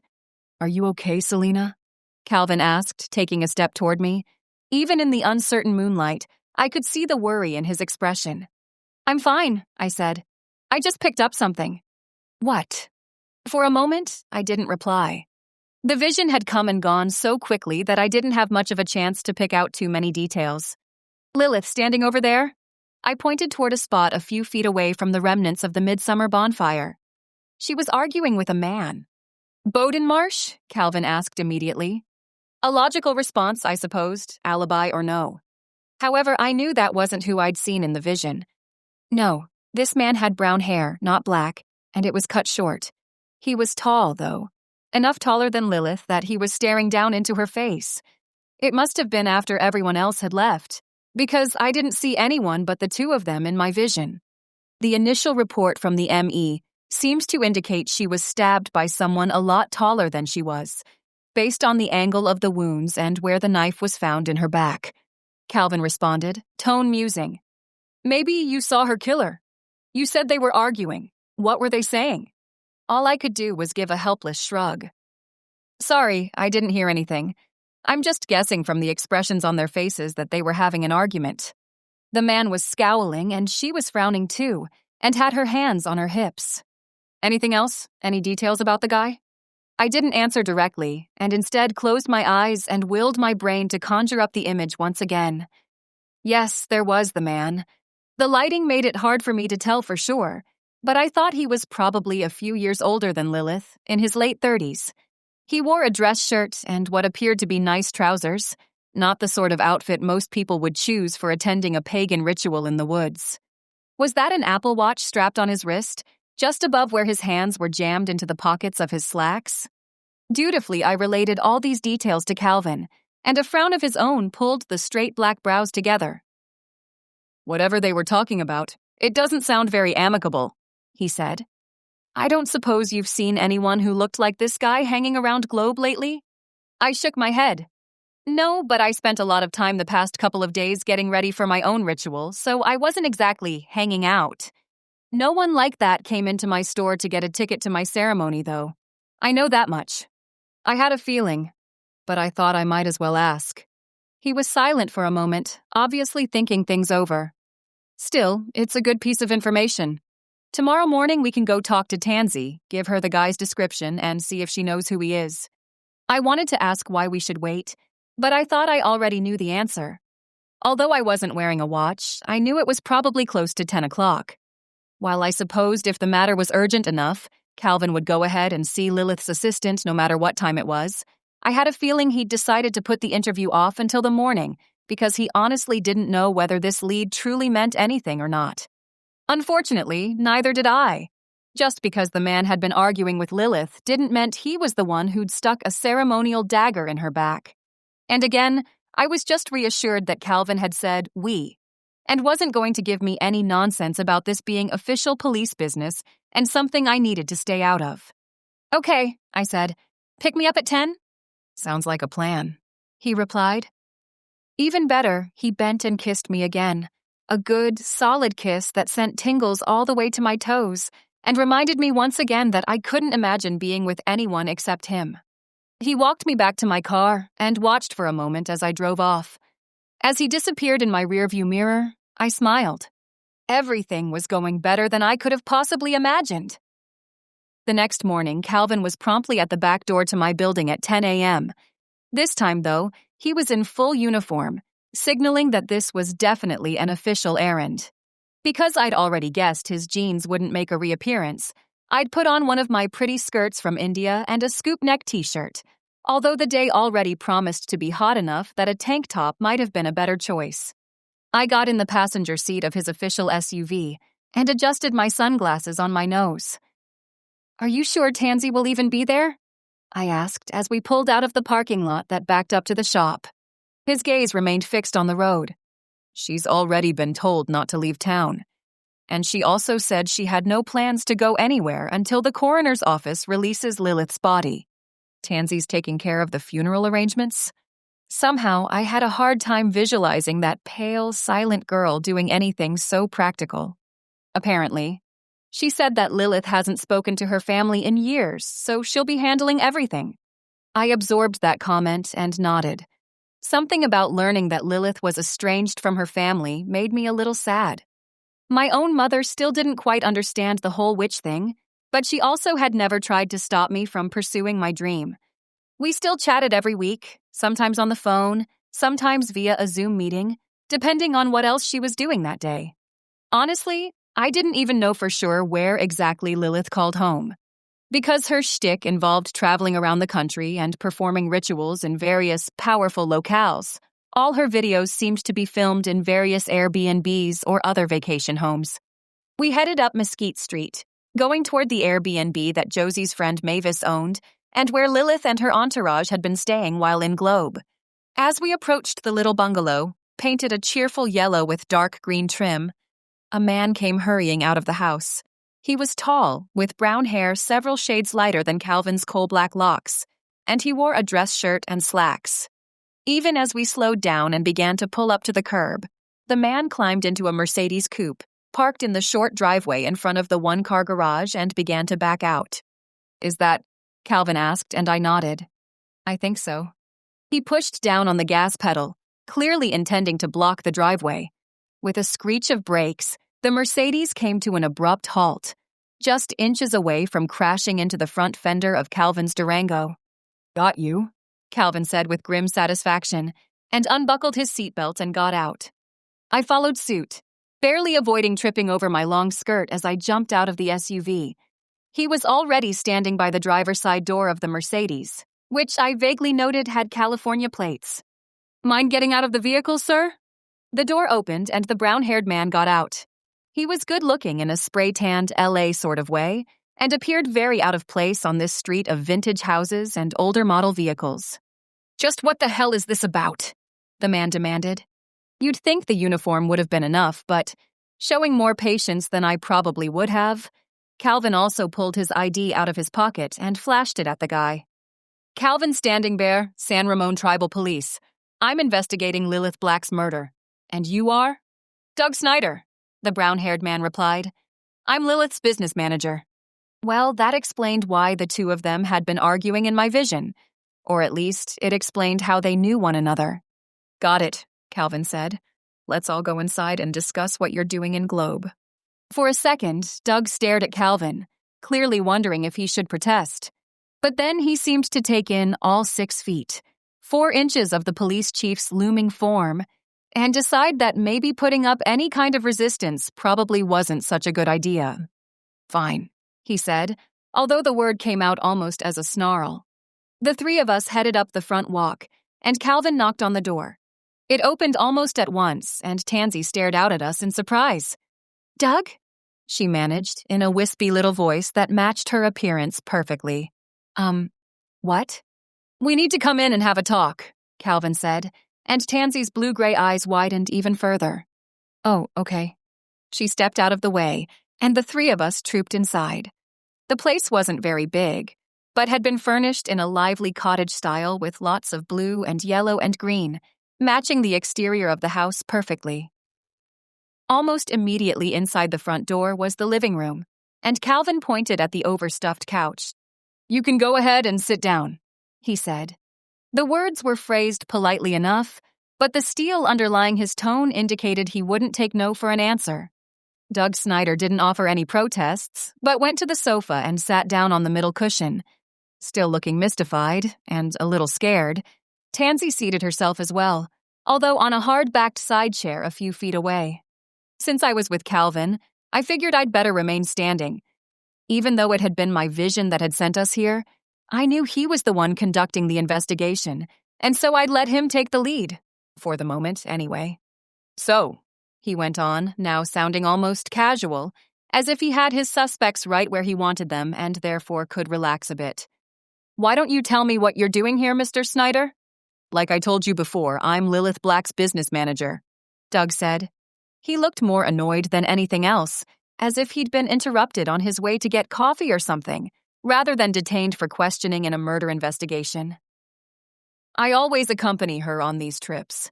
I got hung up with some business in LA, though, so I drove out yesterday afternoon." He paused there and squinted up at Calvin. "That's all you need to know." Not even a blink in response to the other man's snotty tone. "Oh, I'll be the one to decide what I need to know," Calvin responded. "And it's probably a good idea if you cooperate, Mr. Snyder. If you don't want to talk here, I can always put you under arrest and take you to the station for questioning. I guarantee that won't be nearly as comfortable as what we're doing now." Doug Snyder's spray tan wouldn't exactly allow him to turn pale, although he did look a little pinched around the nose and mouth. "Under arrest for what?" "For the murder of Lilith Black," Calvin said easily. "A witness saw you arguing with her only a few hours before her death.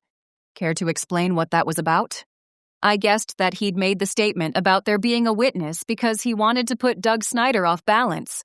At the same time, I had to wonder if a psychic vision would be admissible as evidence in court. I noticed how Calvin hadn't said who that witness was, or how they'd managed to see an argument Doug probably had thought was private.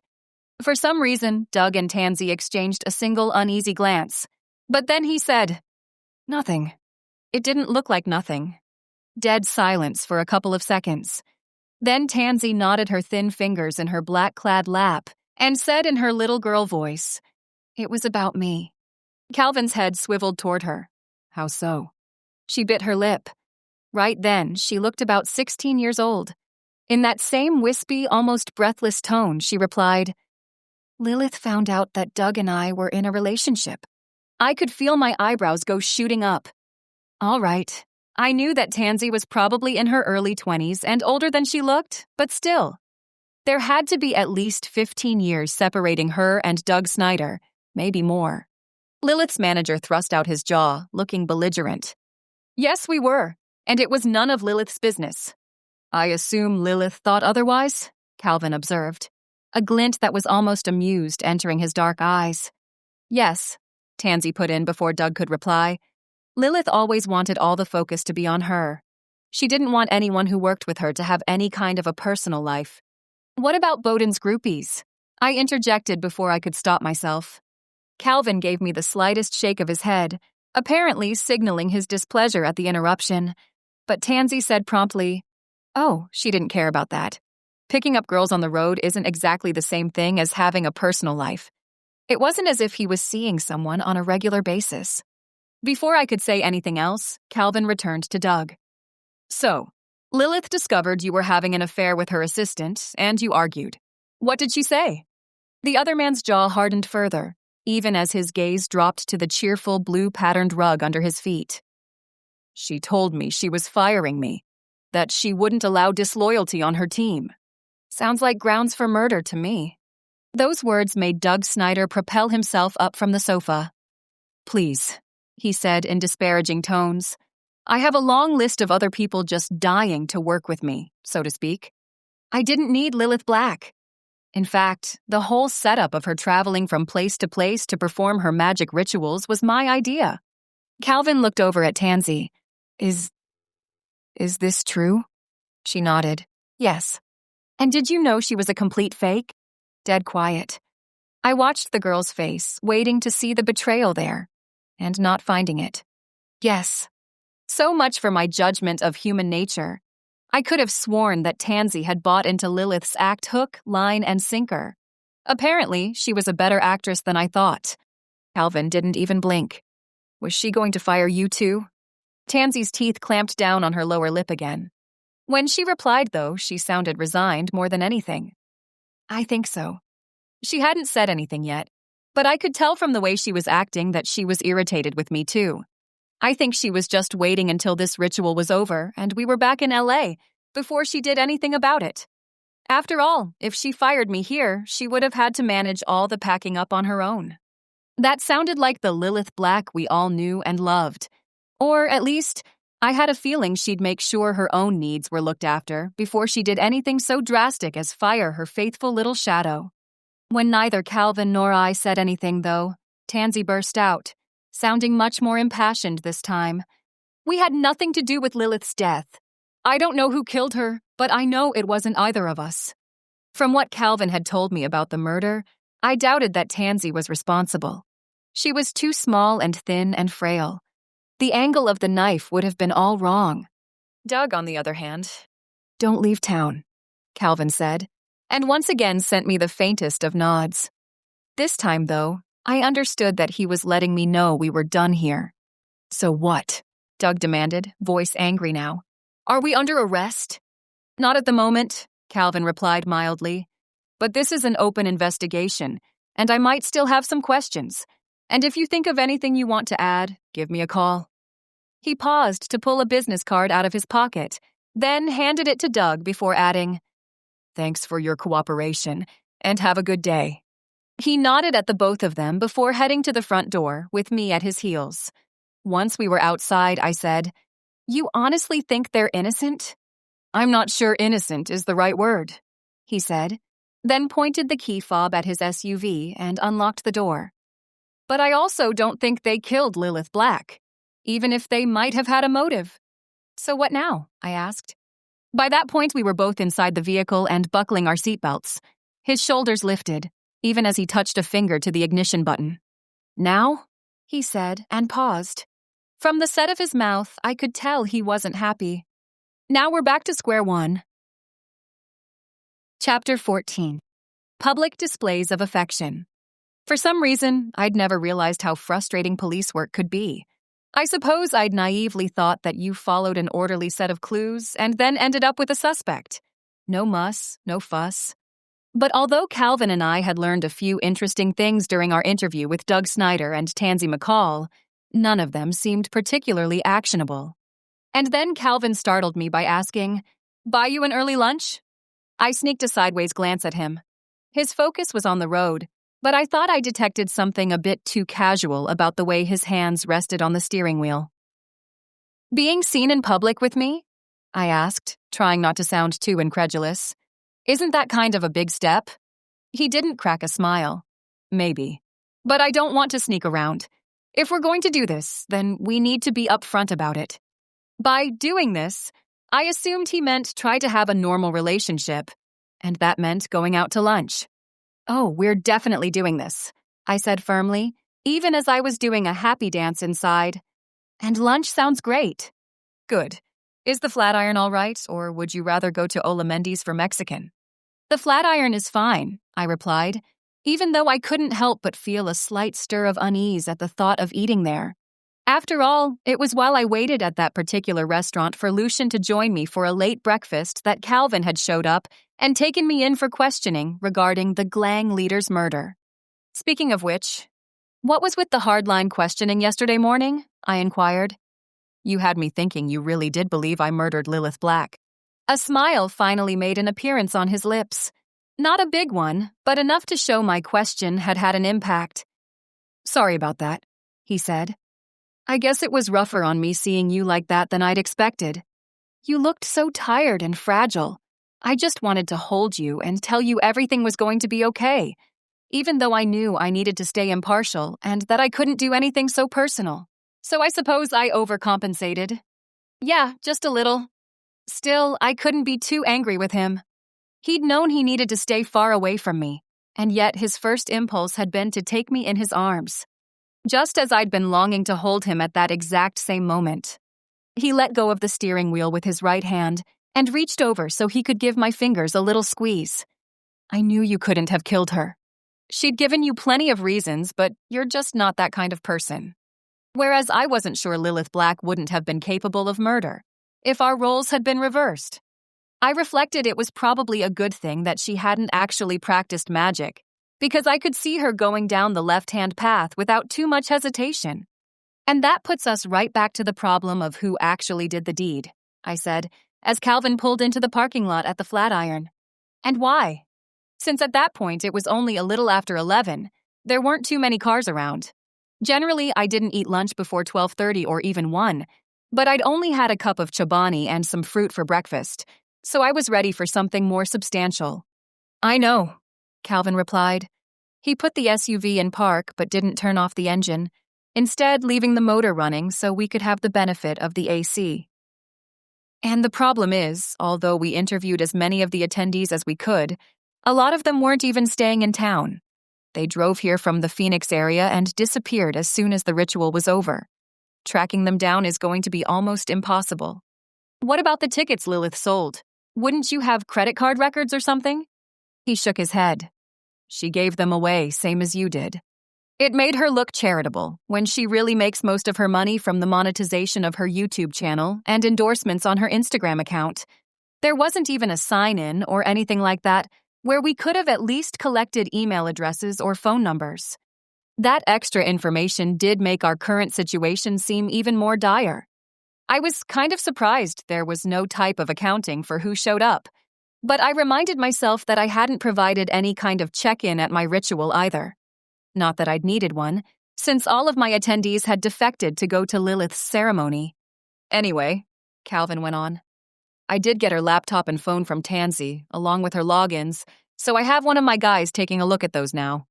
I'm just hoping that if the killer was someone who actually knew her, there might be a clue hidden somewhere in her texts or in her social media accounts. Because if there isn't..." The words trailed off, and the broad shoulders under their khaki uniform shirt seemed to hunch slightly. He didn't have to finish the sentence. If Lilith really had been murdered by a stranger attending the ritual, someone who had promptly disappeared to Phoenix or wherever, then we might never track him down. That would be a definite black eye for the San Ramon Apache tribal police in general, and Calvin in particular. The murder of someone with as high a profile as Lilith Black didn't just go away overnight. People would be talking and speculating about the crime for quite a while, at least until the next sensation came along. "Well," he said, his tone changing abruptly, "let's go in and get some food. I never had a chance to eat breakfast because I went into the station early today, and I'm running on coffee and not much else. No arguments from me. I opened the door and got out, and Calvin shut off the engine and came to meet me so we could walk into the restaurant together. I noticed a few lifted eyebrows as we entered, but no one said anything, and we took a seat at a booth in the corner without overhearing any murmurs. He looked supremely unconcerned as he took a menu from the restaurant's owner, Ingrid, who was playing hostess that day, and ordered some iced tea. I asked for some as well, and we were left alone with our menus. Since I'd gotten the hint that Calvin didn't want to discuss the case in public like this, I figured I might as well bring up a neutral topic of conversation. Do you think we'll have an early or late monsoon this year? From the half-amused, half-pained expression that flitted across his face, I got the impression that he thought my change of subject was ham-handed at best. However, he played along, responding, "Hard to say. We've been dry for a couple of years, so some people think we're due for a change. I suppose we'll find out one way or another if we're patient." Patience had never been one of my virtues, but I got his point.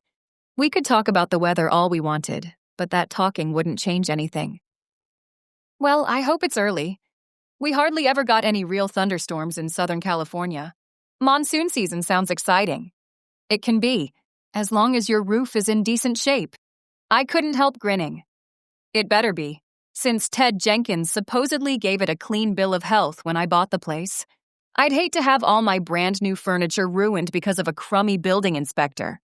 Oh, if Ted looked it over, then you're in good shape. Calvin set down his menu as Ingrid approached and ordered a grilled chicken sandwich with a side salad.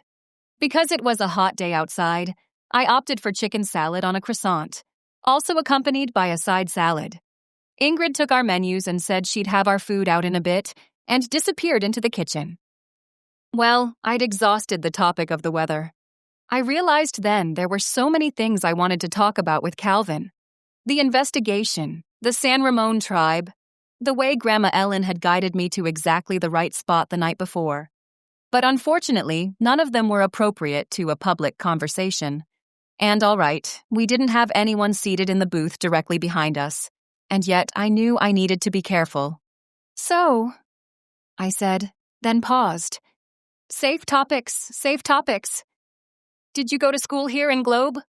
Another one of those knowing smiles curved his mouth. I tried not to stare at it too hard, just because then I'd start thinking about how it felt when he kissed me. And I didn't want to get all hot and bothered in the middle of a restaurant in Globe at 11 in the morning. Not until high school, he replied. We have our own K-8 school in San Ramon. But by the time we hit high school, we have kind of a handle on things, if you know what I mean. I did. Even though I had to wonder if a bunch of shape-shifting teenagers with rampaging hormones were actually that capable of keeping their coyote sides in check. But I supposed the San Ramon tribal elders knew what they were doing. If nothing else, it was probably a good idea to have some integration with the community in Globe, even if the San Ramon Apache mostly kept to themselves. Before I could say anything, though, Calvin went on. And what about you? I shrugged. Typical Southern California upbringing, I guess. I grew up in the valley, mostly in Sherman Oaks. You don't sound like a valley girl, he said, still smiling a little. Oh, I trained that out of myself. Which really wasn't that hard. I just made sure to sound like the people I saw reading the news or in my favorite TV shows. And honestly, the pure valley girl stereotype was just that. A stereotype. I'm not saying there weren't women in the San Fernando Valley who sounded like that, but they were in the minority. Anyway, I went to Cal State Northridge for a couple of years and then dropped out. I knew an ordinary degree wasn't going to help me with what I really wanted to do with my life, which was being a psychic. He said it in a matter-of-fact way, with none of the condescension I was used to from most people. Then again, with his background, he also had to be open to the fact that there was a lot more in heaven and earth than your regular person on the street might believe. Yes, I replied. I realized pretty early on that I had a gift. Luckily, my mother didn't try to keep me from using it. She's back in California? I nodded. Yes, she got married about 7 years ago. I didn't bother to add that the man she'd married was her former boss. There hadn't been any hanky-panky. He'd been divorced for years when they got together. But it still sounded kind of weird if you didn't know all the particulars. If things worked out between Calvin and me, then at some point I'd give him the whole story. And your father? This was starting to sound like another interrogation. I sipped some iced tea and said, "He's just a guy she hooked up with. They were never really together." "So he's not a part of your life?" "Oh, we keep in touch," I replied. "He always paid child support and saw me around the holidays, that kind of thing. But my parents knew better than to try to get married because of me. He was a drummer in a band when they met." Calvin took in that bit of information without blinking, for which I was grateful.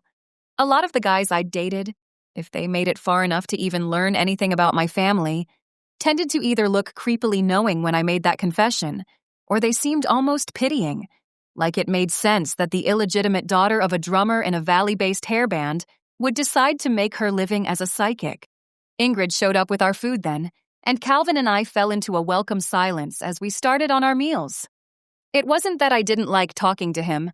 The low, smooth sound of his voice was appealing enough without all the fabulousness of the total package. But I wished we could have been discussing the case. I might not have been a suspect anymore, and yet it was still something we needed to resolve. A horrible thought struck me. What if the killing wasn't entirely personal?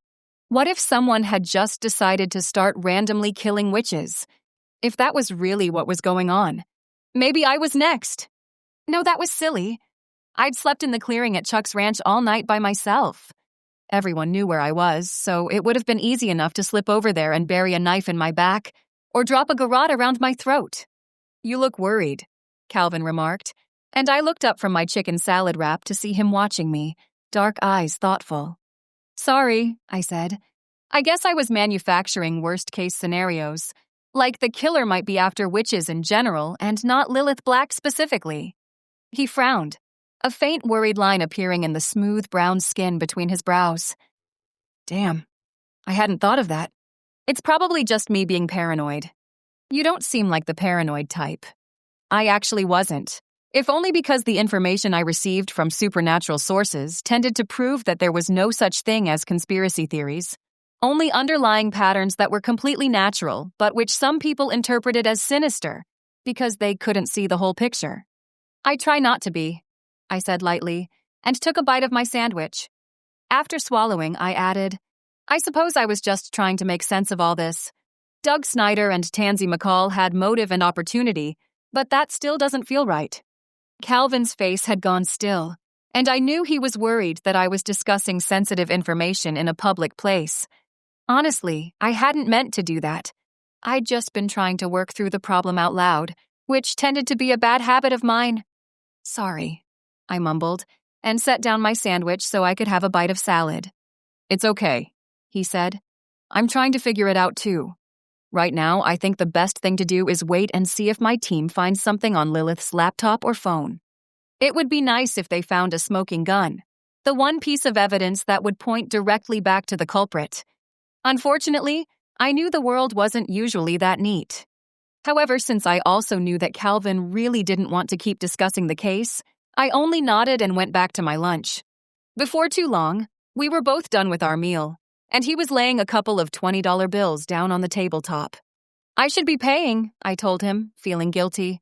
I had no idea how much he made as chief of the San Ramon Tribal Police, but I doubted it could compare to the inheritance I'd gotten from Lucien Dumond, even if I'd been pretty dedicated to making sure large chunks of that money went to local charities. "I asked you to lunch," he replied without hesitation. "Maybe sometime you can make me dinner again." "Love to," I said. "How about tonight?" The question got me a grin, which I'd hoped it would. "Maybe. Can't say for sure. I might be putting in some overtime today." Right. He was working on an active murder investigation, even if he didn't want to be openly discussing it at the moment. I couldn't help being a little disappointed, though. Still, I managed to smile and say, "Rain check?"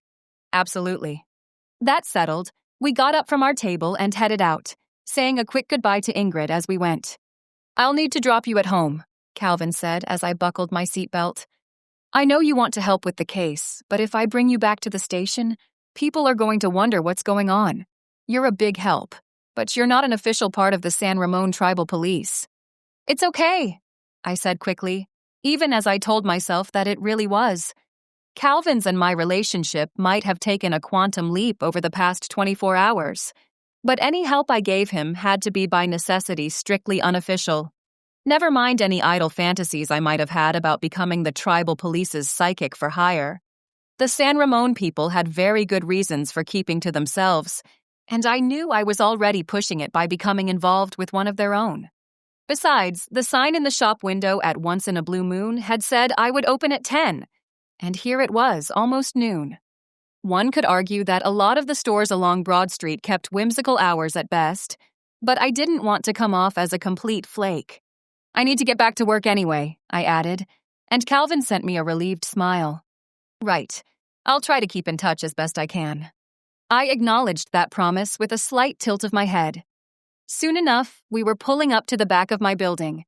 He turned off the engine, and I lifted an eyebrow. I figured I'd see you inside, he said. Just in case there really are any serial witch killers on the loose. From the glint in his eyes as he spoke, I guessed he really wasn't too worried about me getting ambushed by an axe murderer. No, I had a feeling I knew exactly what he wanted. That hunch was borne out soon enough, because as soon as we were inside with the door safely closed behind us, he gave me another kiss, this one faintly flavored with honey mustard. Which was fine. I happened to love honey mustard. It was a good, long kiss, one from which I emerged feeling slightly dizzy and not at all inclined to head into an afternoon of mundane work behind the counter at my shop. No. What I really wanted to do was drag him upstairs to my apartment and do unspeakable things to him. I'd just shoo Archie out into the hallway for the duration. However, I knew that wasn't going to happen. Mostly because Calvin pulled away immediately afterward, saying, "And now I really need to get going. With any luck, that kiss'll hold me for a bit. If not," I said with a grin, "I'd be all too happy to drive over to the police station and give you a booster to see you through the rest of the day. Don't tempt me." He touched my cheek, a caress that sent a delicious shiver through my body. "I'll try to call you if we come up with anything.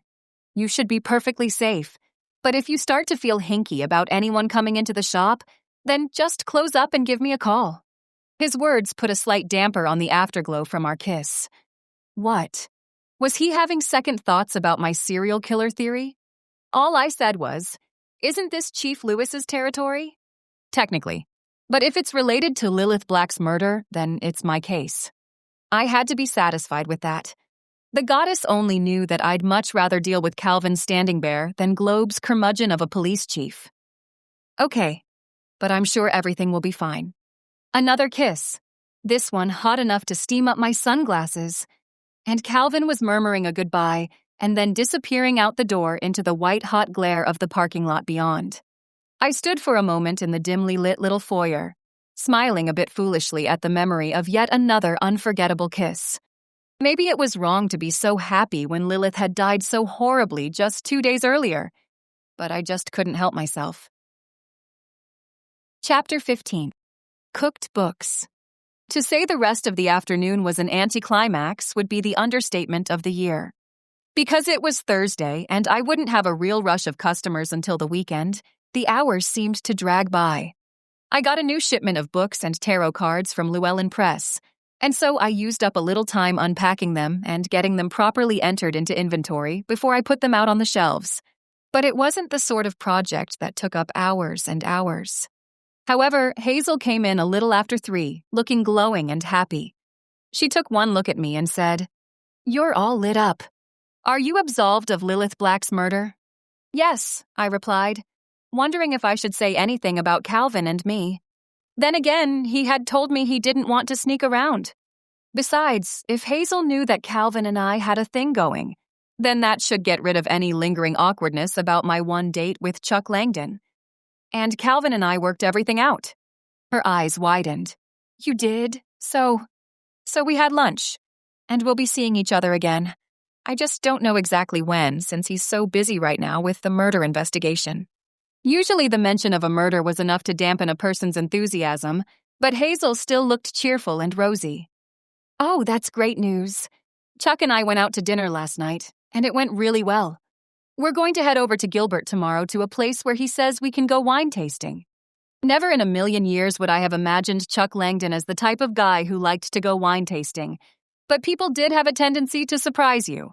Or maybe he'd suggested the activity because he knew it was the sort of thing Hazel would enjoy.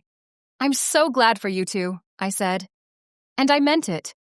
Chuck and Hazel were both extremely nice people, and they deserved to be happy. "You'll have to report back on the wine tasting. It sounds like something Calvin and I might want to try when he isn't so busy." "I will. There are also a lot of places in Scottsdale for that kind of thing, but we'll probably wait for the fall when it isn't so hot." Was Gilbert appreciably cooler than Scottsdale? I had no idea, since I was only slowly coming to any kind of knowledge about the greater Phoenix area. Maybe Gilbert simply seemed more doable because it was so much closer. "Anyway," she went on, "I just wanted to check in because I was worried about you. The last time we talked, things didn't seem to be going so well. I'm glad that you and Calvin patched things up, and that no one thinks you could have had anything to do with Lilith's murder. That might have been taking things a bit too far. After all, I hadn't done a poll of Globe's residents to see what they thought of the situation. But I supposed just the visual of me going about my business, clearly a free woman, had probably done a lot to dispel anyone's suspicions." "I hope so," I said lightly, figuring I might as well leave it there. "Maybe sometime after this investigation is behind him, Calvin and I can get together with you and Chuck to do dinner or something." As I spoke, though, I hoped I wasn't getting ahead of myself. Maybe Calvin wasn't a double date kind of guy. Hazel nodded, looking pleased. "Oh, that would be fun. Let me know." "I will." She left soon after that, and I tried to keep myself busy by reorganizing some of the books that had gotten out of alphabetical order, and then wandering around the shop with a feather duster. The place was already pretty much dust-free, but at least it looked as if I was doing something. I made myself stick it out until 5, mostly because I'd come in late and it would have looked extra bad to close early on top of that. It was with a sigh of relief that I locked the front doors, turned off the lights, and headed upstairs to my apartment. As I went, I got out my phone and checked it for any missed calls or messages. Not a damn thing. Well, Calvin had told me that he'd get in touch when he could. I had to believe the investigation must have consumed his entire day. Archie was nowhere in evidence when I entered the apartment. Well, since I'd had lunch so early, his own midday meal had only been delayed by 10 minutes or so, and therefore he didn't have much reason to be irritated with me, especially since I was home from work right on time and he didn't have to worry about dinner. A quick peek told me the cat was sleeping in his bed in the office. I grabbed my laptop from the desk and headed back out to the living room, figuring I might as well start looking up some fun new recipes for whenever it would be okay to have Calvin over for dinner. As I surfed around on Pinterest, however, I realized I'd never told him anything about Archie. I'd need to broach that subject at some point, if only to let him know our meals, and anything else, wouldn't be quite as private as he imagined. Maybe I should offer to cook Calvin a meal at his house. That seemed safer. And besides, I was jonesing to try out that gorgeous Viking 6-burner stove of his. I also realized we hadn't seen hide nor hair of Bowden Marsh when we went over to the Airbnb, where supposedly all of them had been staying. He couldn't have left town already, could he? No. Calvin had told everyone in Lilith's group they needed to stay put during this initial phase of the investigation. More likely, Bowden had decided to make himself scarce as soon as he heard Doug Snyder was coming over. I had to believe that if Lilith knew about Tansy and Doug's affair, then Bowden probably did too. He seemed like exactly the sort of guy who would want to remove himself from an awkward situation and stay far, far away. On an impulse, I closed my laptop and set it on the coffee table, then pulled my phone out of the skirt pocket where I'd stowed it. No missed calls or messages, but that wasn't why I wanted to look at it. Instead, I opened Instagram and checked my most recent post, the one about my preparation for the ritual. It had gotten a handful of likes, including a couple of forlorn comments from people who said it sounded like fun and they wished they could come, but it was way too far to travel. I tried not to sigh. It seemed as though the people who were actual fans were the only ones who hadn't come to Globe at all. The other thing I noticed was that my follower count had dropped precipitously, from a high of almost 200,000 to only a little more than 6,000. Had word about the debacle spread so quickly that everyone had dropped me like the proverbial hot potato? It sure seemed that way, and I really couldn't find it within me to care. After all, I'd already decided to delete the whole thing anyway. This experience had told me social media and I definitely weren't a good combination. Whether my prosperity spell had backfired or whether Lilith and Tansy had been meddling behind the scenes, I couldn't say for sure, although both prospects sounded equally plausible. All I knew for certain was that I'd be all too happy to say goodbye to Instagram after this was all over. In the meantime, since I had the app open, I thought I might as well check out Lilith's feed. There was a tear-stained video posted by Tansy, telling everyone in her breathy little voice what had happened and how they were now trying to figure out what to do with Lilith's account.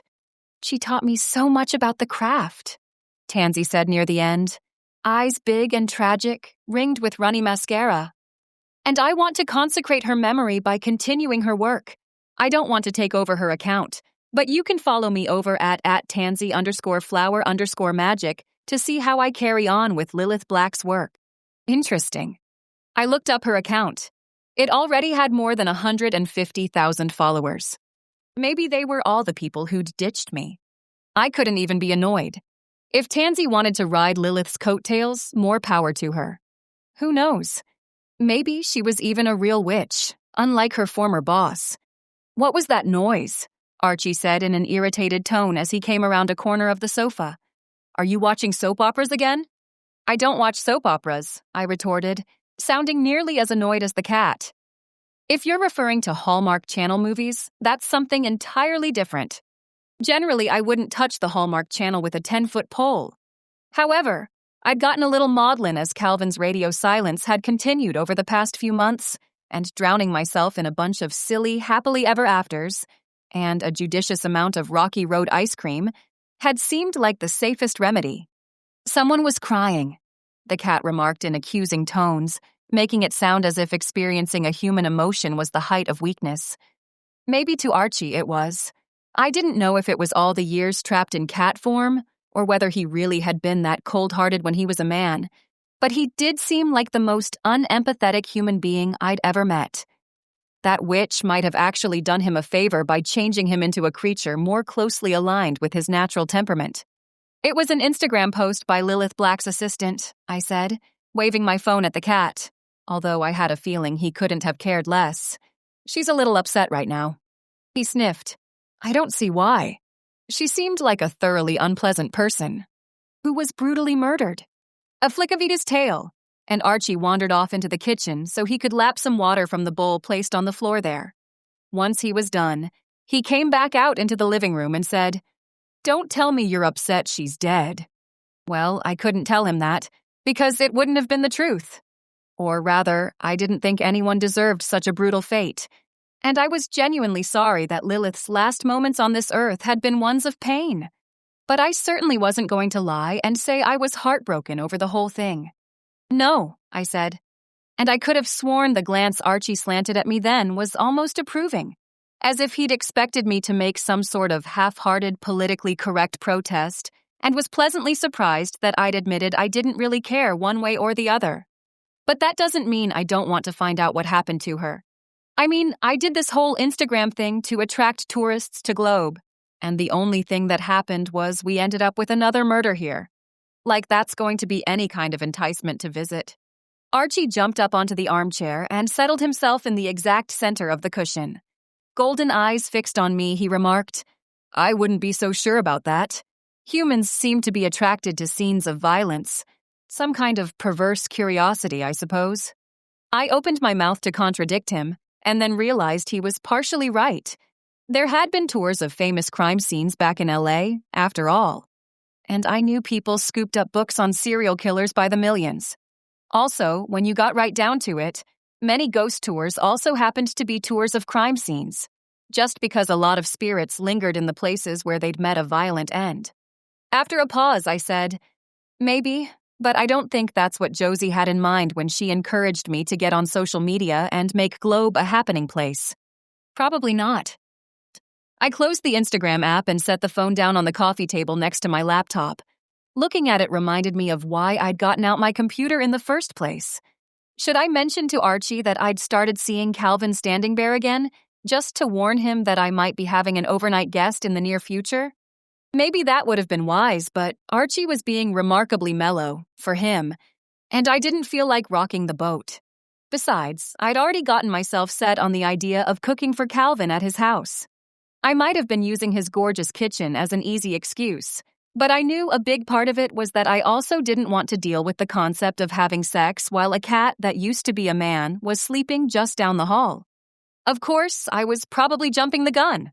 Our kisses told me Calvin and I had some serious chemistry, but it would probably be a good idea to have at least a couple of proper dates before we took that kind of step. I just hoped I could hold out that long. Every time our eyes met, it felt like someone throwing a lit match on gasoline-soaked rags. My phone gave a single clear chime just then, telling me I had a new text message. I grabbed for it and checked the home screen. Calvin.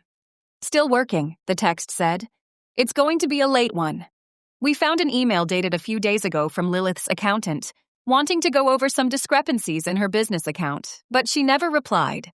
It came in right before the ritual, so maybe she read it and thought she'd answer the next day when she had more time. A day that had never come for her. I couldn't help experiencing a twinge of sadness at that thought, just because I knew it was such a common thing for us mortals. We put things off, always thinking we had more time. However, I pushed the melancholy away and reread the message. Discrepancies in her business account? That could have meant almost anything. But maybe the accountant had wanted to phrase the email in a neutral way, since he, or she, didn't have all the facts yet. Who would have access to Lilith's accounts? Doug Snyder, probably. He was her business manager, after all, and there was definitely something about the guy that rubbed me the wrong way. However, I had to admit that an instinctual dislike of a person didn't necessarily equate to actual guilt, even though my gut feelings about people tended to be fairly accurate. And Tansy? That was harder to say. She was Lilith's assistant, but had Lilith trusted her enough to give her access to her bank accounts? I had no idea.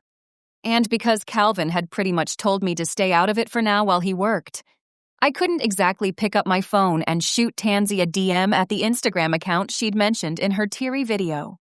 That sort of restriction would have put a lot of people back to square one. However, I had resources that most people didn't. Archie appeared to have slipped off into one of his innumerable naps while I was reading Calvin's text. I got up from the sofa and tiptoed into the office, then shut the door behind me. It wasn't so much that I cared whether the cat knew what I was up to, and more that I simply didn't want to be interrupted. A brief glance at the box that held my 2 favorite sets of tarot cards, and then I shook my head. Maybe the cards would be able to provide a few useful clues, but I had something far more important in mind.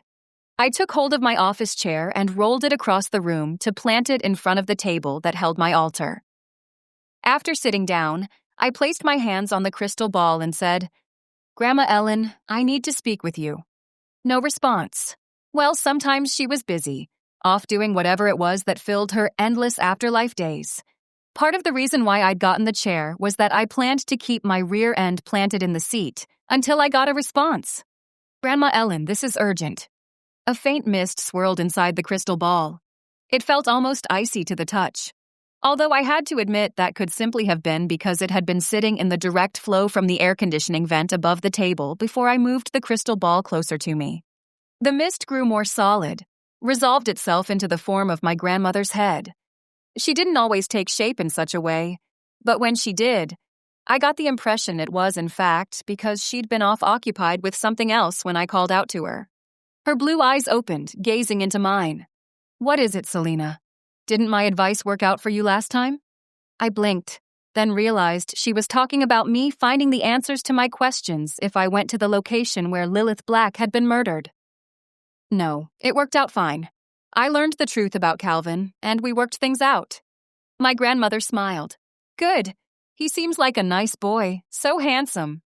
I allowed myself an inward smile at the incongruity of my grandmother, whose spirit looked barely 40, calling someone who was only 5 or 6 years younger a boy, especially since the boy in question was a solid 6 feet, 4 inches of muscular hotness. "Yes, he is," I agreed, and left it at that. But there was something else I needed to know. Who killed Lilith Black? At once, her mouth tightened ever so slightly. "I can't tell you that." Can't or won't, I thought, although I didn't ask the question out loud. In the spirit world, those were often the same things. My fingers tightened on the crystal ball as I asked, "Why not?" Her expression softened. "My dear, I am here to be your guide, but I can't do everything for you. What I can say is that you already know everything you need to know. All you have to do now is put the pieces together." Easy for her to say. She'd been observing all these events as a dispassionate onlooker, while I was embroiled in the thick of things. My first instinct was to pin the crime on Doug Snyder, but I also had to remind myself that just because I disliked the guy for getting involved with someone way too young and inexperienced for him, it didn't mean he was a killer. "Not even a teeny little hint?" I asked, and Grandma Ellen smiled. "Not even that. My dear, you are a very strong psychic. It's just that sometimes you get in your own way. I've seen that you're no longer under suspicion, so there's no reason to have desperation drive you. Let yourself be open to the knowledge you already possess." I wanted to snap that her advice sounded like the typical woo-woo counsel any cut-rate psychic would offer, when she didn't actually have any true insights to give. However, that would be incredibly rude, and probably wrong as well. Just because I didn't like what she was saying didn't mean her words weren't valid. Holding in a sigh, I said, "I'll do my best." A smile still curved her lips as she replied, "That's all anyone can expect from themselves. Trust in the process, Selena. You can do this." After delivering those words, she faded from view. I still clutched the crystal ball, but I knew if I tried to summon her again, she wouldn't respond. It looked like I'd have to do this on my own. Chapter 16. Pillow Talk. Well, first things first. I wasn't feeling particularly insightful or clever, and so I figured the best thing for me to do until inspiration struck was to make myself some herbal tea and take a breath, then assess. Archie was still asleep on his chair in the living room when I emerged from the office. I took a brief detour to pick up my phone from the coffee table and see if I'd missed any messages or texts, but my phone remained stubbornly silent. Right then, I really wished I could be with Calvin as he and his team pored over the contents of Lilith's laptop and phone. Maybe one of those items contained a piece of evidence that wouldn't make any sense to the tribal police, but would immediately jump out at me. Or maybe you won't be able to see anything either. I scolded myself as I headed into the kitchen, then filled the kettle with water and set it to boil. It's not like you're some great forensic data analyst or something. True enough. But my grandmother seemed to think I had all the necessary facts at my disposal, even if, right then, I couldn't figure out what they could possibly be. Frowning, I got a mug out of the cupboard and then found some of my favorite herbal tea. The fragrant one with rose hips and lemon, and a hint of vanilla. As edgy as I was feeling, I knew that having any more caffeine after the iced tea I'd drunk at lunch probably wasn't a good idea. I watched my cheerful blue kettle and pondered the problem. The manner of Lilith's killing seemed to suggest it had been a spur-of-the-moment sort of thing, and not the kind of crime that had been premeditated in any way. Someone had been pushed over the edge and had lashed out, which seemed to tell me it had to have been someone who knew her. I suppose if one of her die-hard fans had found out she was a complete charlatan, the revelation might have been enough to send someone into a murderous rage, but that explanation somehow didn't feel right to me. Besides, if one of those anonymous attendees at her ritual really was guilty, I knew we'd have a heck of a time trying to discover who they were. Better to stick with a much smaller and more plausible pool of suspects. I'd been dismissive of Tansy, but maybe I should re-examine the possibility that she was guilty. People could manage all sorts of crazy feats of strength when pushed to the limit. Yes, the angle of attack seemed wrong, but maybe she'd jumped off a tree stump or something. Despite the seriousness of the situation, I couldn't help grinning at the thought of Tansy launching herself at Lilith from a stump like some sort of rabid flying squirrel. The theory did seem a little crazy. All right, then Doug Snyder. He was certainly big enough to have overpowered Lilith. No, he wasn't as muscular as Calvin, who looked like he might chop a cord of wood for fun. And for all I knew, maybe he did. There was certainly enough firewood piled up on the side of his house for that notion to be entirely plausible. But even though Doug didn't exactly have the appearance of a man who chopped down trees in his spare time, He seemed fit enough. Like someone who put in an hour at the gym every day, not because he enjoyed it, but because he wanted to present a certain physical image to his clients. And he was definitely enough taller than Lilith that he could have sunk a knife into her back at the proper angle without any problem. He'd said he didn't care that she was planning to fire him, but those words could have been merely bravado. After all, he definitely didn't seem like the sort of man who would want to admit any kind of defeat. Maybe it was true that he had lots of other clients on the line, and maybe it wasn't. Even so, having someone like Lilith Black fire you wasn't going to look too great on a resume. Especially if she just happened to mention that fact to her 2 million Instagram followers. Then my thoughts slid around to Bowden Marsh. I told myself I had to consider him a suspect, even if I didn't want to. For all I knew, he'd put forth the pretense of being friendly and open, and not at all threatening just so I would dismiss his possible guilt out of hand. I hadn't gotten any bad vibes off him, but to be fair, I hadn't sensed that Violet Clark had been an accessory to Lucien Dumont's murder either. Sometimes those sorts of things managed to slip past you, no matter how attuned you thought your psychic senses might be. The tea kettle began to emit a faint whistle, and I turned off the gas before the water could start to truly boil. After pouring water over the waiting tea bag in the mug I'd set out, I took the cup with me to the living room. Archie was gone, and since I hadn't been paying him much attention, I didn't know where he'd slipped off. Probably back to his favorite spot in the office, but I wouldn't bother to go check. I stood for a moment next to the couch, realizing that Bowden had sat there just a few days earlier.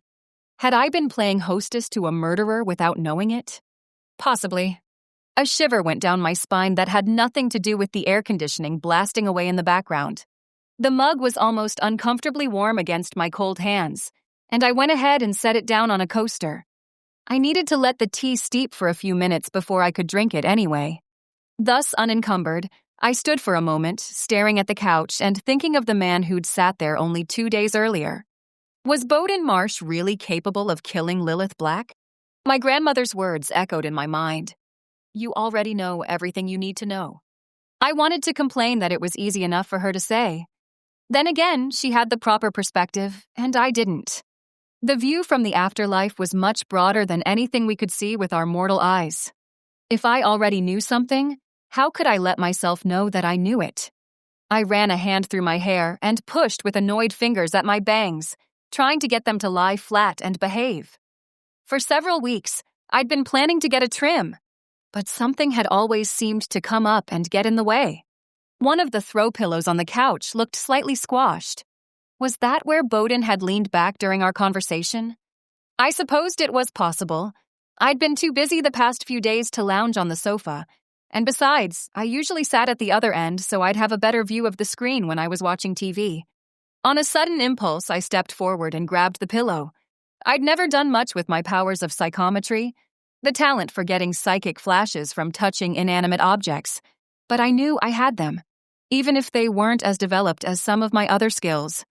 Fingers clenched on the nubby linen fabric, I thought, let me see Bowden. Nothing. Right then, I was really glad no one was around to see me standing in the middle of my living room, holding onto a pillow for dear life. However, I resisted the impulse to toss it onto the couch in disgust. No. I continued to hang on to the thing, willing it to give up its secrets, to let me see what was happening with the man who'd leaned against it only 48 hours earlier. The briefest flash of an image swirled in my mind. Bowden sitting with a pretty girl who looked like she was in her early 20s, with long fawn brown hair and a heart-shaped face with high cheekbones. They sat on a couch, feet up on the coffee table in front of them. All the furniture in the room looked almost brand new, as if it had been recently ordered out of a catalog or something. That was all I got before the image faded. Still, it told me that Bowden wasn't alone, that obviously he'd found someone to take him in while he made himself scarce. I thought then of the girl he'd mentioned to me, the one he'd hooked up with after Lilith's ritual. What was her name? It took me a minute to rifle through all the memories of the past few crazy days, but then it popped into my brain. Emily. No last name, although that didn't necessarily have to be a huge problem. After all, I was pretty good friends with a woman who had an encyclopedic knowledge of everyone in Globe. I sat down on the couch, at the opposite end from where Bowden had sat, and picked up my mug of tea and took a very cautious sip. It was still too hot, and I thought I just barely escaped burning my tongue. That little sip was all I needed, though. I put down the mug and reached for my phone, then went through my contacts until I got to Josie Woodrow's entry. As I touched the green button to call her, I prayed she wasn't showing a house or doing something else that might prevent her from answering. To my relief, she picked up on the second ring. "Selena," she exclaimed. "How are you? I heard that Calvin questioned you, but then Hazel said—" "I'm fine," I cut in, but gently. It was heartwarming to know she'd been worried about me. "Everything's okay. I wanted to ask you something, though." "Go ahead." In the background, I thought I heard voices murmuring, and I said, "I'm not interrupting anything, am I?" "Oh, I'm showing a house, but it's their second viewing, so they don't really need me for anything. They just wanted to do a second walkthrough so they could make sure their furniture would fit." Josie sounded breezy and unconcerned, although I couldn't help feeling guilty for the way I'd called while she was working. Still, I thought I might as well let it go. She knew what she was doing. "Okay," I replied. "I was just wondering if you knew anyone in town named Emily. She'd be in her early 20s with long light brown hair, pretty." "That sounds like Emily Porter," Josie said at once, although something in her voice sounded faintly disapproving. "She inherited quite a bit of money from one of her great-aunts and bought a house from me about a year ago. I have a feeling if she doesn't watch what she's doing, she'll be out of cash before she's 25, but I'm sure that's none of my business." Since I was alone, I allowed myself a smile. Josie always did have a way of telling you a variety of intimate details about various people in the town, generally followed by the disclaimer that it wasn't any of her business. "Where's Emily's house?" I asked, and even though I couldn't see her, I got the impression that Josie's expression had suddenly sharpened. "Why?" I fumbled for a plausible explanation as to why I'd go seeking out a girl I didn't even know, then said hastily, "She came in the store and bought a pair of earrings, but she left the package behind. Since she paid cash, I didn't know who she was or where she lived. That's why I thought I'd ask you." "Oh, that does sound like Emily. She always was something of a scatterbrain. Well, her house is on Bailey Street, near the top of the hill. Number 32. "Thanks, Josie," I said, excitement prickling through me. Maybe this would be an utter dead end, but I had to try. If nothing else, I might learn a little more about Bowden Marsh from someone outside Lilith Black's orbit. "It's nothing," Josie replied, "although I do think it's going above and beyond for you to stop by her house. Do you want her number? You could call and have her come down to the shop." "No, that's fine," I returned hastily. "I've been cooped up in here all day. It'll be good to get out for a little bit." "Cooped up after your lunch with Calvin Standingbear, you mean?" It truly amazed me how Josie seemed to have spies everywhere. There hadn't even been that many people eating at the Flatiron when Calvin and I had shown up, and yet the news had certainly gotten to her fast enough. Ingrid being chatty, most likely. "Yes," I said, doing my best to sound casual, even though I guessed it was a lost cause. "We had lunch." And I think it's going to be okay," I told her, which seemed safe enough. After all, Calvin and I had already determined that we wanted to make a go of things. I just wouldn't provide Josie with any real details. "Oh, that's wonderful." A pause while a man's voice said something indistinct, and then Josie added, "I have to run, but I hope you can catch Emily at home." So do I thought, even as I said a quick goodbye and ended the call. And also, thank the goddess, and all the other gods and goddesses of the various pantheons, for Josie Woodrow. Sometimes the town busybody was exactly what you needed. I almost grabbed my purse and ran out the door there and then, but I knew I needed to put some food in Archie's bowl, just in case this took longer than I thought, and I ended up staying away until well after the cat's 6:30 supper time. So I got a can of cat food out of the pantry, opened it, and dumped the gooey, fish-smelling mass into his bowl, then called out, "Archie, I fed you!" No response for a moment, and then he wandered into the dining room and sent a baleful glance toward me. "It's only 5:45. "I know," I said, trying to sound patient, "but I'm going out and don't know when I'll be back. I wanted to make sure you were taken care of." That was generally the point where someone would have said, "Thank you." Since it was Archie, he only gave a dismissive sniff and headed back down the hall. I told myself to count to 5, or maybe 15. No, I didn't have that kind of time. It was still early for most people to be thinking of eating dinner, but I couldn't dismiss the possibility that Emily might decide to head out somewhere to get some takeout or whatever. Instead, I sent a quick message to Calvin, telling him I wanted to go talk to Emily Porter, since I thought she might be connected to Bowden Marsh. I'd hesitated before doing so, but then decided it was better to face his wrath for meddling in the investigation than to walk blind into a situation without any backup. At least this way, he'd know where I'd gone. That matter handled, I went downstairs and got into my car. The portable carport Brett Woodrow put up for me had reduced some of the intense heat that had been baking into the car all day, but I still felt as though I was gasping for air as I turned on the AC full blast and cracked the windows to let out some of the accumulated heat. Since I wasn't going far, I wondered if the car would even have a chance to cool down before I reached my destination. The street where Emily Porter's house was located turned out to be one of the steepest in Hilly Globe, and so I was glad that I'd decided to drive, even though it was less than half a mile away. Her place was a little bigger than most on the street, a sturdy farmhouse-style place painted cream with dark red shutters. It seemed large for someone who supposedly lived by herself, but I guessed that maybe she'd wanted to make a splash with her inheritance. A new-looking Mustang convertible was parked in the driveway, shimmering red in the sun. Yes, it was almost 6, but at that time of year, the sun didn't seem too inclined to sink behind the horizon anytime soon. I took the coward's way out and parked half a block away, with my dusty blue Beetle halfway hidden behind a neighbor's big Chevy truck. For some reason, it just felt safer to not be too obvious about my approach. Of course, once I reached Emily Porter's property, I couldn't do much to hide myself. Rose bushes marched their way along on either side of the patterned brick front walk, but they certainly weren't tall enough to conceal an adult person. Well, I just had to hope that she wasn't sitting in any of the front rooms, staring out the window to see who might be dropping by for a visit. As I went up the front walk, a little shiver walked its way down my spine. Suddenly, this didn't seem like such a good idea. "Don't be a baby," I scolded myself. "You're the one who wanted to get to the bottom of Lilith's murder, and Emily Porter has some kind of connection with Bowden Marsh. Ring the darn doorbell and act like a grown-up." With those bracing inner admonitions to guide me, I reached out and touched the button mounted next to the front door. It rang with a no-nonsense ding-dong. I waited, resisting the impulse to reach up and smooth my hair. No. What I really needed to do was rehearse what I planned to say to Emily Porter so I wouldn't sound like a lunatic. "Hi, Emily. I heard you hooked up with Bowden Marsh the night of Lilith Black's ritual. Did you know there's a strong possibility he might be her killer? Did he say anything to you before, during, or after you had sex?" "Right.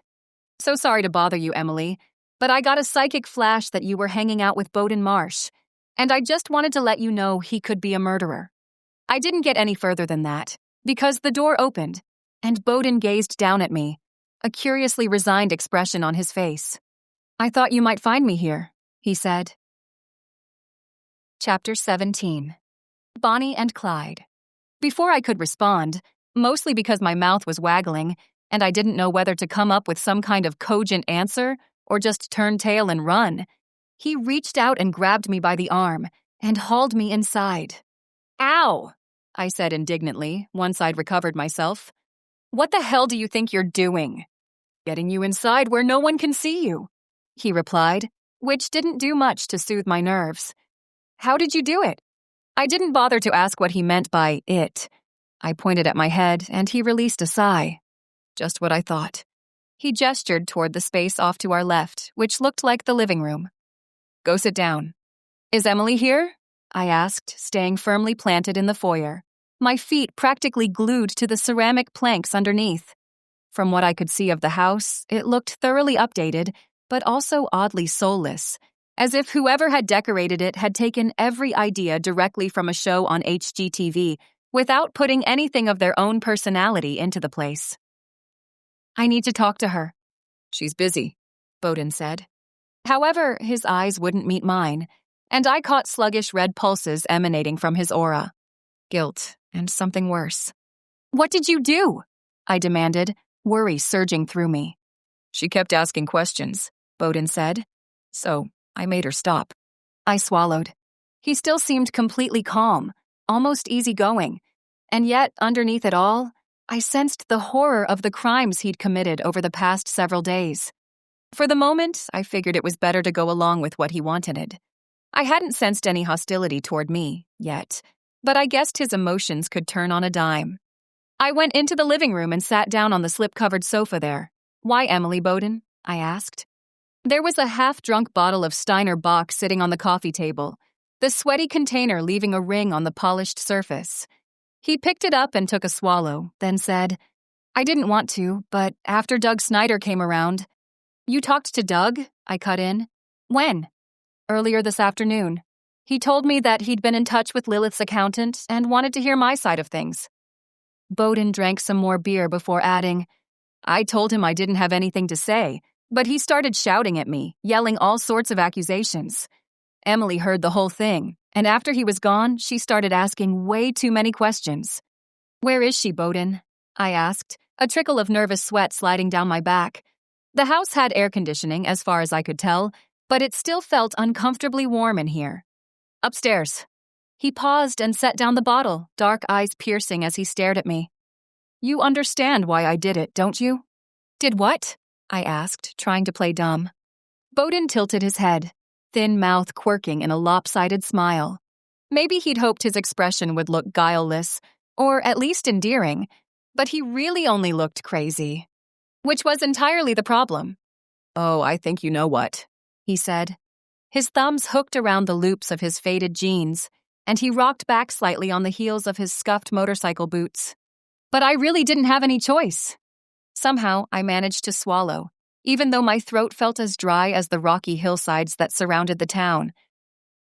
"We always have a choice, Bowden." I wasn't sure why, but that comment seemed to amuse him.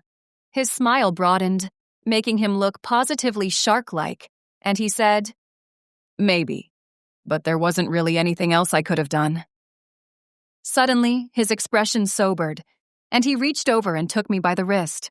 Those thin fingers felt a lot stronger than they looked, and again a shiver made its way down my spine as I thought of how he'd thrust that knife straight into Lilith's back. "Let me go, Bowden," I told him, trying my best to keep the words calm, even. I couldn't afford to freak out right then, not when I knew he was walking a knife edge when it came to maintaining control. "What if I don't want to?" He pulled me closer, and he stared down into my face, even as something softened about the set of his mouth. However, I didn't find that shift at all reassuring. Just the opposite, actually. When I didn't respond, he went on, "You and I would make a great team, you know. Your powers are real. Just think what kind of a following you could get." "Oh, like all the people who said they'd come to my ritual and then ghosted me?" Bowden shook his head. "Only because Lilith interfered. But she won't be a problem anymore." And thanks to Chuck, I knew exactly how she'd interfered. With an Instagram story saying how her ritual would be much better, and that people shouldn't attend mine. I'd been busy and hadn't been following her posts as closely as I probably should, and I completely missed the story. An oversight made even easier by the way Instagram stories disappeared after 24 hours anyway. I made myself stand completely still. Bowden was way too close for comfort, but I had the feeling that any movement I made, he'd be on me in a second. As it was, he was maintaining his distance, for the moment. "Maybe," I lied, hating myself for the spark of hope that flickered in his eyes after I made that answer. And also knowing the best thing I could do was stall for time. Just where the hell was Calvin anyway? I'd sent him that text almost 20 minutes earlier. But Calvin could have been hip-deep in something at the station, and maybe wasn't checking his phone as often as he should. I had to believe he'd look eventually. Just as I also hoped and prayed I could keep Bowden going long enough for the cavalry to show up. "You need to tell me the truth, though," I added. "If you want me to work with you, I have to know what happened." Something flickered in his eyes, and he hesitated for a moment, even as I noted another series of red pulses before his aura faded again. "You'll be angry," he said.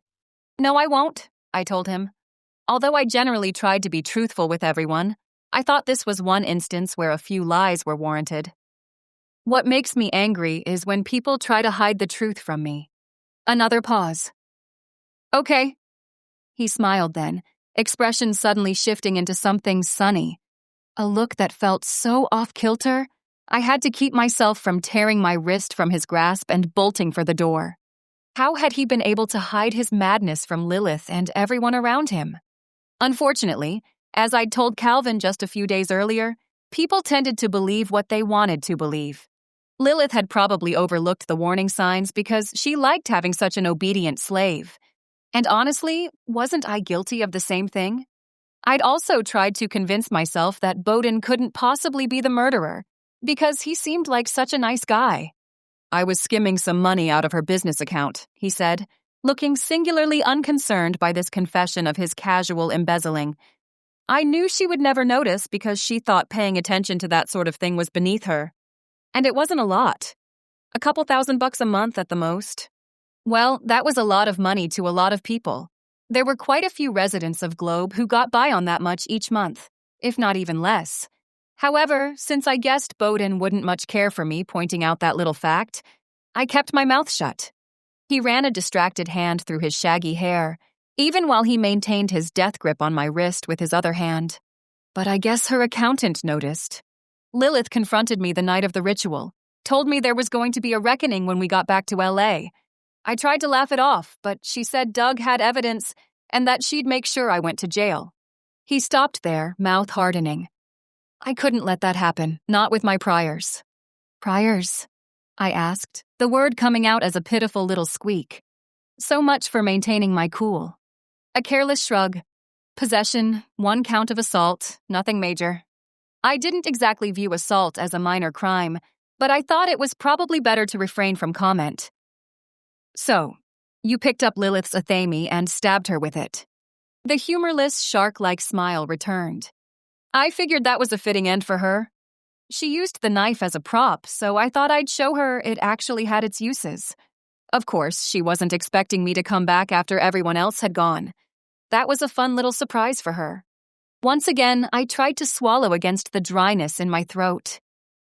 And then you left the crime scene. Yes, I wiped the hilt and headed over here. He glanced upward, as if to the room where poor Emily's body must be lying even as we spoke. I tried not to shudder. Didn't Emily ask where you'd gone? Bowden shrugged. I told her I'd left something at the ritual site and needed to go back to get it. So, she lied to the police when she told them you were with her all night? Yeah. She honestly wasn't a fan of Lilith.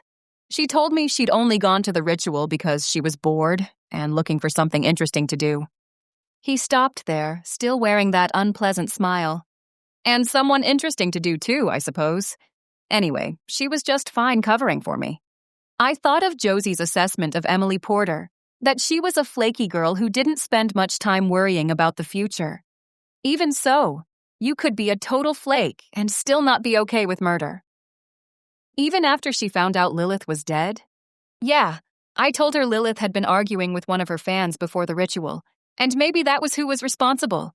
And she believed me. Of course she did. Probably because it was easier to convince herself that Bowden's story was the truth than to admit the man she'd brought home the night before was a stone-cold killer. And today? I prompted, knowing I needed to hear the whole story, hard as it might be. I still didn't know how in the world I was going to get myself out of this mess. A quick glance around the room didn't offer much in the way of self-defense. Too bad Emily wasn't a smoker. A heavy marble ashtray might have done the trick if I'd been able to catch Bowden off guard. At last, he let go of my wrist. The slightest pause, as if he was observing me closely and looking for any sign that I would bolt. I would have taken off like a runner from the starting block if I'd thought it would do any good.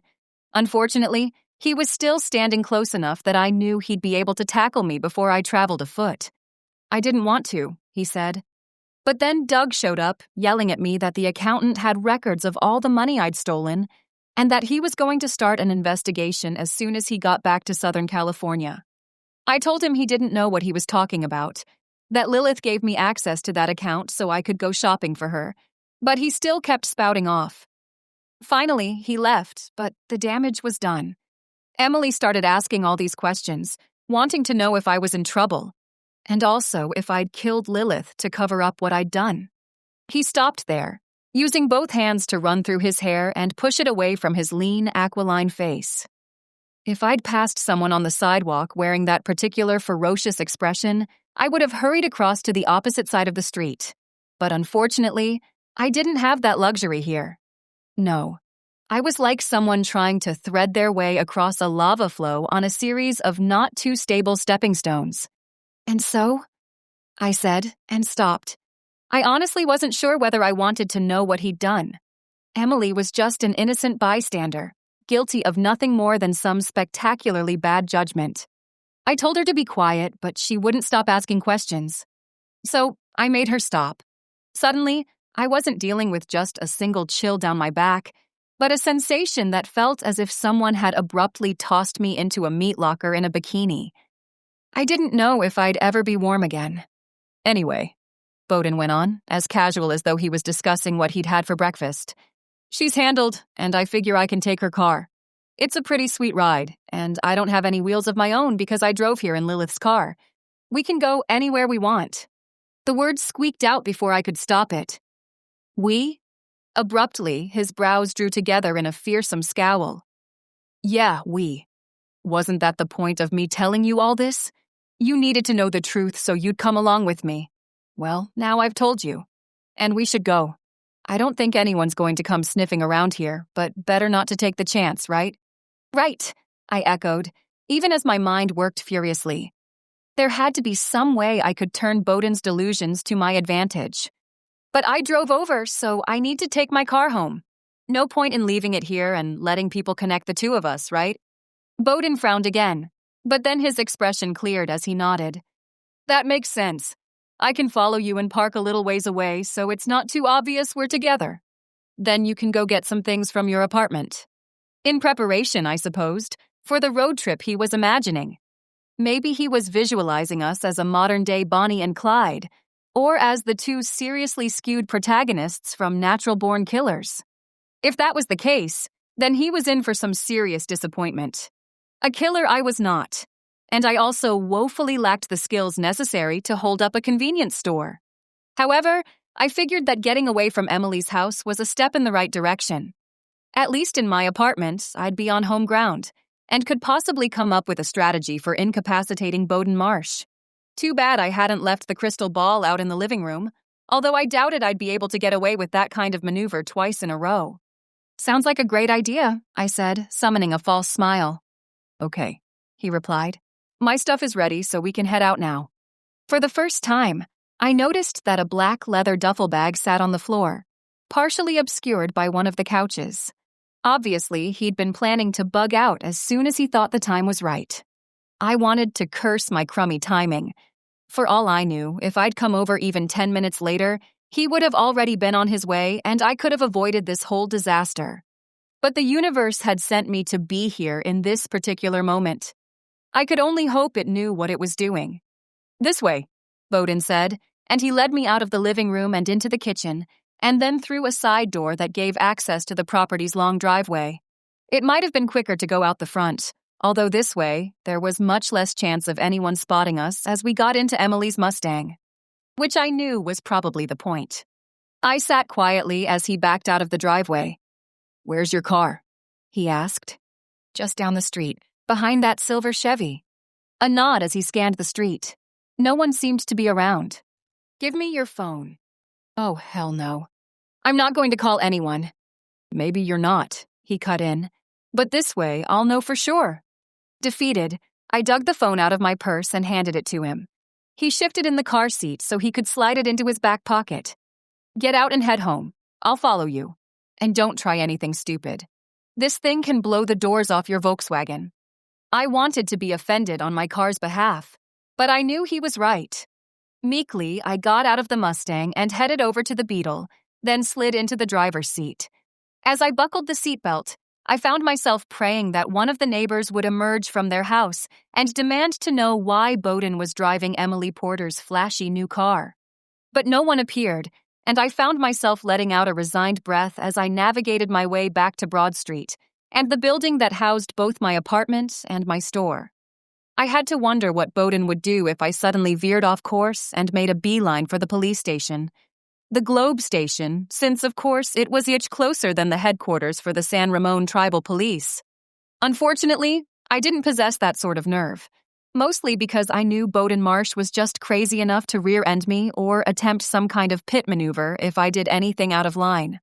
While I didn't fear bodily injury on my own behalf, I definitely didn't want any innocent bystanders dragged into this whole mess. Well, at least any more than already had been, I thought, feeling a wave of sadness at what he'd done to Emily Porter. I parked behind the building, and Bowden followed suit. Since no one else was back there, he probably had decided it was better to stick close than worry about whether anyone would see us together. He approached as I was unlocking the back door. I didn't say anything, only went inside and let him follow me up the stairs to my apartment. Because I'd been in such a hurry when I left, I hadn't engaged the alarm system. As soon as we were both in the apartment, I said, "This will only take a couple of minutes. Do you want a glass of water or anything while you wait?" There, that sounded normal, didn't it? "I'm fine," Bowden replied. A jittery nervousness seemed to have overtaken him, because his fingers played with the silver skull belt buckle at his waist, and once again he rocked back on his heels. "Just hurry, and leave your purse here." Clearly, he was only willing to trust me so far, even though he already had my phone.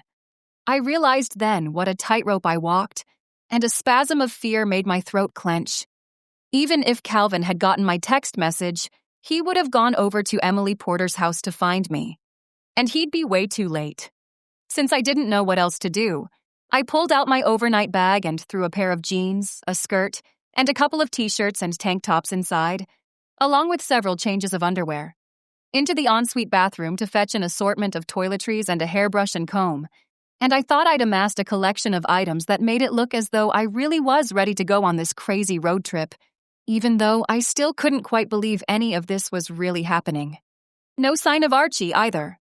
I'd noted in passing that he'd already eaten the food I set out for him, even though it wasn't quite 6:30 yet. So much for his much-vaunted dedication to a strict schedule. Most likely, he was sleeping off his meal somewhere and wouldn't even realize that anything had gone wrong until it was way too late. I emerged into the living room, overnight bag dangling from one hand. "Ready?" I said brightly. "Which way are we headed?" "East," Bowden said. He'd brightened upon seeing the bag I held, as if somewhere in the back of his deluded mind he'd maintained one shred of sanity that told him I might not be as willing a participant in his crazy scheme as I'd pretended to be. "No one will expect us to go that way." I had my doubts, but I knew to keep them to myself. About all I could do was hope that Calvin would be able to put the pieces together and figure out what had happened to me. If Chief Lewis even let him. If he suspected Bowden Marsh had kidnapped me from my apartment, then that crime was firmly in his jurisdiction. I'd just opened my mouth to say driving east sounded like a great idea when a gray blur bolted out of the hallway, sped past me, and rammed right into Bowden's leg as he was beginning to take a step in my direction. He stumbled, and without thinking, I swung my overnight bag up into his jaw with all the force I could muster. A startled oof escaped his lips as he lost his balance and went down hard, his head missing one of the dining room chairs by mere inches. Darn. Still, I knew I didn't have a moment to lose. "Get him, Archie!" I called out, and the cat descended on my unwanted guest's face, scratching and hissing. "Ack!" screamed Bowden, desperately batting at the attacking feline with both hands. While he was occupied trying to fend off the cat, I hurried into the kitchen and got out one of my trusty extension cords and tied it around his feet. As soon as Bowden realized what I was doing, he tried to lash out at me, and actually landed a pretty good kick on one of my shins, but I only gritted my teeth against the pain and kept going. Soon enough, I had him pretty well hog-tied, and did my best to ignore the threats and insults he hurled my way as I pulled my phone, somehow unscathed, out of his back pocket. However, before I could even enter my passcode, someone pounded on the front door. "Selena, are you in there?" "Calvin." I shot Archie a grateful look and a thumbs up, and he gave one of his patented cat shrugs and headed back down the hall toward the office. I didn't know whether he didn't want to speak around Bowden, although, according to him, I was the only one who could understand what he said, thanks to being a witch, or whether he didn't feel like wasting time pointing out that once again, he'd been forced to come to my rescue. I got to my knees and hurried over to the front door. Calvin stared down at me, looking positively wide-eyed for him. "Are you all right?" "I'm fine," I said, although I knew I might have to reassess that claim once I was able to determine exactly how much damage Bowden's kick had caused. "Here's your guy." I stepped out of the way so Calvin could get a good look at our perpetrator, still squirming and cursing on the floor. Those amused crinkles appeared around his dark eyes. "I see you've put those extension cords to good use again." "They do come in handy," I admitted, although I'm starting to think I should invest in a pair of handcuffs. A flash of white teeth. I like the sound of that. Exasperated, I poked him and nodded toward Bowden. First things first. Still smiling, Calvin went and knelt next to the other man. "Bowden Marsh, I'm placing you under arrest for the murder of Lilith Black. You have the right to remain silent." I listened and felt a smile of my own touch my mouth. Sometimes justice was served piping hot. Chapter 18. All's Well. It turned out that the reason why Calvin hadn't arrested Bowden Marsh for Emily Porter's murder as well was because she wasn't actually dead. After Bowden had been carted away by a couple of San Ramon tribal police, headed for his arraignment, Calvin stayed behind at my apartment to fill me in. "I got your text and went over to Emily's house right away," he explained. When there wasn't an answer, I went ahead and broke in so I could search the place. I found her on the floor in the master bedroom, tied up and barely breathing. "What did he do to her?" I asked, not sure if I really wanted to hear the answer. "Strangled her and left her for dead," Calvin said. His mouth tightened in anger before he went on. "But she's a tough girl, and she hung on. If I'd been even a few minutes later—" The words trailed off there, and I shivered, then said, "But you weren't. You got there in time." "Barely. I called an ambulance and waited until she was taken away, then figured since you weren't at her house, you must have gone back to your place." He paused there and sent me an unreadable look. What in the hell was Bowden Marsh doing here? "Kidnapping me so he could take me on some sort of cross-country crime spree," I replied. "Or maybe just trying to get me away so I could become the ultimate witch of his fantasies. I don't know for sure, and I probably don't want to." Judging by the hard, flat line of Calvin's mouth and the way his fingers clenched on the knees of his khaki uniform pants, he was less than thrilled by that answer. However, he didn't try to ask why I hadn't fought back. After all, Bowden Marsh had already amply proved that he was a very dangerous man. Good thing even he wasn't up to the challenge of facing down a cursed cat. Archie had a lot of anger to work off. "The guy definitely isn't firing on all cylinders," Calvin agreed. "I'm sure they'll give him a full psyche eval to determine whether he's competent to stand trial." I wasn't sure how to feel about that. On the one hand, if Bowden really was suffering from the sort of extreme psychological issues that would prevent him from understanding right from wrong, then a psychiatric care facility seemed to be the right place for him. I didn't know if that was truly the case, though. He might have been sick, or just plain evil.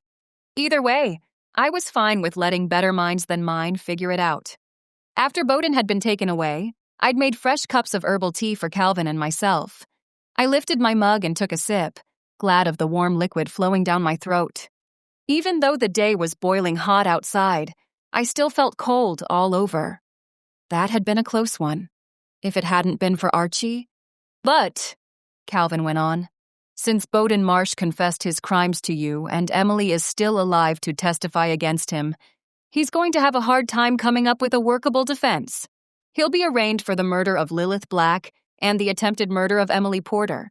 And whatever the outcome, he won't be going anywhere for a very long time. And that means everything will get back to normal in Globe," I replied. "One can only hope." Calvin's dark eyes took on a glint I'd begun to recognize. "I have to say that I'm not sure things will ever be completely normal while you're around." "You say that like it's a bad thing," I said, and he chuckled. "Not bad, just different." "In a good way?" "A very good way." He leaned in and kissed me. his mouth warm and welcome, tasting of vanilla tea. I fell into his embrace, glad of his arms around me, and even more glad to know that there weren't any more secrets between us. From somewhere down the hall came an irritated huff of a breath. "Oh, dear Lord," Archie groaned, just when I'd hoped this place had started to quiet down. Calvin pulled away from me and looked over his shoulder toward the hallway. "Is your cat all right? It sounds like he's having a coughing fit." I tried not to smile. So that's what Archie talking sounded like to anyone who wasn't a witch. "Hairball," I said briefly, and leaned in for another kiss. All right, so I might have had one secret left, but I'd leave that for another day. The Hedgewitch for Hire series continues in Household Demons. If you enjoyed this video, make sure to like and subscribe. New audiobooks are posted every week.